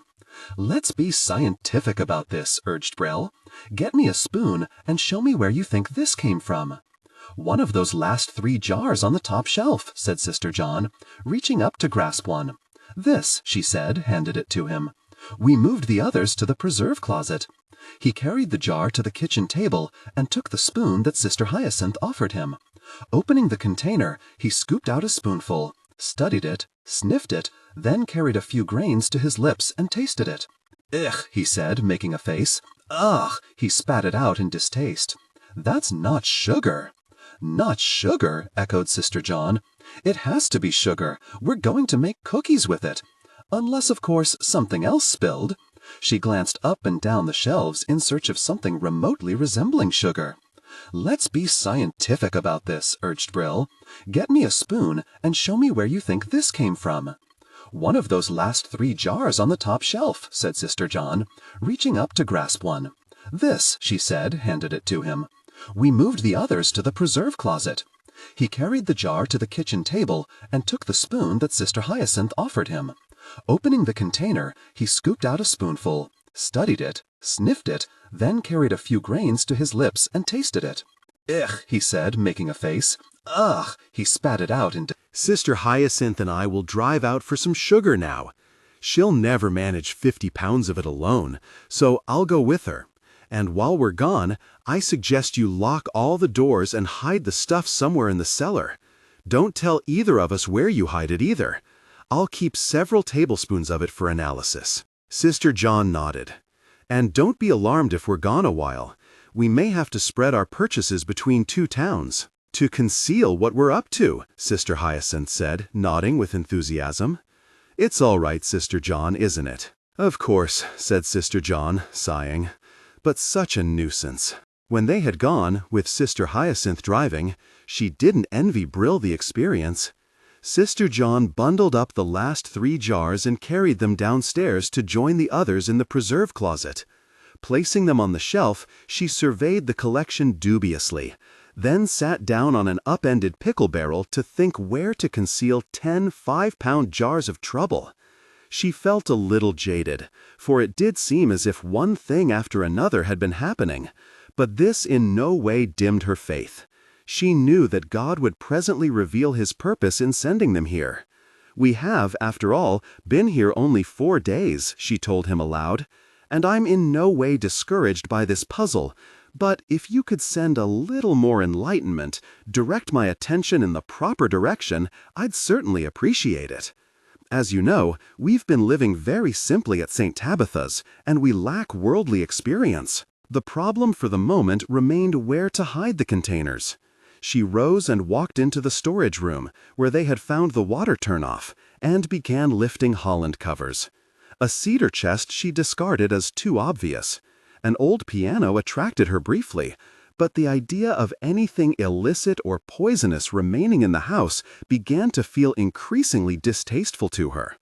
The money in the well was obviously theirs, but although she did not care to follow this to its logical conclusion, she could not feel that this mysterious substance belonged to them too. The money in the well. If no one had peered into the well during all those years, then obviously the well could prove an equally successful place for concealing 10 large glass jars. Somewhere she remembered seeing a pile of burlap bags and found them under the cellar stairs.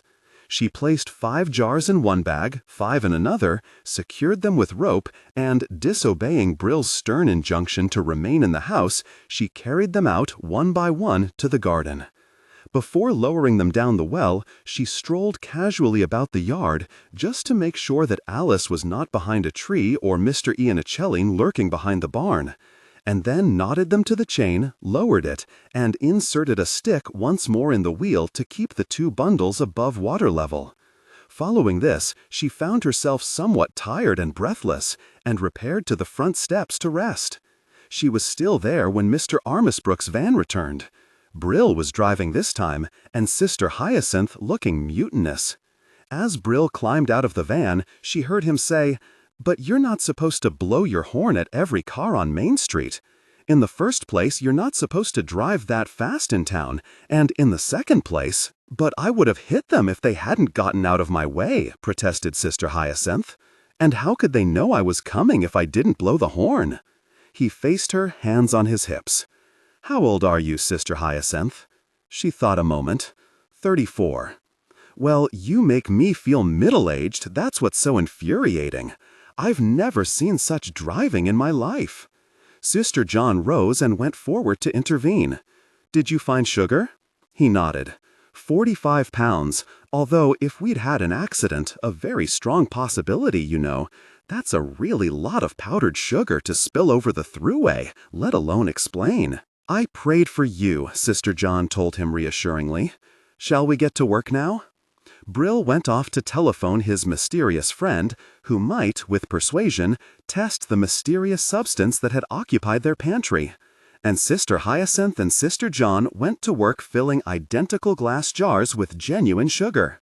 When the pantry had been restored to respectability, it was lunchtime, and they decided to bring Sister Ursula downstairs.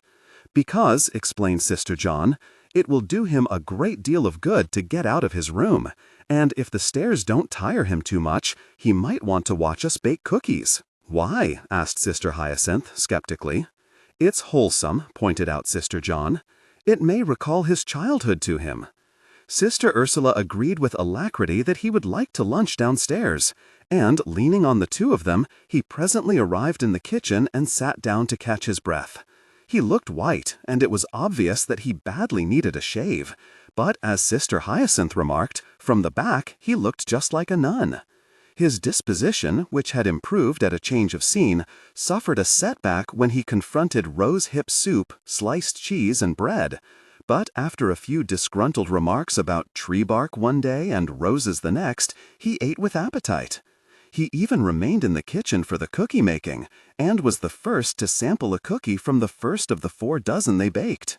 After this, he went upstairs, carrying with him an ancient book from the living room, entitled Life Among the Cannibals.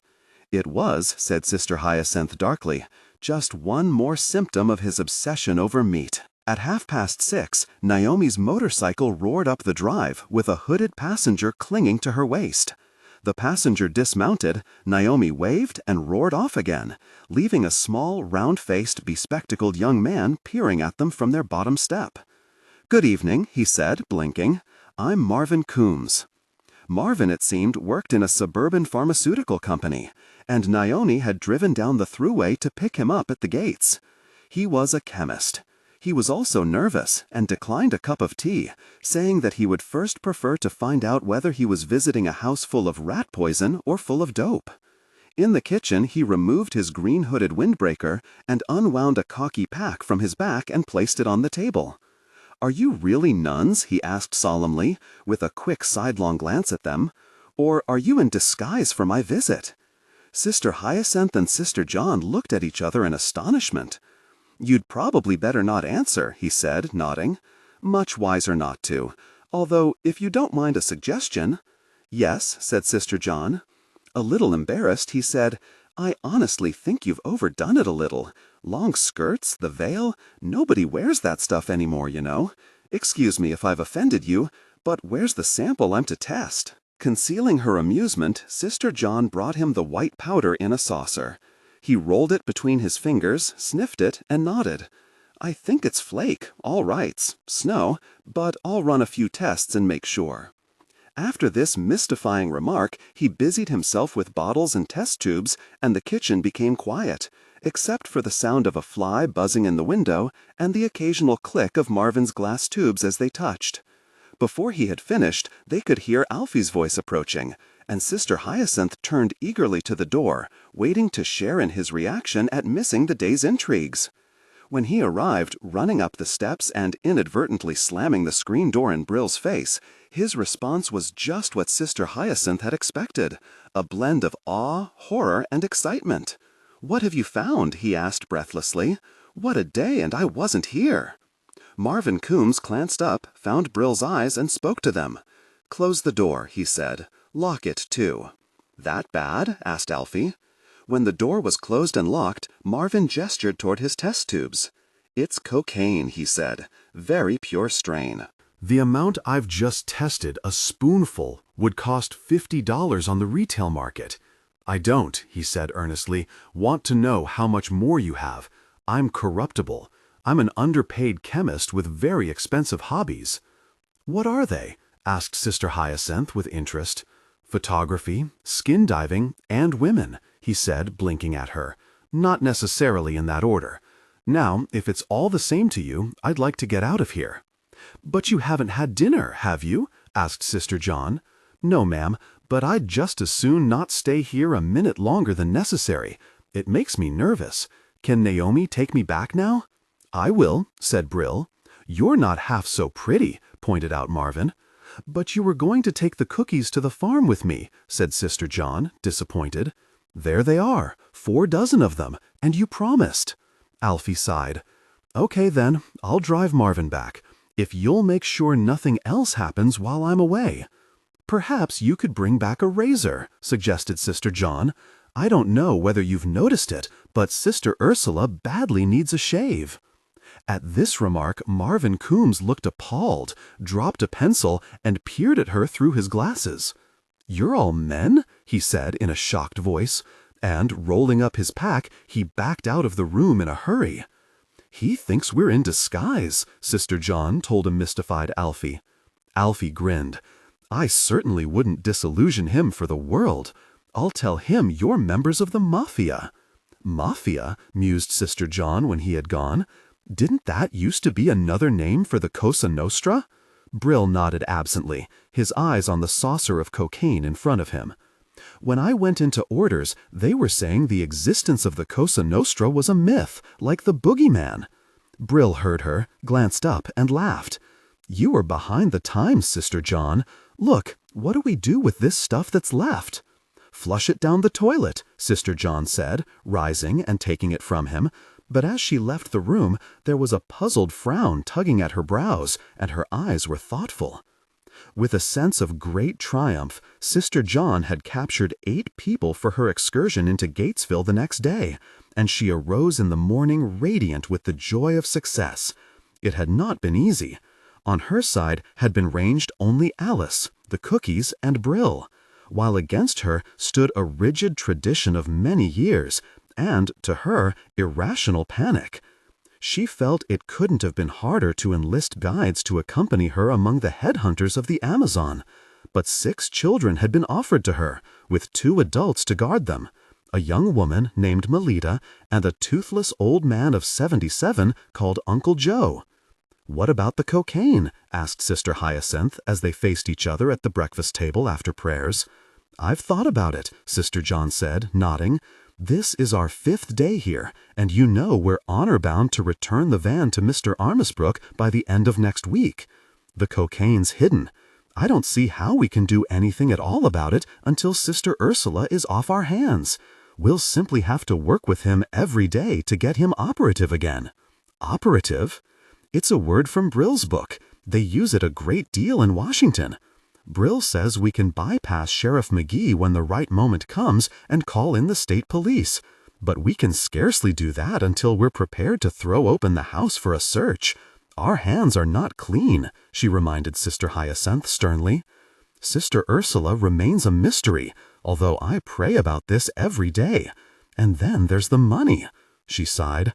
"I'm not sure I could explain that to the police either. If you'd like to count more of it while I'm in town, Sister Hyacinthe." "No, thank you," Sister Hyacinthe said hastily.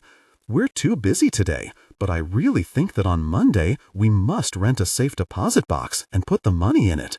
Last night she dropped her voice dramatically. "Last night I carried the already counted batch into the storage room and hid it in the old piano there." "Boisendorfer?" "No, Steinway. I want you to remember where it's hidden. The rest is still in the preserve closet, but I moved it out of sight by dropping it into the old wooden pickle barrel in the corner." "Empty, I hope?" "Well, not now, but if you mean are there pickles inside, no, although I have to confess there's still a strong smell of brine." "Pickled money," said Sister Hyacinthe gaily. She was feeling surprisingly light-hearted because Sister John had not insisted on her joining the expedition. Naomi was going to drive the van. In turn, Alfie had volunteered to take a few hours off from bean-picking to protect Sister Hyacinthe now that they were concealing not only Sister Ursula, but 50 pounds of cocaine. "But doesn't Mr. Eaton, the farmer, mind you're missing so much time?" Sister John had asked him. "He likes us," Alfie said, pleased. "Actually, he's very sympathetic about the migrant workers, but he has to make a living. He says if there was a really tough, enforced law, he wouldn't mind fixing up his shacks, but it would take money none of the other farmers are spending, and he couldn't deduct it as charity. The shacks are used only about 6 weeks out of the year, you see." "And that's exactly where the solution lies," Sister John had said, nodding vigorously, and at the same time looking mysterious. Now she said to Sister Hyacinthe, "I know you won't let Mr. Iannicelli into the house again, but I want you to remember that we seem to be surrounded by wolves in sheep's clothing, all of them bent on coming inside." "Yes, that's becoming obvious," pointed out Sister Hyacinthe. "But have you decided why?" "An idea begins to take shape," Sister John told her, nodding. "A deduction?" "Yes, and although it bothers me a great deal to say this, I feel you must regard any stranger with suspicion." "I always have," Sister Hyacinthe said truthfully. Sister John looked startled. "Yes, I suppose you have." "I don't," said Sister Hyacinthe carefully. "Trust people in general, I don't love them all, as you do, and look for God in them. I can't usually find God in them at all." "It takes time," Sister John said, warmly patting her hand. "But for just one more week, heaven forgive me for saying it, I think it would be wise for you to continue being suspicious. Then you can try loving them." She arose and carried breakfast dishes to the sink. "I'll get ready now. I plan to take the children through the 5 and dime store, show them the courthouse, the Catholic church, and the supermarket, and then buy each of them an ice cream cone. In the meantime, she added, there could be a letter from Mother Angelique today, in reply to my phone call. Watch for it, will you? With this, she picked up Sister Ursula's breakfast tray and vanished with it. It was a motley-looking group that assembled in the garden an hour later, at 9 o'clock. Uncle Joe was a black man bent almost double from rheumatism. He leaned heavily on Melita, who was blonde, with a worn, once pretty face turned passive from too many sterile hours. Alice led them, eyes shining, a small Joan of Arc in sneakers. Her 5 companions, none of them older than Alice, looked stupefied with terror. They were introduced as Moses, Rosebeth, Lucas, Harry, and Carrie. Almost at once, Moses announced that he had to go to the bathroom, and since he was too frightened to go alone, Alice, Rosebeth, Lucas, Harry, and Carrie insisted on accompanying him upstairs. They crowded into the bathroom together in spite of Sister John's protests, and while Moses attended to the call of nature, the others examined the bathtub and made faces at themselves in the mirror.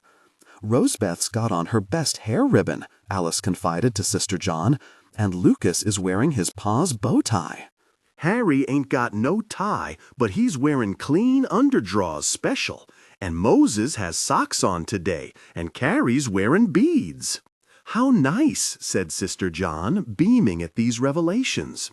Are you quite finished now, Moses? Shall we go down and get into the car? In mass, they left the bathroom, each of them wistfully stroking the banisters as they moved downstairs, where they collected in a knot and peered into the living room. Don't touch stand, Alice told them, and like puppies they stood. Okay, called Naomi, opening the doors of the van and waving to them. In you go, sit on the floor and hold on tight. Cars were obviously an oasis of the familiar after their brief glimpse into a Victorian mansion, for Harry promptly relaxed enough to hit Moses in the stomach.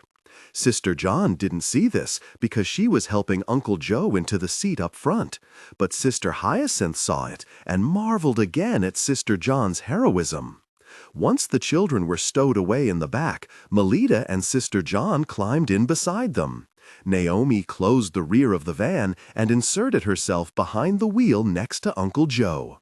The van began to move, promoting a roar of squeals and giggles from the interior, and crawled down the driveway toward Fallen Stump Road. Alfie said, looking after them, "Sister John really blows the mind, doesn't she?" Gatesville was not a large town, but it was a county seat. The era had long since passed when on court day citizens lined up to watch Judge Farley hit a spittoon at 30 feet with his tobacco juice, or when Jeb Pickering, weaving only slightly, made his way from South Main to North Main every morning, bowing and removing his hat at every pretty lady, and sometimes at the statue of General Grant by the post office. Jeb was now banished to the Elmwood State Hospital, where eccentrics belonged. The original Gatesville, cluttered, colorful, easygoing, had turned into a suburban town whose virtues were preserved like an embryo in formaldehyde. These values were reflected in the elegance of the neo-colonial gas stations, the long line of cedar and glass shops in the mall, the rather self-conscious antiquity of the old courthouse, and the litter baskets painted pale blue each spring by the Cub Scouts. If the thoughtful eye found a certain blandness in the scene, that was the way Gatesville liked it. Dedicated to homogeneity, it had been at least 20 years since anyone had seen heterogeneousness on Main Street. The van's arrival introduced heterogeneousness in one fell swoop. Since it was Friday, a major shopping day, there were a considerable number of people to observe the invasion of Gatesville by its migrant children.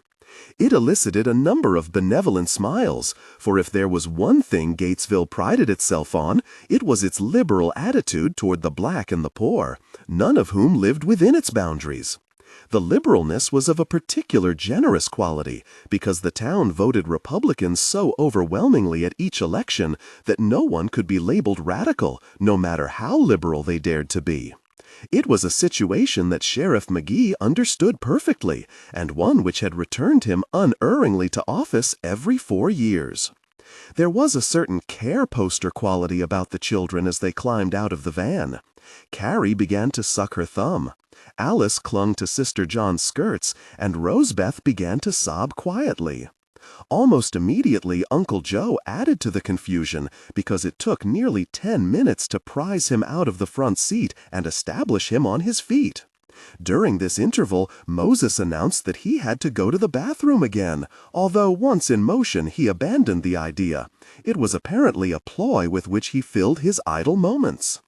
Uncle Joe's progress across Main Street to the Five and Dime store was slow and stopped traffic for 3 blocks while he maneuvered between Sister John and Melita.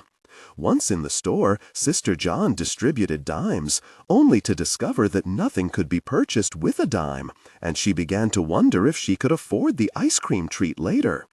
The visit to the Five and Dime store proved to be a success, however. The boys left clutching microscopic plastic trucks, and the girls hair ribbons or jewelry. Even Melita wore a faint wan smile. Once again they crossed Main Street, causing an even longer backup of cars as shoppers poured into town on late morning errands. Reaching the courthouse, they sprawled on the lawn while Sister John explained the functions of the law. This was received politely, the children occupied by their store purchases. But the driver of a passing truck shouted, "Right on, sister!" From there, they moved down the street to the Catholic Church, but since everyone appeared to be Baptist, Sister John's explanations were listened to with bewilderment. At last, they crossed the street to the supermarket, where Sister John planned to give the children a small lecture on food, nutrition, and free enterprise. It was the supermarket that proved their undoing. Plastic toys and hair ribbons were all very well in their place, but for children who breakfasted on cold grits, lunched on canned beans, and saw meat and milk only a few times a month, the sight of so much food produced far more reverence than any church, and a great deal more excitement than toys in a discount shop. Not even the music pouring softly through the walls could equal the sight of aisle after aisle of shelves filled with cans and boxes of food. They clustered around Sister John and Naomi, urgently pointing and tugging, all except for Uncle Joe, who backed against a deceptively solid pyramid of canned corn. Weekend sale, 410. The towering display of cans trembled, tilted, and cascaded, can by can, to the floor. 100 cans of corn, 410, caused a great deal of noise and sent Uncle Joe to his knees. Melita screamed and ran up the aisle to hide behind a special weekend display of picnic pleasers. Naomi raced to stop the cans from rolling all over the store, and Sister John tried to help Uncle Joe to his feet. Alice began to cry softly. Moses announced in a loud voice that he had to go to the bathroom, and strung to a new pitch of anxiety, Carrie began to vomit. It was a trying moment. Into this circle of total confusion strode Sheriff McGee, not at all surprised to see them. News of their arrival in town had reached him 2 minutes after they parked their van. He had closely watched their progress up and down Main Street, resenting very much their squatting on the courthouse lawn, and still more their holding up traffic. He was filled now with triumph at finding them delivered to him like so many wiggling fish in a net. All right, he said, wading through the cans. All right, that's enough. Let's move along now. I'll handle it, Joe, he told a harassed store manager who arrived breathlessly from the nether regions. You get somebody to clean up this mess, and I'll get them out of your store. We can leave quite well by ourselves, Sister John told him, succeeding at last in propping up a dazed Uncle Joe. He only backed up without looking behind him. Just come along, said the sheriff. For goodness sake, can somebody get this black kid a paper bag? She's upchucking all over my new boots. Naomi, looking distraught, said, Other people vomit in supermarkets and knock things over by accident. Yeah, well, they're taxpayers. Right now, I'm arresting you all for disturbing the peace on a Friday morning in Gatesville. Arresting us for what? Gasped Sister John. The manager said, Oh, come on now, Bill, that's overdoing things a bit, isn't it? I'm not complaining. I didn't catch your name, Sister John told him. Epworth. And what's more, Bill? "What's more, they were disturbing the peace all up and down Main Street," said Sheriff McGee. "You give these people an inch and they'll take a mile, Joe." "You want them in your store every day?" Joe looked around him at a littered floor, gaping customers, and terrified young faces. "Maybe they just got excited. I got no reason to kick them out, Bill. Their money's just as good as anybody's." Sheriff McGee's laugh was contemptuous. "If they have any. Well, I've got the right, and I know my Gatesville.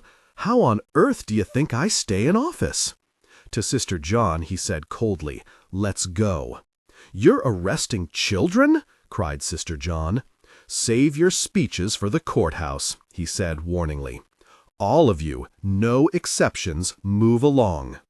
For Sister Hyacinthe, the first hint of anything unexpected came when 6 bedraggled children could be seen approaching the house through the field of mustard around 2 o'clock. She and Alfie were sitting on the front steps, waiting for the first glimpse of Mr. Armisbrook's red van, and assuming that a good many bathrooms must have been visited to make the group so late. "Look!" cried Sister Hyacinthe, and pointed. 6 heads, rising like flowers from the tall grass, increased in height and presently gained shoulders and waists as they mounted the sloping lawn. Behind them limped only one adult figure in a pale flowered dress. "That's Melita," said Alfie, shading his eyes against the sun. "But walking?" protested Sister Hyacinthe. "Where's the van, and where are the others? They shouldn't be walking. It's 5 miles from Gatesville." "Maybe the van broke down," Alfie said, rising to his feet. Slowly the children made their way toward them and stopped in a grim and silent line in front of them. Their eyes were accusing. They had, after all, believed that Sister John, with her long whispering skirts, her veil, her shining face and smiling eyes, had possessed the magic to protect them, even when their parents had said she did not. Melita, coming up behind them, nodded in a civil manner, leaned over to take off her shoes, and said, "You better get down to the jail real quick, Alfie." "Jail?" faltered Sister Hyacinthe. "Yes'm, because Sister John's there, and Miss Naomi, and Uncle Joe's there, and that sheriff says we all disturbed the peace of their day, and he's a mean one." "No, ma'am, we don't want to sit down. We just want to get home, thank you. But somebody better go down before Sister John gets into any more trouble, and Miss Naomi wants for you to call the BCLU, I think it is." "ACL," put in Alfie. "And that sheriff, he put us in a room with a lady who ain't no better than she should be. And Uncle Joe, he's off by himself, and that ain't good for him, seeing as how he's a man who likes his folks close by him. And what I want to know is, they let us go because Sister John made such a fuss about the children, but who's to get the rest of them out when they've been arrested and Sister John won't plead guilty?" "She wouldn't, of course," Alfie said, staring in fascination at a Melita who had never said more than yes or no within his hearing. "And," continued Melita, "Sister John's down there threatening the sheriff and telling him she won't pay no fine or even leave until he apologizes for arresting us all." "Oh boy," said Alfie. "Is that bad?" asked Sister Hyacinthe. "Well, it's certainly interesting," admitted Alfie. "And now we're going to go along home, seeing as how the children are tired," said Melita, "and afore the folks get to worrying about us, if they—" "You want them in your store every day?" Joe looked around him at a littered floor, gaping customers, and terrified young faces. "Maybe they just got excited. I got no reason to kick them out, Bill. Their money's just as good as anybody's." Sheriff McGee's laugh was contemptuous. "If they have any. Well, I've got the right, and I know my Gatesville. How on earth do you think I stay in office?" To Sister John he said coldly, "Let's go." "You're arresting children?" cried Sister John. "Save your speeches for the courthouse," he said warningly. "All of you, no exceptions, move along." For Sister Hyacinthe, the first hint of anything unexpected came when 6 bedraggled children could be seen approaching the house through the field of mustard around 2 o'clock. She and Alfie were sitting on the front steps waiting for the first glimpse of Mr. Armiesbrook's red van and assuming that a good many bathrooms must have been visited to make the group so late. "Look!" cried Sister Hyacinth and pointed. 6 heads, rising like flowers from the tall grass, increased in height and presently gained shoulders and waists as they mounted the sloping lawn. Behind them limped only one adult figure in a pale flowered dress. "That's Malida," said Alfie, shading his eyes against the sun. "But walking?" protested Sister Hyacinth. "Where's the van, and where are the others? They shouldn't be walking. It's 5 miles from Gatesville." "Maybe the van broke down," Alfie said, rising to his feet. Slowly the children made their way toward them and stopped in a grim and silent line in front of them. Their eyes were accusing. They had, after all, believed that Sister John, with her long, whispering skirts, her veil, her shining face and smiling eyes, had possessed the magic to protect them, even when their parents had said she did not. Malida, coming up behind them, nodded in a civil manner, leaned over to take off her shoes and said, "You better get down to the jail real quick, Alfie." "Jail?" faltered Sister Hyacinth. "Yes'm, because Sister John's there, and Miss Naomi, and Uncle Joe's there, and that sheriff says we all disturb the peace of their day, and he's a mean one. No, ma'am, we don't want to sit down, we just want to get home, thank you. But somebody better go down before Sister John gets into any more trouble, and Miss Naomi wants for you to call the BCLU, I think it is." "ACLU," put in Alfie. "And that sheriff, he put us in a room with a lady who ain't no better than she should be. And Uncle Joe, he's off by himself, and that ain't good for him, seeing as how he's a man who likes his folks close by him. And what I want to know is, they let us go because Sister John made such a fuss about the children. But who's to get the rest of them out when they've been arrested and Sister John won't plead guilty?" "She wouldn't, of course," Alfie said, staring in fascination at a Malida who had never said more than yes or no within his hearing. "And," continued Malida, "Sister John's down there threatening the sheriff and telling him she won't pay no fine or even leave until he apologizes for arresting us all." "Oh boy," said Alfie. "Is that bad?" asked Sister Hyacinth. "Well, it's certainly interesting," admitted Alfie. "And now we're going to go along home, seeing as how the children are tired," said Malida, "and afore the folks get to worrying about us if they ain't already." "Yes," said Alfie. "And do you mind telling Brill what happened and get him over here in a hurry?" "I surely will," Malida said with dignity, and herded the children toward the side of the house. Just before they vanished, Moses looked back and said over his shoulder bitterly, "We didn't get no ice cream neither." The lunch that Sister Hyacinth had made was eaten only by Sister Ursula. Alfie had brought his own with him, and Sister Hyacinth certainly had no appetite for food while Sister John languished in prison. Brill, hastily summoned from his bean-picking, arrived on Naomi's motorcycle and said he'd go at once to the courthouse to find out what had happened. "I warned her," he said mysteriously, and with a curt nod rode off. They did not see him again for 8 hours. At 5:30, Banjan Singh walked up the driveway carrying a small suitcase. Sister Ursula had ventured downstairs for dinner because, as he put it evasively, it didn't seem the same upstairs without Sister John stopping in to pray over him at odd moments. Once established in the living room, he discovered the Victrola and began issuing orders. "Does it work?" he asked. "See if you can find a handle. If there's a handle, you insert it, wind it up, and the gosh thing plays without electricity. Are there phonograph records?" Faced with preparing dinner and knowing her limitations, Sister Hyacinth retired to the kitchen to do some research. From a pile of greens gathered in the woods, she selected young nettle leaves, handfuls of red clover blossoms, dandelion greens, and a number of fiddlehead ferns. From the refrigerator, she extracted spinach and 2 onions, and seeing the collection grow, she was pleased. After steaming the greens and sautéing the onions, she would add 2 quarts of milk to make a soup teeming with vitamins and minerals. If anyone, it would be Sister Ursula, naturally, protested the clover blossoms, she could insist it was spinach soup. Everyone ate spinach soup.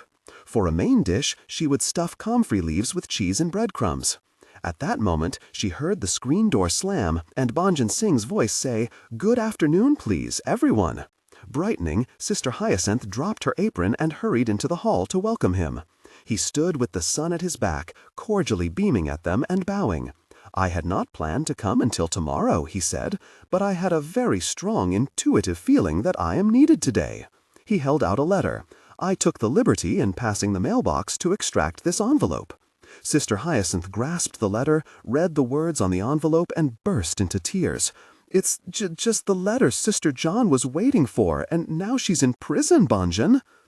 "It has already begun, then," he said, nodding. "You must not lose faith. An eclipse is sometimes a great blessing. I wonder if you could tell me where to place my suitcase, please." There were 3 jail cells provided in the courthouse for unhappy souls in transit, and the first cell was occupied by 2 other women besides Sister John and Naomi.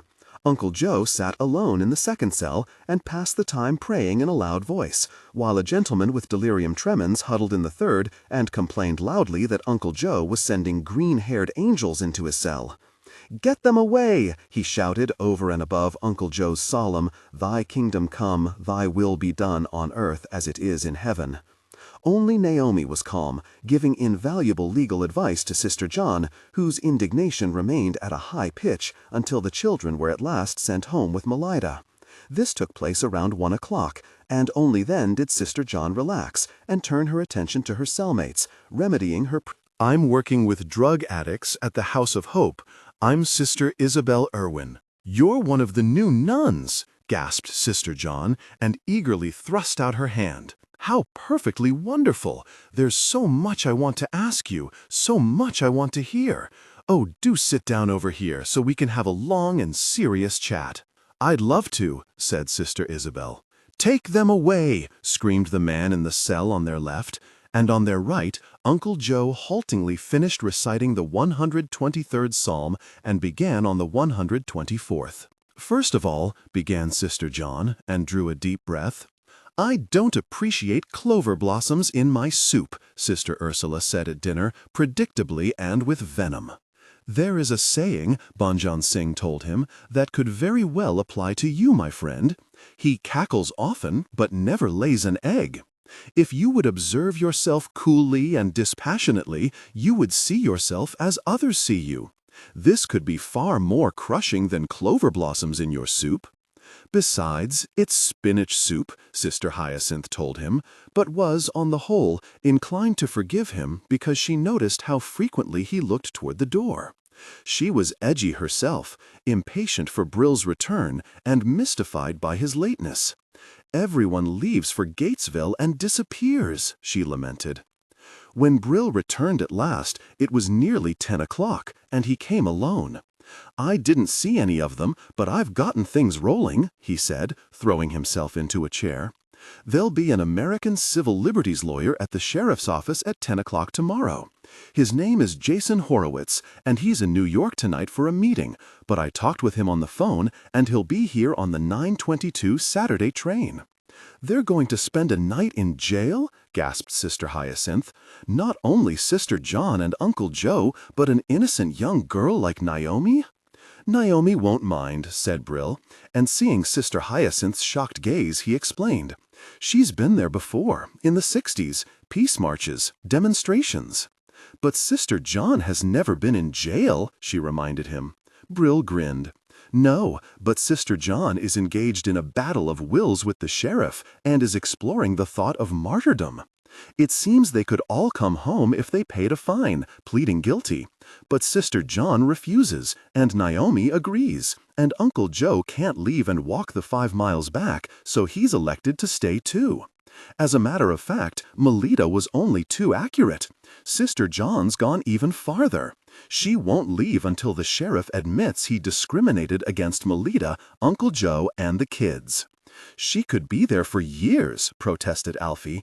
"Sheriff McGee isn't going to admit any such thing."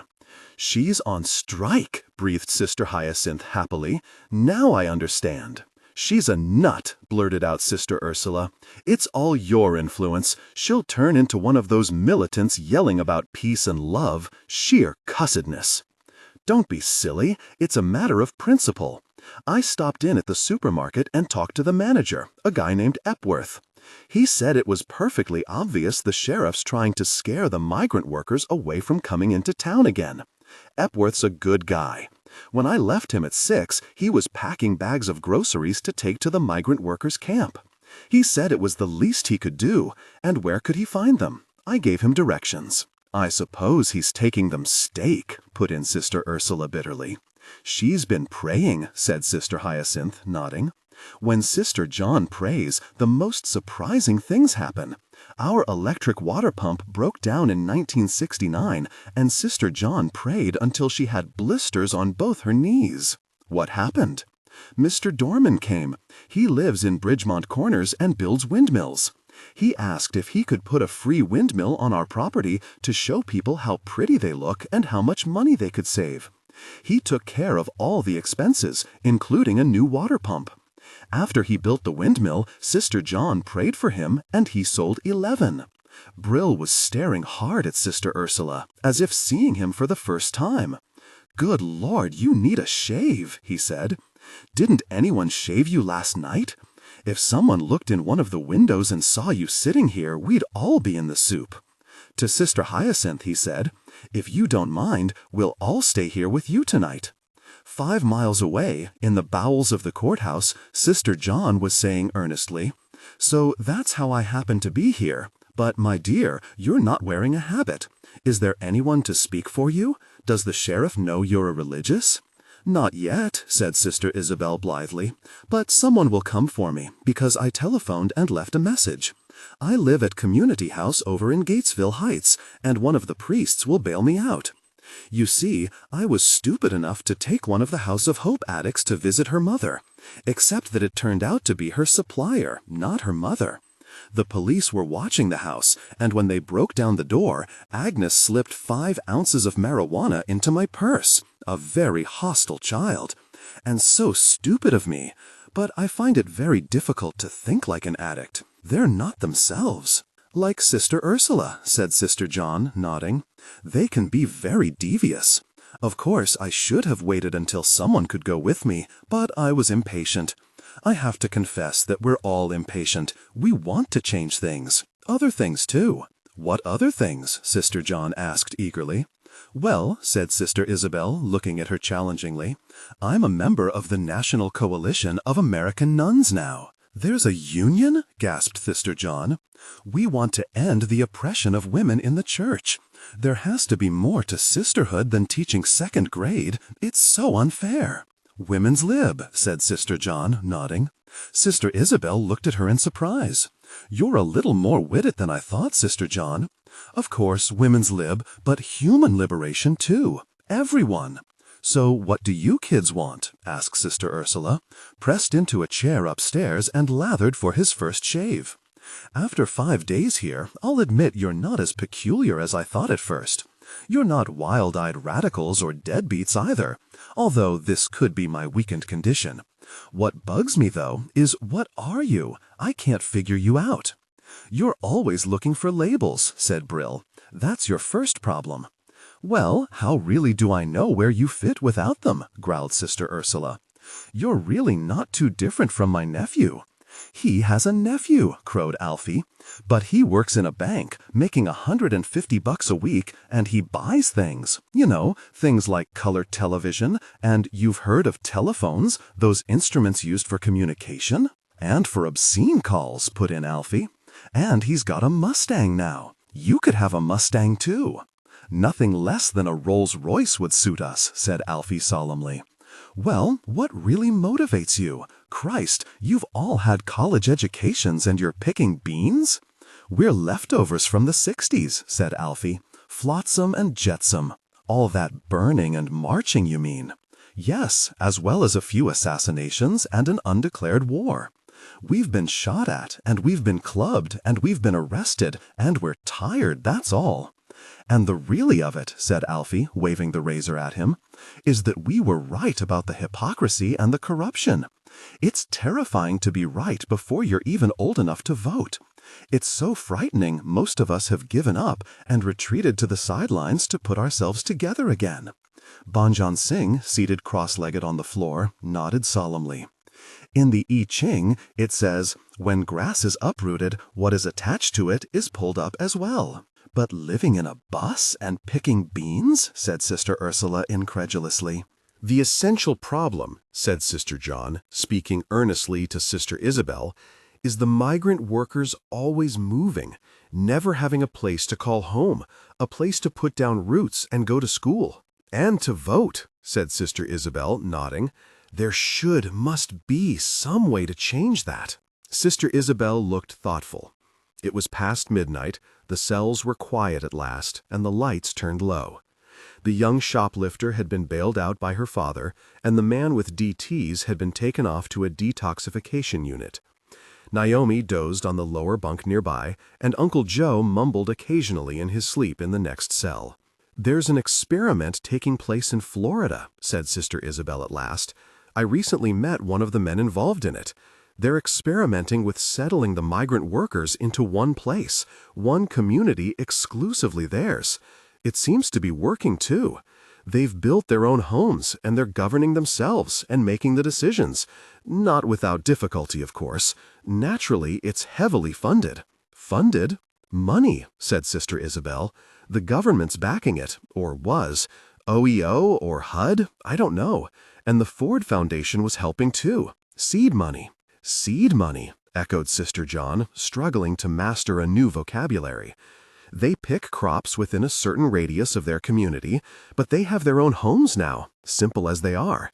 Their own crops, too, and the children actually go to the same school all year." "But that's marvelous!" exclaimed Sister John, and then in a thoughtful voice added, "Where can I find out more about it?" "Why?" asked Sister Isabel, startled. "Because we have 150 acres of land here." "Really?" said Sister Isabel. "You could do a lot with that, certainly, but it would need money, Sister John, lots of money." "How much? $500,000? I don't know, but I can give you the name and address of a man who knows all about it. He lives in New Jersey." Sister John nodded. "I'd like that, Sister Isabel. I'd appreciate it very much. Now, tell me what OEO and HUD are, if you don't mind, and if you aren't terribly sleepy yet." "What's wrong with picking beans?" asked Alfie. "Growing things is real. People are real. Where are you going, Sister Hyacinthe?" Sister Hyacinthe hesitated at the door. I thought I might go downstairs, perhaps even out on the porch, and pray for Sister John. I can't bear the thought of her in jail all night." Banjan Singh smiled at her gently. "She is not lost, you know. No man is lost who walks a straight path." "I'll just remind God about her," Sister Hyacinthe said, and left. "You were saying?" said Sister Ursula pointedly. "Alfie's saying that a paycheck isn't enough," explained Brill. "A Mustang isn't enough. A split-level house in the suburbs is no longer enough." "It's a matter of soul," added Alfie. "You're copping out," Sister Ursula told him accusingly.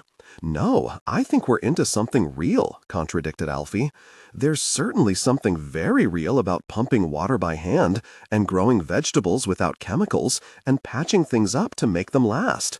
Banjan Singh has a saying, 'Observe that the things which are considered to be right today are those which were considered impossible yesterday. The things which are thought wrong today are those which will be esteemed tomorrow.'" "Meaning what?" demanded Sister Ursula. "We're working on tomorrow." "Picking beans?" "Not exclusively," Alfie said patiently. "You keep missing the point.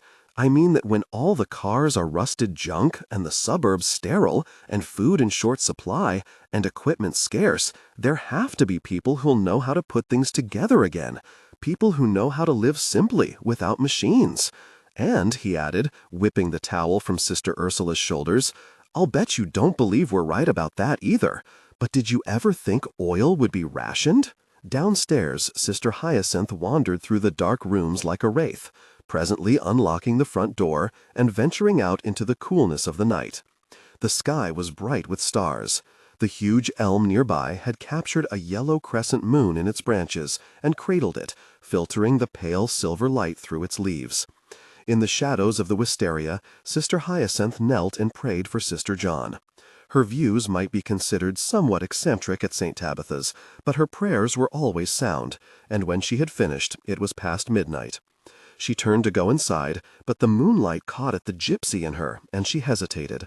Impulsively, she unlaced her shoes, picked up her long skirts, and waded barefooted into the tall grass, laughing at the shock of cold dew on her feet.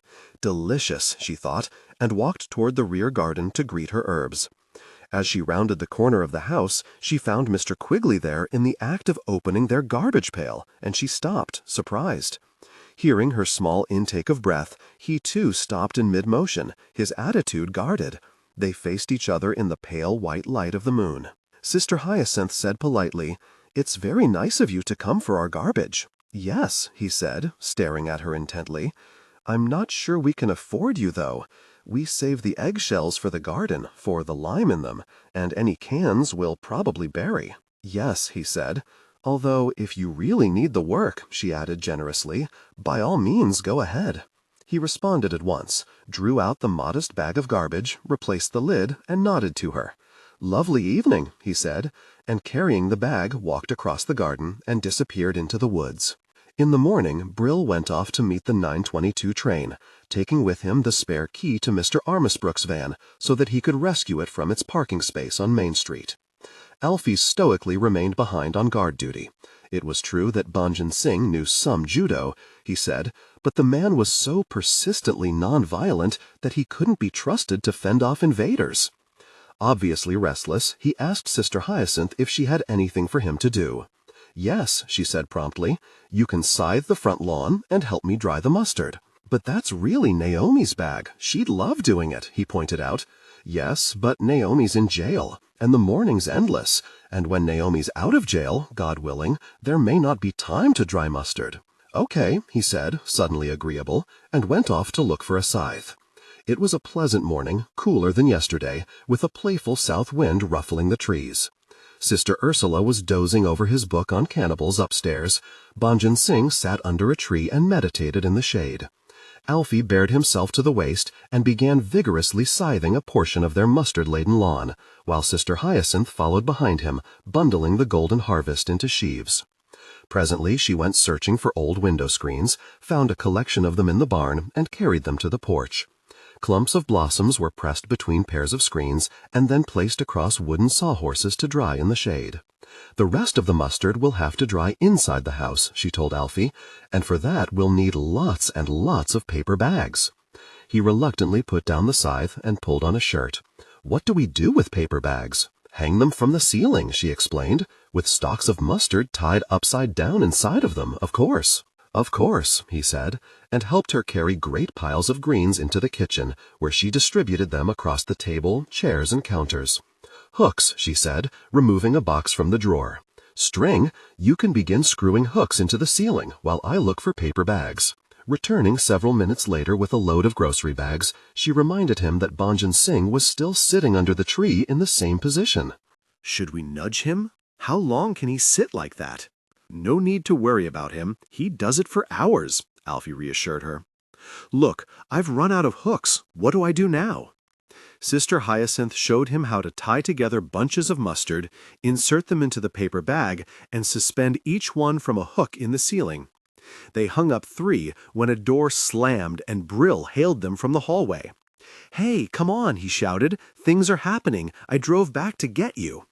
"They're free," cried Sister Hyacinthe, dropping scissors and string. "Not yet. Hop into the van. Banjan Singh will look after Sister Ursula." Banjan Singh was standing on the porch, vertical at last. "Trust me," he said gravely. "The Arab horse speeds fast. The camel plods slowly, but it goes by day and night." Sister Hyacinthe assumed this to mean that he was prepared to sacrifice non-violence for their cause, picked up her skirts, thanked him, and climbed into the van beside Brill and Alfie. "I don't understand," she protested, as the van turned and raced down the driveway to Fallen Stump Road. "A picture is worth 1,000 words," Brill told her, grinning. "It's been a busy morning, and it's only just past noon. Its being a Saturday helped. That and the fact that Sister John seems to have shared a cell last night with a remarkable young woman named Isabel Irwin who was released at 6 this morning." "He's being deliberately mysterious," Alfie told Sister Hyacinthe. "When he's like this, there's absolutely nothing you can do. "Hey, we're almost there. That's the courthouse up ahead." Sister Hyacinthe glanced up Main Street and turned pale. "There's been an accident," she gasped, clutching Alfie. "No accident," Brill said firmly, and inserted the van into one of the last remaining parking spaces 3 blocks from the courthouse. "We have to walk now." It was obvious why they had to walk the rest of the way. Swarms of people surrounded the courthouse and overflowed into the street, which made traffic difficult on a busy Saturday afternoon and added more congestion and more people to the crowds. Signs on long sticks were being brandished, horns blew, men shouted, among them Hubie Johnson attempting to clear the street for cars, and all of this appeared to focus upon the steps of the courthouse. With uncanny skill, Brill slipped through the crowd, pulling Sister Hyacinthe and Alfie behind him, and found a clear space just under the feet of General Grant. Sister Hyacinthe stared at the tableau in front of her in astonishment. Praying conspicuously on the steps, and in full raiment, was Father Daniel O'Malley from the church around the corner. He had been kneeling there for 2 hours on a pneumatic pillow. Distributed up and down the stairs, but very carefully so, not to obscure Father O'Malley, stood Sister Isabel's contingent from Community House, a respectable and conservative group of priests and nuns carrying signs that read, "Jesus picked beans too."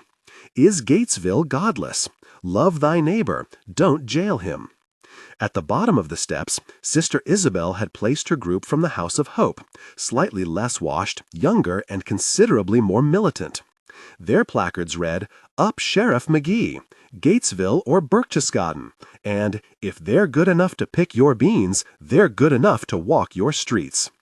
Facing them in the opposite corner stood a small shabby cluster of migrant workers, led by an exalted Melita, who carried a sign, "We're human too." To Brill, who had been supervising and observing this phenomenon for several hours, it was all very readable, one of the more modest protests in which he had involved himself, but nearly perfect in its spontaneous and indignation. As if on cue, he watched the Baptist minister enter from right stage and stride up the stairs to join Father O'Malley on his knees. A few moments of silent prayer, and the 2 men rose in time to greet Rabbi Schwartz, and as they gravely conferred together on the steps, the Episcopalian minister rushed breathlessly up to join them, a little late because he had been golfing. A flashbulb exploded on the far left. The photographer from the Gatesville Courier had arrived, and Brill hazarded the guess that the mayor would follow on his heels. Actually, a popcorn vendor arrived first, but only a minute before the mayor's car made its way down the street, and Hubie Johnson ordered the crowds to one side. Looking appropriately harassed and concerned, the mayor hurried up the stairs and vanished into the courthouse. "It's going very well," said Alfie, busy explaining the rituals of protest to Sister Hyacinthe. "It's thrilling," she said, her eyes shining. The climax held within it all the grandness of a summit conference. After 15 minutes, a janitor came out to set up a microphone on the portico. And after perhaps half an hour, perfectly timed because the popcorn vendor had run out of popcorn, the 2 doors of the courthouse slowly opened, and the 4 pastors filed out, looking pleased. The janitor followed, carrying 4 chairs, and then returned with 4 more chairs, and the pastors seated themselves, their faces turned toward the door. Out of the shadows emerged Uncle Joe, propped up by a beaming mayor, who led him, terrified, to a chair. A radiant Sister John followed, and then Naomi, looking amused. The crowd cheered wildly, although Brill doubted if many knew what or whom they were cheering.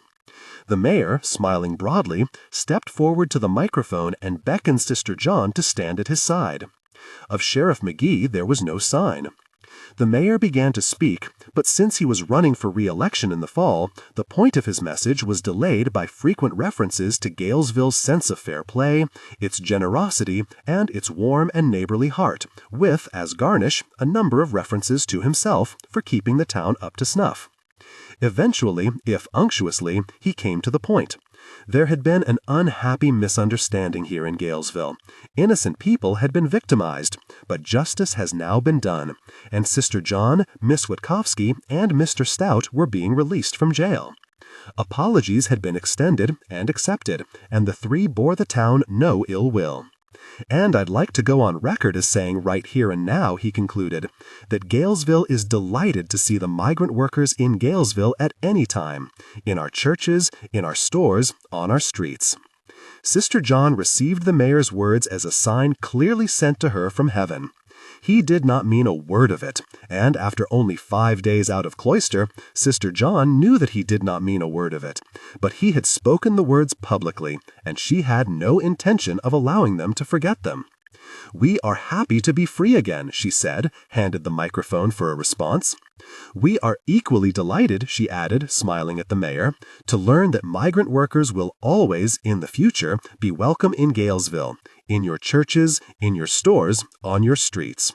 "Thank you, Mr. Mayor," she said, and stepped back from the microphone. At this point, Sister Isabel signaled her groups to surge up the steps and surround the actors in the drama. It was a perfect denouement, the dropping of a curtain at a crucial punchline. Within minutes, the sidewalks emptied and the shoppers returned to the stores, confident that God had somehow been served, for certainly with such a quota of priests, nuns, and ministers in view, something religious had to have happened in Galesville today. "Easy does it, Uncle Joe," said Brill, lifting him out of the van. "Left leg over, that's it, now the other foot." Uncle Joe's feet met solid earth, and he straightened up. "Well now," he said in a quavering voice, "well now." Straightening brought him face to face with Brill, and he looked startled. "This is a day the Lord made, young man. Where are we, Melita?" "Back at Mr. Eaton's farm, Uncle Joe." "Praise the Lord," he said, and with a nod at Sister John, grasped his cane and took a step forward. Slowly, with Melita and Alice on either side, he maneuvered down the narrow lane toward a row of cabins under the trees. Beyond, as far as the eye could see, stretched acres of green in the sun, brightened by the colorful shirts and kerchiefs of workers on their knees. They turned and climbed back into the van. "I don't think I've told you how beautiful you all look after a night in jail," Sister John said happily. "Who's guarding Sister Ursula?" "Bonjan Singh," said Brill, and turning the van around, headed them back toward Fallen Stump Road. "I worried terribly about you," confessed Sister Hyacinthe from the rear. Sister John turned and gave her a warm smile. "I thought you might, but it was quite unnecessary, you know. The hamburgers they sent in were greasy, and it's true I didn't sleep a wink last night, but neither had anything to do with being ill-treated." "How clever you and Sister Isabel were," she told Brill. "I had no idea that's how things get done these days." "It was nothing," Brill said modestly. "A little blackmail, a touch of chicanery, a few nudges." He turned at their mailbox and drove up past the newly scythed lawn toward the house. "There they are," he said, pointing, "sitting on chairs in the sun. Wonder how Bonjan Singh managed that." As the van drew to a stop beside the front porch, Bonjan Singh rose, his round face beaming with pleasure. "Evening precedes morning, and night becomes dawn," he said, and moving forward to meet Sister John, he pressed both of her hands in his. "I am so glad to see you safely back. Here also is the letter that arrived for you yesterday. Sister Hyacinthe forgot to take it to you when she left." "Thank you, Bonjan Singh," she said with a glance at the postmark. Sister Ursula remained in his chair, but his face had brightened and waved a hand. "It's a very lucky day for you," he told her. "How did you like jail?" "It radicalized me," she told him. "I'm not sure what the word means, but it has an electric sound, and I feel electrified." "AD or DC?" quipped Alfie. "We'll join you," said Sister John, dropping to the ground and arranging her skirts around her. "What are we interrupting?" "A celebration of the senses," Sister Ursula told her gloomily. "The sun is the giver of life," he says, and he's also been lecturing me on matter, energy, mass, and illusion. Did you know that no problems really exist in the world, and that I'm only a prisoner of my thoughts?" "Exactly what I've been telling you," Sister John said unfeelingly, and peeled back the flap of her letter. "You haven't had any sleep. Don't you want to rest first?" Sister Hyacinthe asked her curiously. "With so much to be done. Nonsense. I'll have a cup of tea later instead. Right now I want to read this. It's from the abbess." Opening the letter, she scanned it and nodded.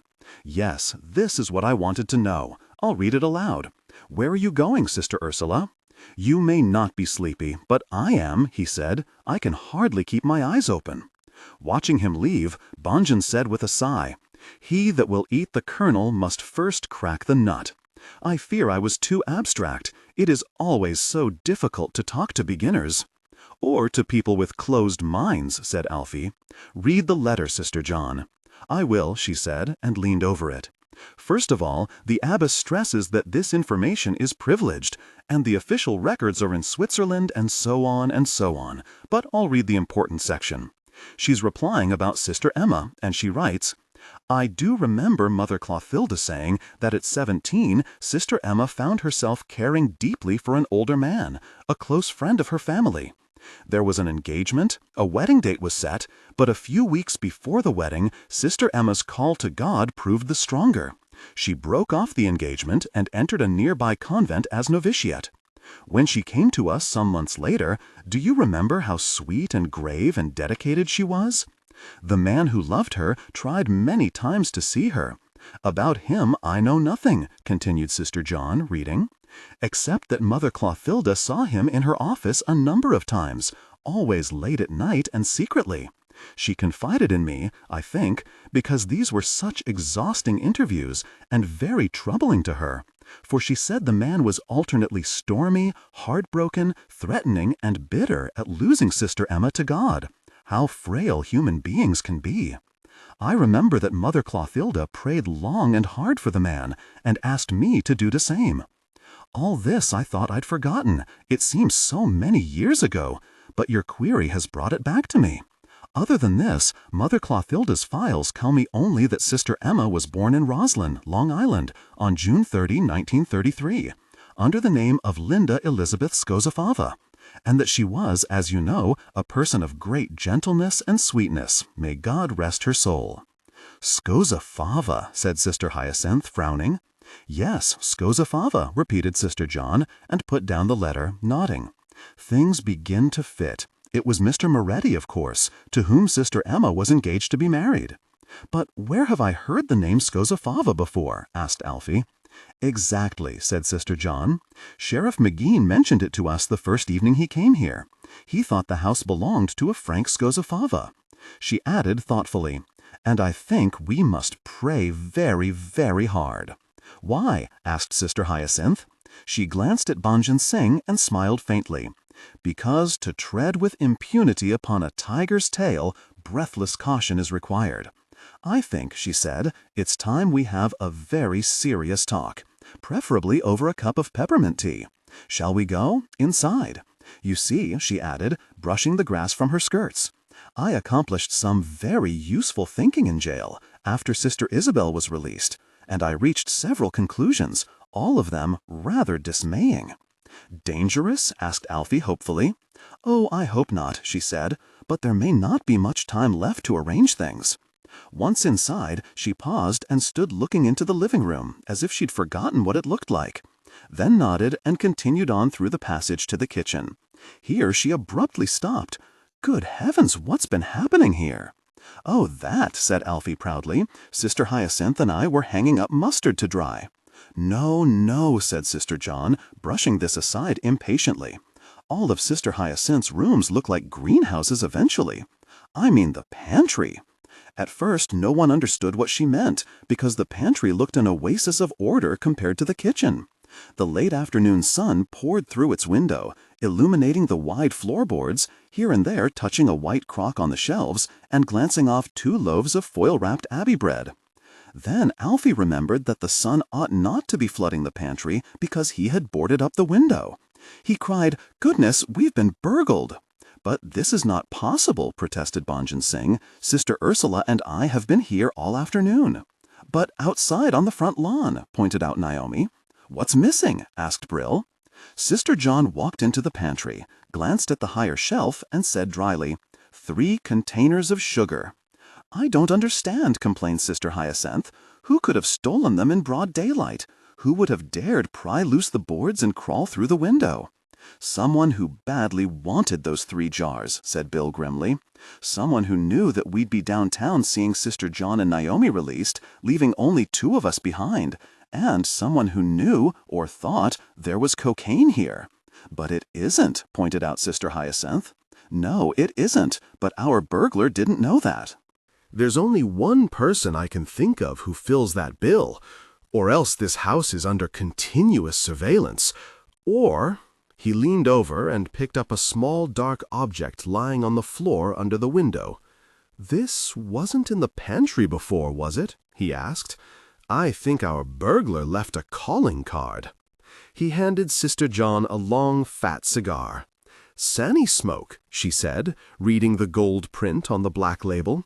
"Made in Zambia, Central Africa. Good heavens, the sheriff broke into our pantry?" "I don't know who else," Brill said. "He was conspicuously absent from the courthouse steps this afternoon. He'd know by now, he must, that it was cocaine he took away with him on Thursday, and he knows where he found it." Sister Hyacinthe, examining the cigar, said dryly, "He must have been carrying it in his back hip pocket again." "But a sheriff," protested Sister John. "The world is falling apart around us and no one screams? A man with his job and reputation? Why would he have done such a thing?" Alfie said cheerfully, "Overtaken by a spasm of pernicious greed, I imagine. Selling 15 pounds of snow on the open market would net him a fortune bigger than his reputation, which isn't all that great anyway, you know." Banjan Singh said softly, "To an ass a thistle is a delicious fruit. The ass eats the thistle. He remains an ass." "Of course he's an ass, but what do we do?" asked Sister Hyacinthe. Sister John turned away, her face troubled. "What we must do is make plans," she said, "because if it was the sheriff in our pantry—" Removing a pile of mustard from the chair, she dropped it to the floor and sat down at the kitchen table. "I think it's time to tell you what Sister Hyacinthe and I discovered in the well on the day we arrived. I don't know how much time we have left us, and Sister Hyacinthe and I need your help." "But it isn't our secret to tell," gasped Sister Hyacinthe. "You don't feel they can be trusted?" asked Sister John, suddenly grave. "Of course they can be trusted, but—" "I think they can be trusted too," said Sister John, nodding. "We haven't even finished counting it yet, but I know that on Monday morning it simply has to be placed in a safe deposit box, and under no circumstances will I step out of this house without a convoy of people guarding it." "Guarding what?" asked Naomi, distributing chunks of goat's cheese. "Money, an incredible amount of it, with a great deal more to be counted." "Goodness, I missed that too," gasped Alfie. "Well, you can't have everything," Sister Hyacinthe told him indignantly. "You found the bug and the secret passage. You can't begrudge us the money and Sister Ursula." "It was hidden in the well," pointed out Sister John, as if this explained everything, "and its being there changes all the recommendations I plan to make to the abbess for the use of the property." "You're not going to sell?" Brill sounded startled. "I expect you'll want to turn it into a retreat," put in Naomi. "Everyone does." "No," said Sister John, rising. "No, I don't have a retreat in mind at all." She glanced at her watch. "It's growing late, nearly 5 o'clock, and I was going to ask you to help us finish counting the money. It's hidden in the basement." "You're being mysterious," pointed out Naomi, following her to the cellar door. "Wells, money, your plans for it. Aren't you going to tell us what you have in mind for the property?"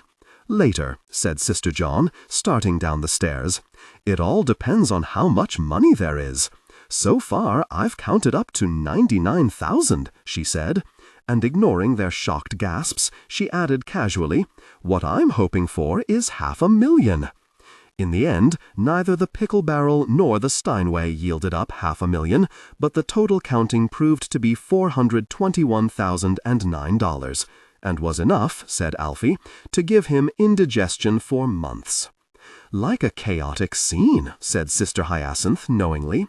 "Well, not quite," Alfie told her reproachfully, "but it's an awful lot of paper. It's taken us nearly 3 hours. It's past 7 o'clock, and I'm famished." "And all this was down a well?" echoed Naomi. "Yes, in a genuine cowhide suitcase with a 1963 New York Daily News tucked inside." Brill glanced at her curiously as he wrote down the final tally. "You've had all this lying around here for 6 days, and you haven't felt the least uneasy?" "Nothing," said Sister John, "could happen to the money if it's intended for us, and I'm sure it must be, because God has been guiding us with a very firm hand." "Even to jail?" asked Naomi. "But of course," said Sister John impatiently. "That was one of the most important experiences of my life. You mustn't feel that good comes only from happy things, you know. It's often the most painful experiences that bring enlightenment." "Now you sound just like Bonjon Singh," Brill told her, amused. Here Naomi returned carrying paper grocery bags and rubber bands, and they went to work again binding up the bills and stowing them neatly away for the trip on Monday to the safe deposit box. This done, they persuaded Sister John to move the bags to a safer place, now that Sister Ursula had discovered the preserve closet to be a direct route to the wine cellar.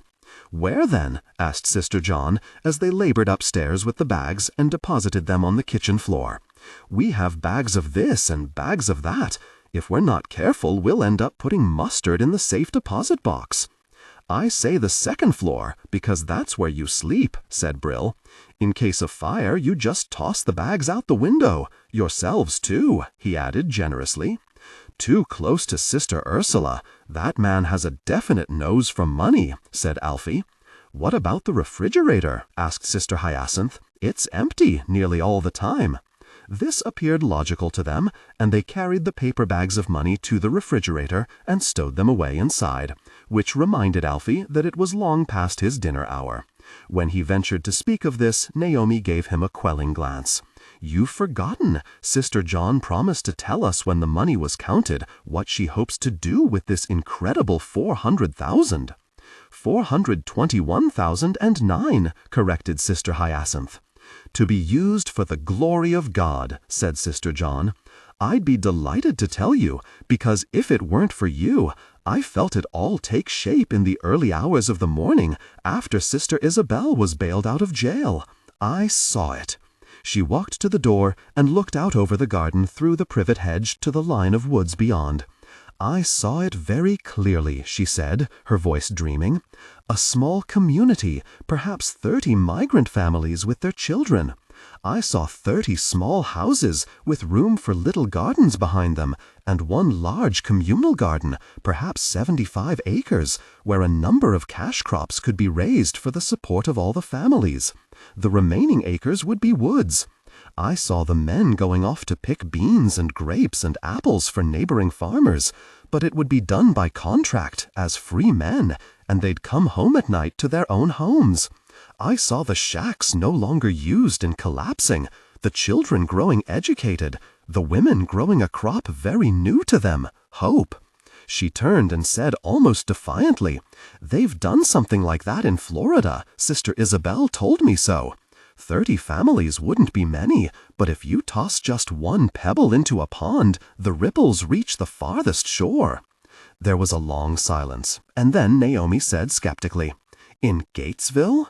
Brill said nothing. His hands hung at his sides, his eyes remote while he thought about it. At last he said curtly, "Do you know, can you possibly realize what you'd be up against? City zoning laws, sewage commissions, roads, taxes, bureaucratic snarls, indifferent contractors, inflated costs, not to mention prejudice, and everyone thinking it wonderful but wanting it built somewhere else?" Sister John said in a shocked voice, "Of course it wouldn't be easy." "You're going to recommend that to the abbess?" faltered Sister Hyacinthe.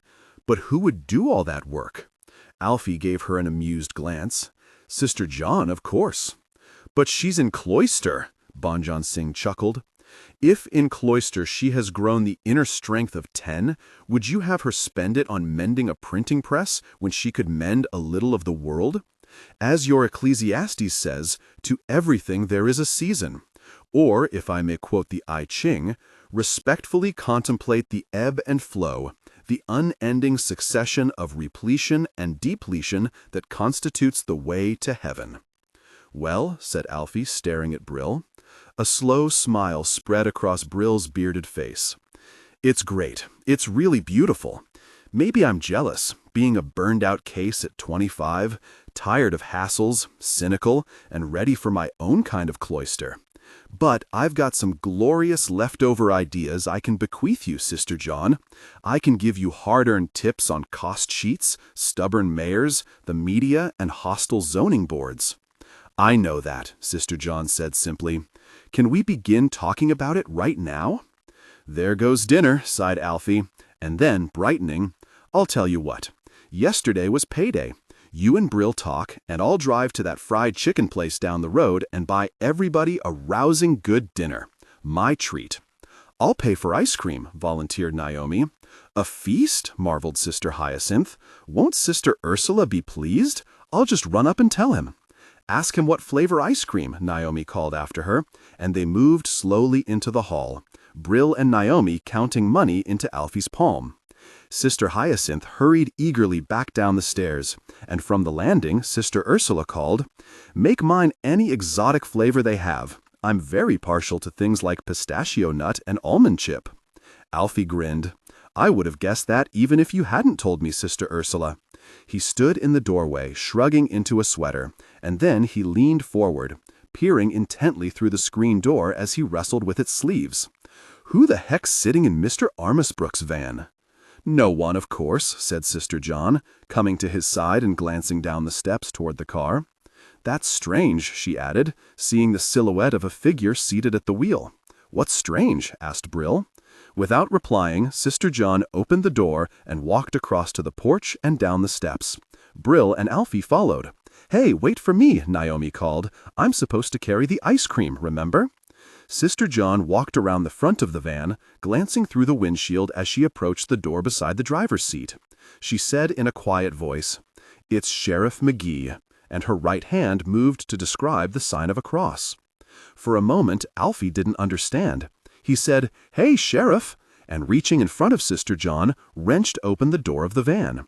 The sheriff, sitting rigidly upright, fell across the wheel with his face turned toward them. It was obvious from his wide and vacant stare that he was dead.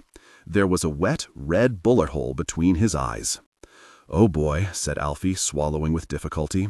"What is it?" asked Sister Hyacinthe. "Sheriff McGee, he's dead." "That's ridiculous," said Sister Hyacinthe. "How can he be dead when only a few hours ago he stole our sugar?"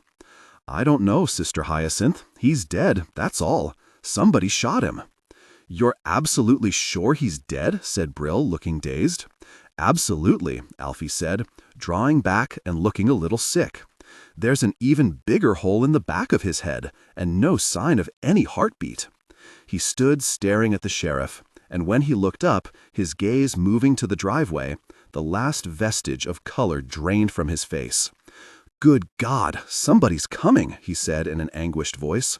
"A car with lots of men in it." "Oh dear," said Sister John. "I certainly didn't expect them so soon." "Expect who?" demanded Sister Hyacinthe. "Never mind who. Hide the sheriff," cried Alfie. "Good God, how could we ever explain him? Hide him in the back." "No time," said Brill. "Push him down." Sister John closed her eyes, folded her hands, and murmured, "Graciously hear, O Lord, the prayers we address to Thee, by which we humbly entreat Thy mercy." "He won't stay down. He keeps popping up. Brill, for heaven's sake, help me." "To receive into the kingdom of peace and light the soul of Thy servant, Sheriff McGee." "He's down, thank God. Close the door on him, Naomi." "They're here," said Brill. "Sister John?" "Amen," she finished, and opened her eyes. A long blue limousine came to a stop at a discreet distance from the van. A car door flew open, and two men jumped out, one racing to the east corner of the house and vanishing into the shrubbery, the other hurrying to the west side. Neither gave so much a glance to the small group clustered around the van. The driver of the car stepped out, opened the right-hand rear door, and helped a man in a dark pinstripe suit to descend. He was short and silver-haired, impeccably groomed, with a face that bore slashing black lines, like a buffet print, a pair of sharp verticals from nose to mouth, a pair of thick horizontal brows, a deep vertical between the eyes. "All right," he said, looking them over coldly. "No need to be frightened. Nobody's going to get hurt. This is only a social call. Just move away from that van now." "Gladly," gasped Alfie, "and go back in the house."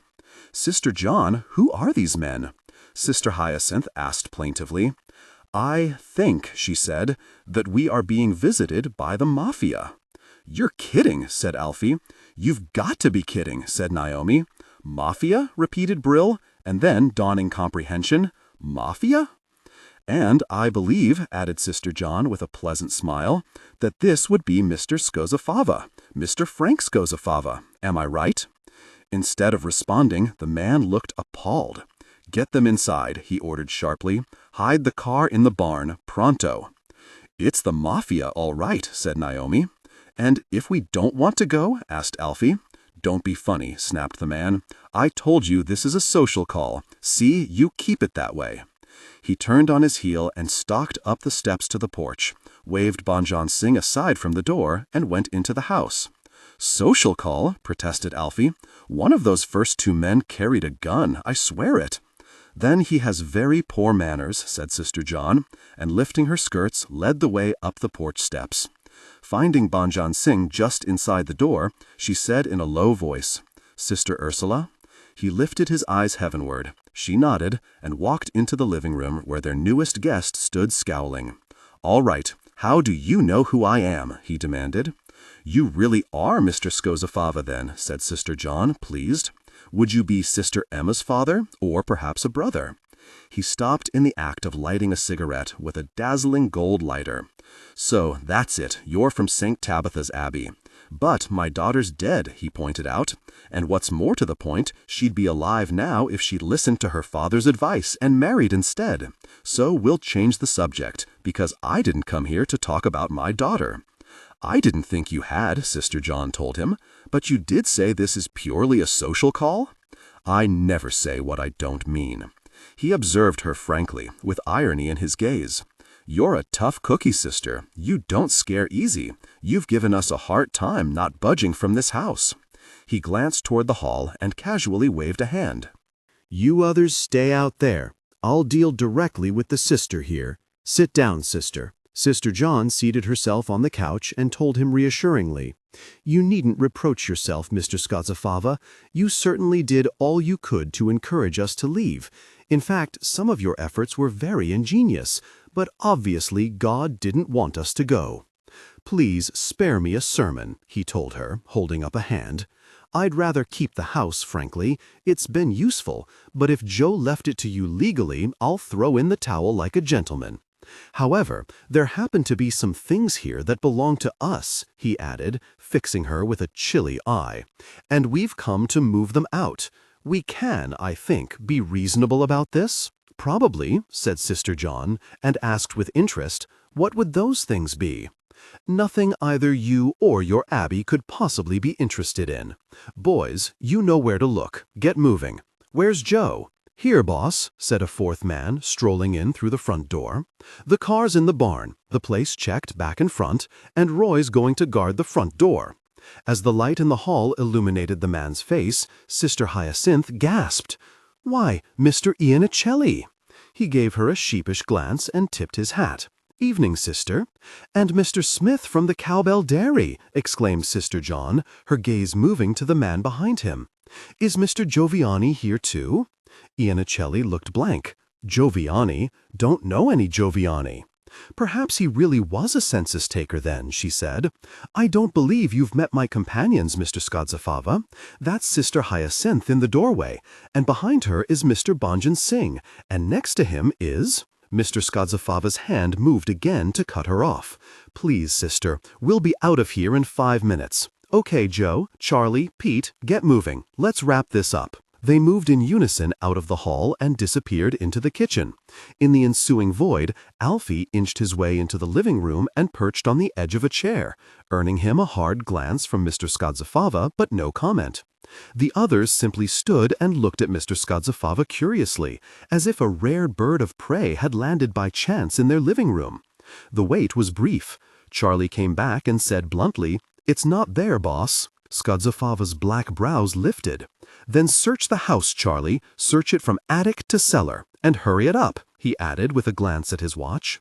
Sister John received news of a search without visible alarm, but her thoughts went at once to the refrigerator, where 421,009 rested on the shelves in brown grocery bags. It suddenly seemed a most reckless hiding place. Her mind raced ahead, envisioning its discovery, searching for a solution, and fell at last upon an idea dazzling in its simplicity. She said politely to Mr. Skodzafava, "If your searching is going to take a while, I do wonder if you'd mind our going on with the work we were doing. We're drying herbs in the kitchen." "Drying what?" His brows flew up again. "Mustard," she told him. "The yellow wildflowers Alfie scythed this morning. Or didn't you," she asked, "realize that mustard is made from mustard plants?" "Is it?" Skodzafava said indifferently, and then with a shrug, "This room is boring. Show me." "Of course," she said, rising, and catching Alfie's eye remarked casually, "Do you remember, Alfie, where I was afraid the mustard might accidentally be placed on Monday morning? The paper bags ought to be hung up now." Alfie, suddenly alert, said, "Oh," and then, "Oh," and sprang to his feet. Mr. Skodzafava followed them into the kitchen, and was shown the piles of mustard on the table. Indeed, it was difficult to ignore them, and Sister Hyacinthe was persuaded to demonstrate how the stalks were tied together and inserted into bags. Just to make certain that Mr. Skodzafava understood the entire process, Sister John stood on a chair and removed one of the 3 bags hanging from the ceiling, opened it, and showed him its contents. "Yes, yes, never mind," he said impatiently. "I get the idea." "Good," said Sister John, poured him a cup of lukewarm tea, and placed him in a chair with his back to the refrigerator. Brill climbed on a chair. Alfie took a position next to the refrigerator, quietly opened the door, and began handing out bags of money to Naomi, who knotted string around them, so that while Sister Hyacinthe continued tying her bouquets of fragrant mustard, dropping them innocently to the floor, Brill suspended bags of money from the ceiling. It was, thought Alfie, an inspired piece of sleight of hand. While they worked, Mr. Skodzafava's men completed their search upstairs, fanned out through the living room and kitchen, and then moved down to the cellar, Charlie peering into the refrigerator just before he joined the others. By this time, however, the last bag was knotted to a hook, and the kitchen had a festive air, with dozens of balloon-like bags swinging idly from their strings. All that was needed, said Naomi, was birthday hats and favors. "Found it!" a triumphant shout from the cellar, and Mr. Skodzafava shouted back, "Good! Bring it upstairs and let's get out of here." "Only thing is," said Charlie, walking into the kitchen, "3 jars are missing. We're 15 pounds short." They waited while Mr. Skodzafava digested this. "Tiresome," he said, frowning. "I don't like to hear that. Don't like it at all." He sat brooding over his teacup, eyes thoughtful, fingers tapping idly on the table. "All right," he said, reaching a decision, and directed a stern glance at Sister John. "What we're looking for was left on the top shelf in the pantry, large glass jars labeled sugar." "Oh, that," said Sister John. "We're missing some of it." She nodded. "Yes, you would be. Sheriff McGee took away some of it, of course, and then this afternoon—" Mr. Skodzafava's eyes narrowed. "Who?" "Sheriff McGee." Skodzafava stared at her. "Sheriff McGee removed 15 pounds. "Not at first," Sister John assured him. "He only took a little away on Thursday, spilling it very carelessly on the pantry floor, I might add. Then this afternoon 3 jars were taken while we were downtown." "Taken?" "It was a burglary," said Sister John, looking him straight in the eye. "Naturally it was a burglary, since the pantry window had been boarded up, and someone removed the boards and stole the sugar. We could only assume it was the sheriff because he left behind— Where is it, Brill?" "Here on the table," Brill said, and reached over and handed the cigar to Mr. Skodzafava. Skodzafava glanced at the label, and his jaw tightened. "Charlie," he said in a dangerous voice, "find McGee. Anybody know where the hell McGee is at this hour?" "Actually," said Sister John helpfully, "he's outside the house in Mr. Armisbrook's van." "What the hell's he doing there?" asked Skadzafava. "Someone shot him." "Will somebody see what the hell she's talking about?" demanded Skadzafava. "For the love of God, no, it's impossible." Charlie shot out of the room jet-propelled. They waited in silence until he shot back into the room. "Boss, he's dead as a mackerel," he gasped. "It's true, boss. I shine my light in the front seat, and McGee's lying there with a shot between his eyes. Geez, boss, the sister's right." Skadzafava stared incredulously at Sister John. "All the time we've been sharing this friendly social call, you knew there was a dead sheriff outside?" "I assumed, of course, that you shot him," said Sister John. "Me?" He looked astonished. "The guy's on my payroll, and I should shoot him?" "Ah," murmured Sister John, nodding. "What's more, he's a friend of mine." "Was," pointed out Iannicelli, "and not so good a friend if he, you know what, boss." "With the money I pay him," said Skadzafava, shaking his head. "Christ, is nothing sacred? Last week Ev Brown, today Sheriff McGee. Okay, let's skip that for the moment. Let's start with the fact he's dead and take it slow and easy, boys." For instance, if he's dead, somebody had to kill him. The question is, who? "One of this bunch, boss." Skadzafava's glance moved over Alfie, Brill, Naomi, Banjan Singh, and dismissed them contemptuously. "Amateurs," he said. "Let me think a minute." Again there was silence, interrupted only by Skadzafava's fingers impatiently tapping the table. He suddenly snapped his fingers and pointed at Sister John. "You," he said, "you mentioned to Giovanni." When she nodded, he said, "Charlie, what's the name of that pretty guy with teeth who works for Gracia? Used to be Nick's bagman." "Giovanni, boss." Skadzafava nodded. "I'm beginning to smell something, Joe. Something's getting through to me. Joe, I want you should call Gracia. Tell him I want to sit down. Tell him where we are. I have a feeling when he hears where we are, it'll be enough to bring him running. Tell him we've got to talk." "Boss, you think?" "Never mind what I think. Find a telephone and call him. He should be in Scarsdale. It's Saturday night and he's a family man. Tell him I got 4 men with me and he can bring 4. Tell him it's urgent." "Right, boss," he said, and hurried out of the room. Mr. Skadzafava stood up slowly and looked around the room like a man suddenly released from an unsatisfying and constricting role. "This is no longer a social call," he announced flatly. "Charlie, move these people into the living room, and then take over the back door here. Roy, you find a shovel and start digging outside. Some nice quiet corner in the garden. You understand? One can't be too careful." "I understand, boss," Roy said, and grinned unpleasantly at Sister John as he strode past her. "I don't like the odds," murmured Alfie, as they were herded into the living room.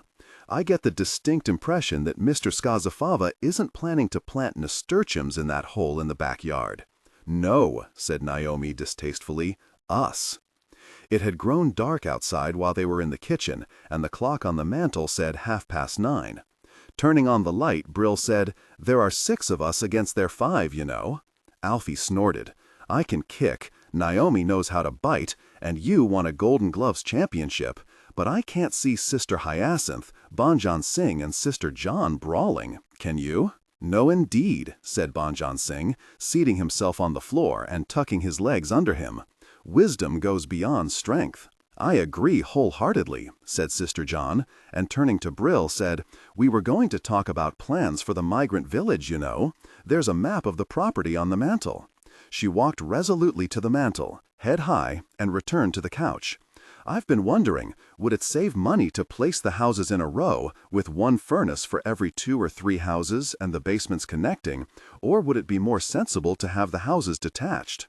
Looking a little dazed, Brill sat down beside her. "It depends, of course. Where will your sewage lines enter?" "Isn't she worried?" Naomi asked Sister Hyacinthe. "Oh, I don't think so. She has perfect faith, you know." "Maddening," said Naomi, and turned fiercely to Banjan Singh. "Faith in what, Banjan? Is there a God?" With his eyes closed, Banjan Singh said serenely, "Man has taken huge steps forward and has proven that God cannot exist. He sees only the steps behind him. What he does not see are the steps remaining ahead. He rests, believing he knows all. "Isn't there something we can do?" demanded Alfie. "Good God, when this Gracia comes, he'll bring more men.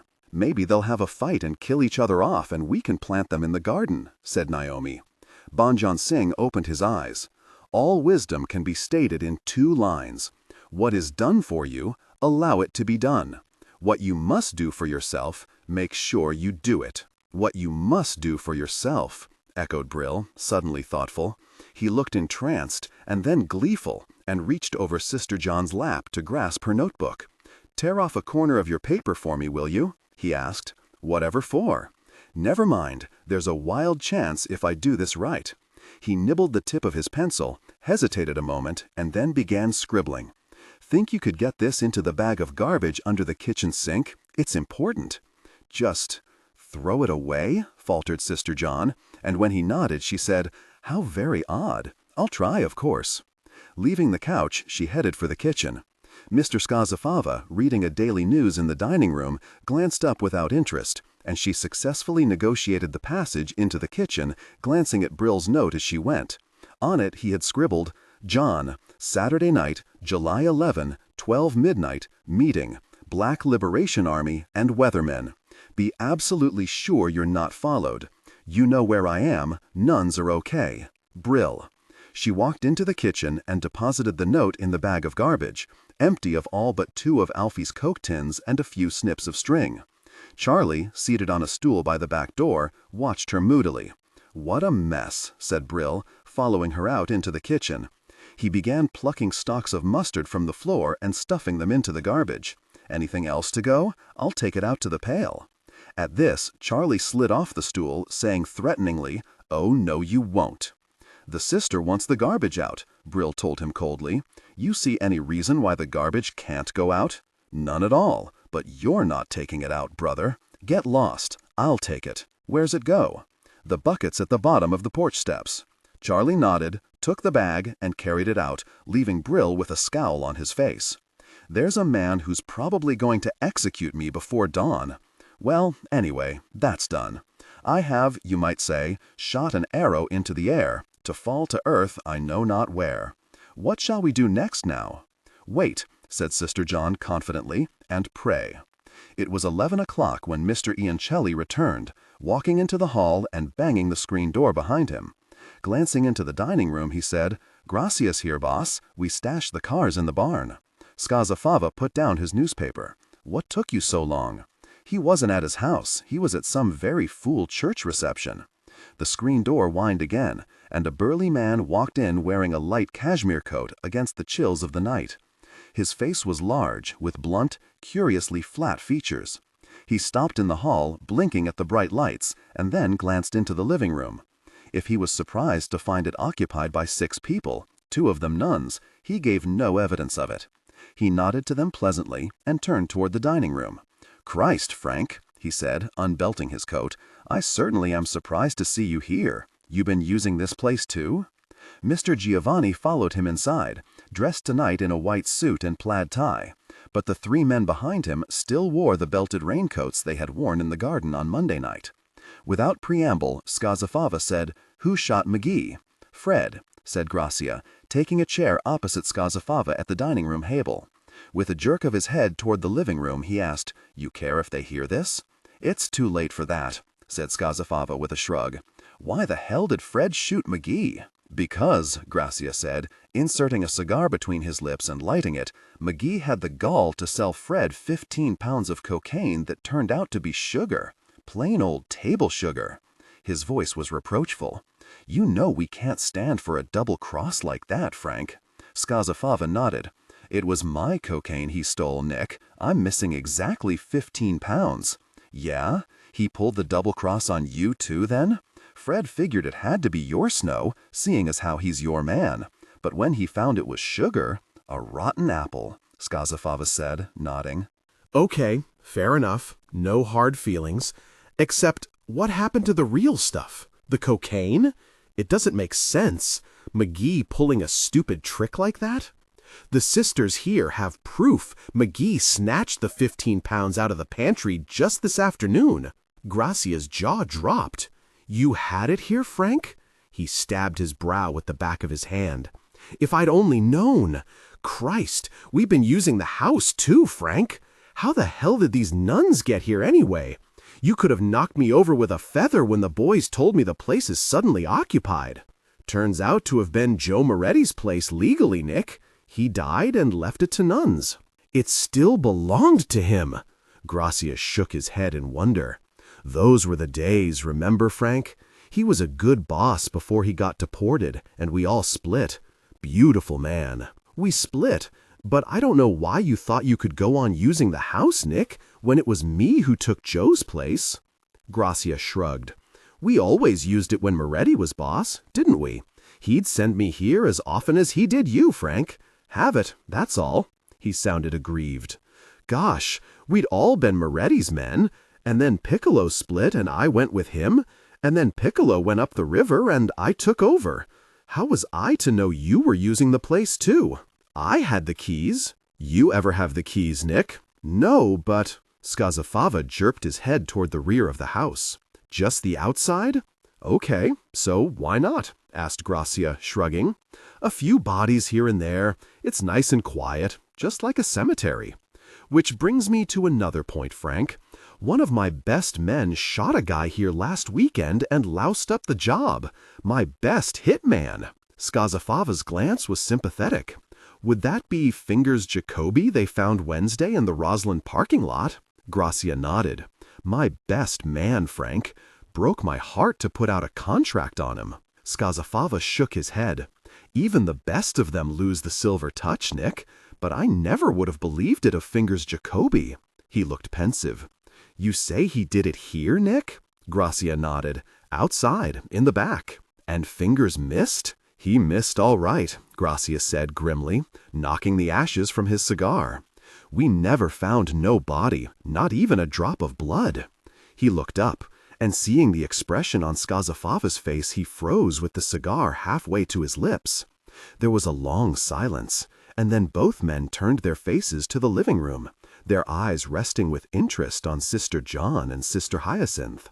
Skazafava said softly, Cocaine turns to sugar, and bodies disappear. Charlie? He shouted, and in an aside to Gracia explained, Charlie's my hitman, the only man with a gun. You come armed, Nick? Nick looked affronted. To a sit-down? I trusted you, Frank. Charlie, he said as Charlie came in from the kitchen, take another look at the cocaine you brought up from the cellar. Taste it, smell it, make sure it's the real thing. Where'd you leave it, Charlie? Right here on the stairs in the hall, boss. Okay, bring it here. In the living room, Sister John turned to the others and said in a low voice, This is our chance, of course. I'll give them the real snow in exchange for your safety. It's the only thing to do. I hate to disillusion you, Alfie told her, but I think it's rather late for that. We know too much.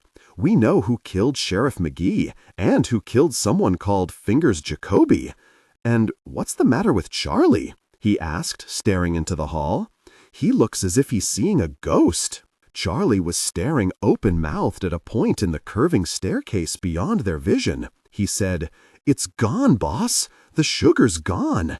We stashed it right here, halfway up the stairs out of the way. So help me we did. With a martyred sigh, Skazafava rose and walked into the hall, where he too stared, apparently at an empty staircase. It didn't just walk off by itself, he pointed out testily. Search the very house again. There has to be somebody else here. Or the house could be haunted, put in Sister John quickly from the living room. We had the most extraordinary experience the other night. Voices crying, chains rattling, a glowing face at the window. Skazafava gave her an annoyed glance. You know very well it was us. Giovanni, stationed beside the door, looked around the living room and said in a voice of discovery, Hey, when I took the census, they told me 3 nuns lived here, but I see only 2. Gracia snapped his fingers. There's your answer, Frank. Your men missed a room, and there's some nun playing hide-and-seek with us. So find her, Skazafava said, glaring at Giovanni. She'll have to be upstairs, or we'd have seen her steal the sugar off the stairs. Gosh, it's hard to get reliable help these days. Gracia nodded. They don't know the meaning of work anymore. All they want is the money. Not like the old days, is it, Frank? "You can say that again," Skazafava told him gloomily. "The Puritan ethics shot to gosh." From upstairs came a triumphant shout, and the group in the living room exchanged anxious glances. Sister John said quietly, "You don't think?" "He could have," said Brill. "Who else would they have found?" "The very fool. He's just greedy enough," put in Alfie. Shouts of laughter floated down from the upper staircase. Giovanni shouted, "Boss, you'll never believe who we found dressed like a nun and hiding all the snow in a closet. You won't believe it." "Try me and see," Gracia told him sharply. "Stop the games and come downstairs." 3 people slowly made their appearance on the stairs, their shoes first, one pair looking very familiar, followed by 2 pairs of pants on either side of a long and flowing skirt. They reached the bottom of the staircase and presented to the world a disheveled and panic-stricken Sister Ursula. "Everett Brown!" gasped Gracia. "In the flesh," said Giovanni, grinning. "Who?" asked Sister John, walking into the hall to join them. "Who did you say this man is?" "My accountant. Was my accountant," Gracia said, and walking over to Sister Ursula hit him hard across the face with the back of his hand. "Stool pigeon," he growled. "What do you mean, who is he? You've been hiding him, haven't you?" "We found him bleeding to death in a closet," she told him coldly, "and I'll have to ask you not to hit any guest of ours in this house." "Hey, I know that name," Alfie said, joining her in the hall. "He's the guy who was in all the papers last week. I remember the headlines. The Mafia accountant who turned state's witness, right? He was on his way to the courthouse from jail, under heavy guard, too, and he was kidnapped right from under the noses of the marshals." "Bright boy," said Gracia, and turning to Skazafava said, "Frank, you mind doing me a favor and lending me your hitman?" "Not at all," Skazafava said, and with a nod to Charlie, "Kill the man, Charlie. Finish him off." "I won't allow you to shoot Sister Ursula again," said Sister John, looking pale but resolute. "Sister Hyacinthe went to a great deal of trouble to save his life, and it's out of the question that you shoot him again." "Out of whose question?" said Skazafava rudely. "Get it over with, Charlie. We've got a busy night ahead. Start with Ev Brown, but for gosh sake, use a silencer. I'm very sensitive to noise." "Has it occurred to you that Sister Ursula, Mr. Brown, may be sensitive to getting killed?" demanded Sister John. "Gentlemen, think of the golden rule. Think of your consciences. It must already be the Sabbath day by now." "You think of it, sister," said Skazafava in a dangerous voice. "Go ahead, Charlie. Show what a real hitman can do." Charlie brought out his gun and fitted a silencer to it with expert fingers. He stood with his back to the front door, a distance of 6 feet between him and a cowering Sister Ursula. "Charlie is not going to shoot anyone," said Sister John quietly, and began to walk slowly across the hall toward him, holding out her hand. "Give me the gun, Charlie." Charlie grinned. "Better stay back, sister. I've shot 23 people already." He lifted his gun and aimed it at Sister Ursula, clinging desperately to the newel post.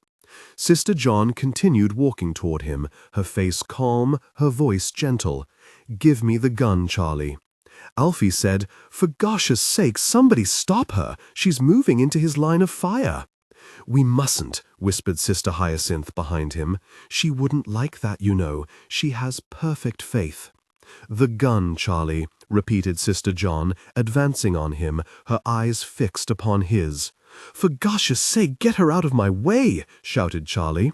"Boss, how can I shoot Ev with a nun in the way?" "Then shoot her too," said Skazafava furiously. "Go ahead, shoot." "Ave Maria, gratia plena, Dominus tecum, benedicta fu in mulieribus, et benedictus fructus ventrie tui, Jesus," murmured Sister John, and came to a stop in front of Charlie, still holding out her hand. She said, "The gun, Charlie." He stared at her as if hypnotized. "Shoot, Charlie!" screamed Skazafava. "For gosh's sake, shoot! Look, has anybody else a gun? Somebody give me a gun and I'll shoot the lot of them. Charlie, for the last time, kill!" Charlie and Sister John faced each other for an endless, pregnant, spellbound moment. No one moved or breathed. At last, the silence was broken almost ludicrously by the sound of glass shattering in the living room. A man jumped through a window, followed by another. The front door flew open, knocking Charlie to his knees, and from outside a voice called over a loudspeaker. "This is the FBI speaking. We have the house surrounded. This is the FBI speaking. We have the house surrounded." The second man to plunge through the front door was Quigley, carrying a machine gun. "Okay," he shouted. "Hands over your heads, everybody. Weathermen move to the left and Black Liberation Army to the right."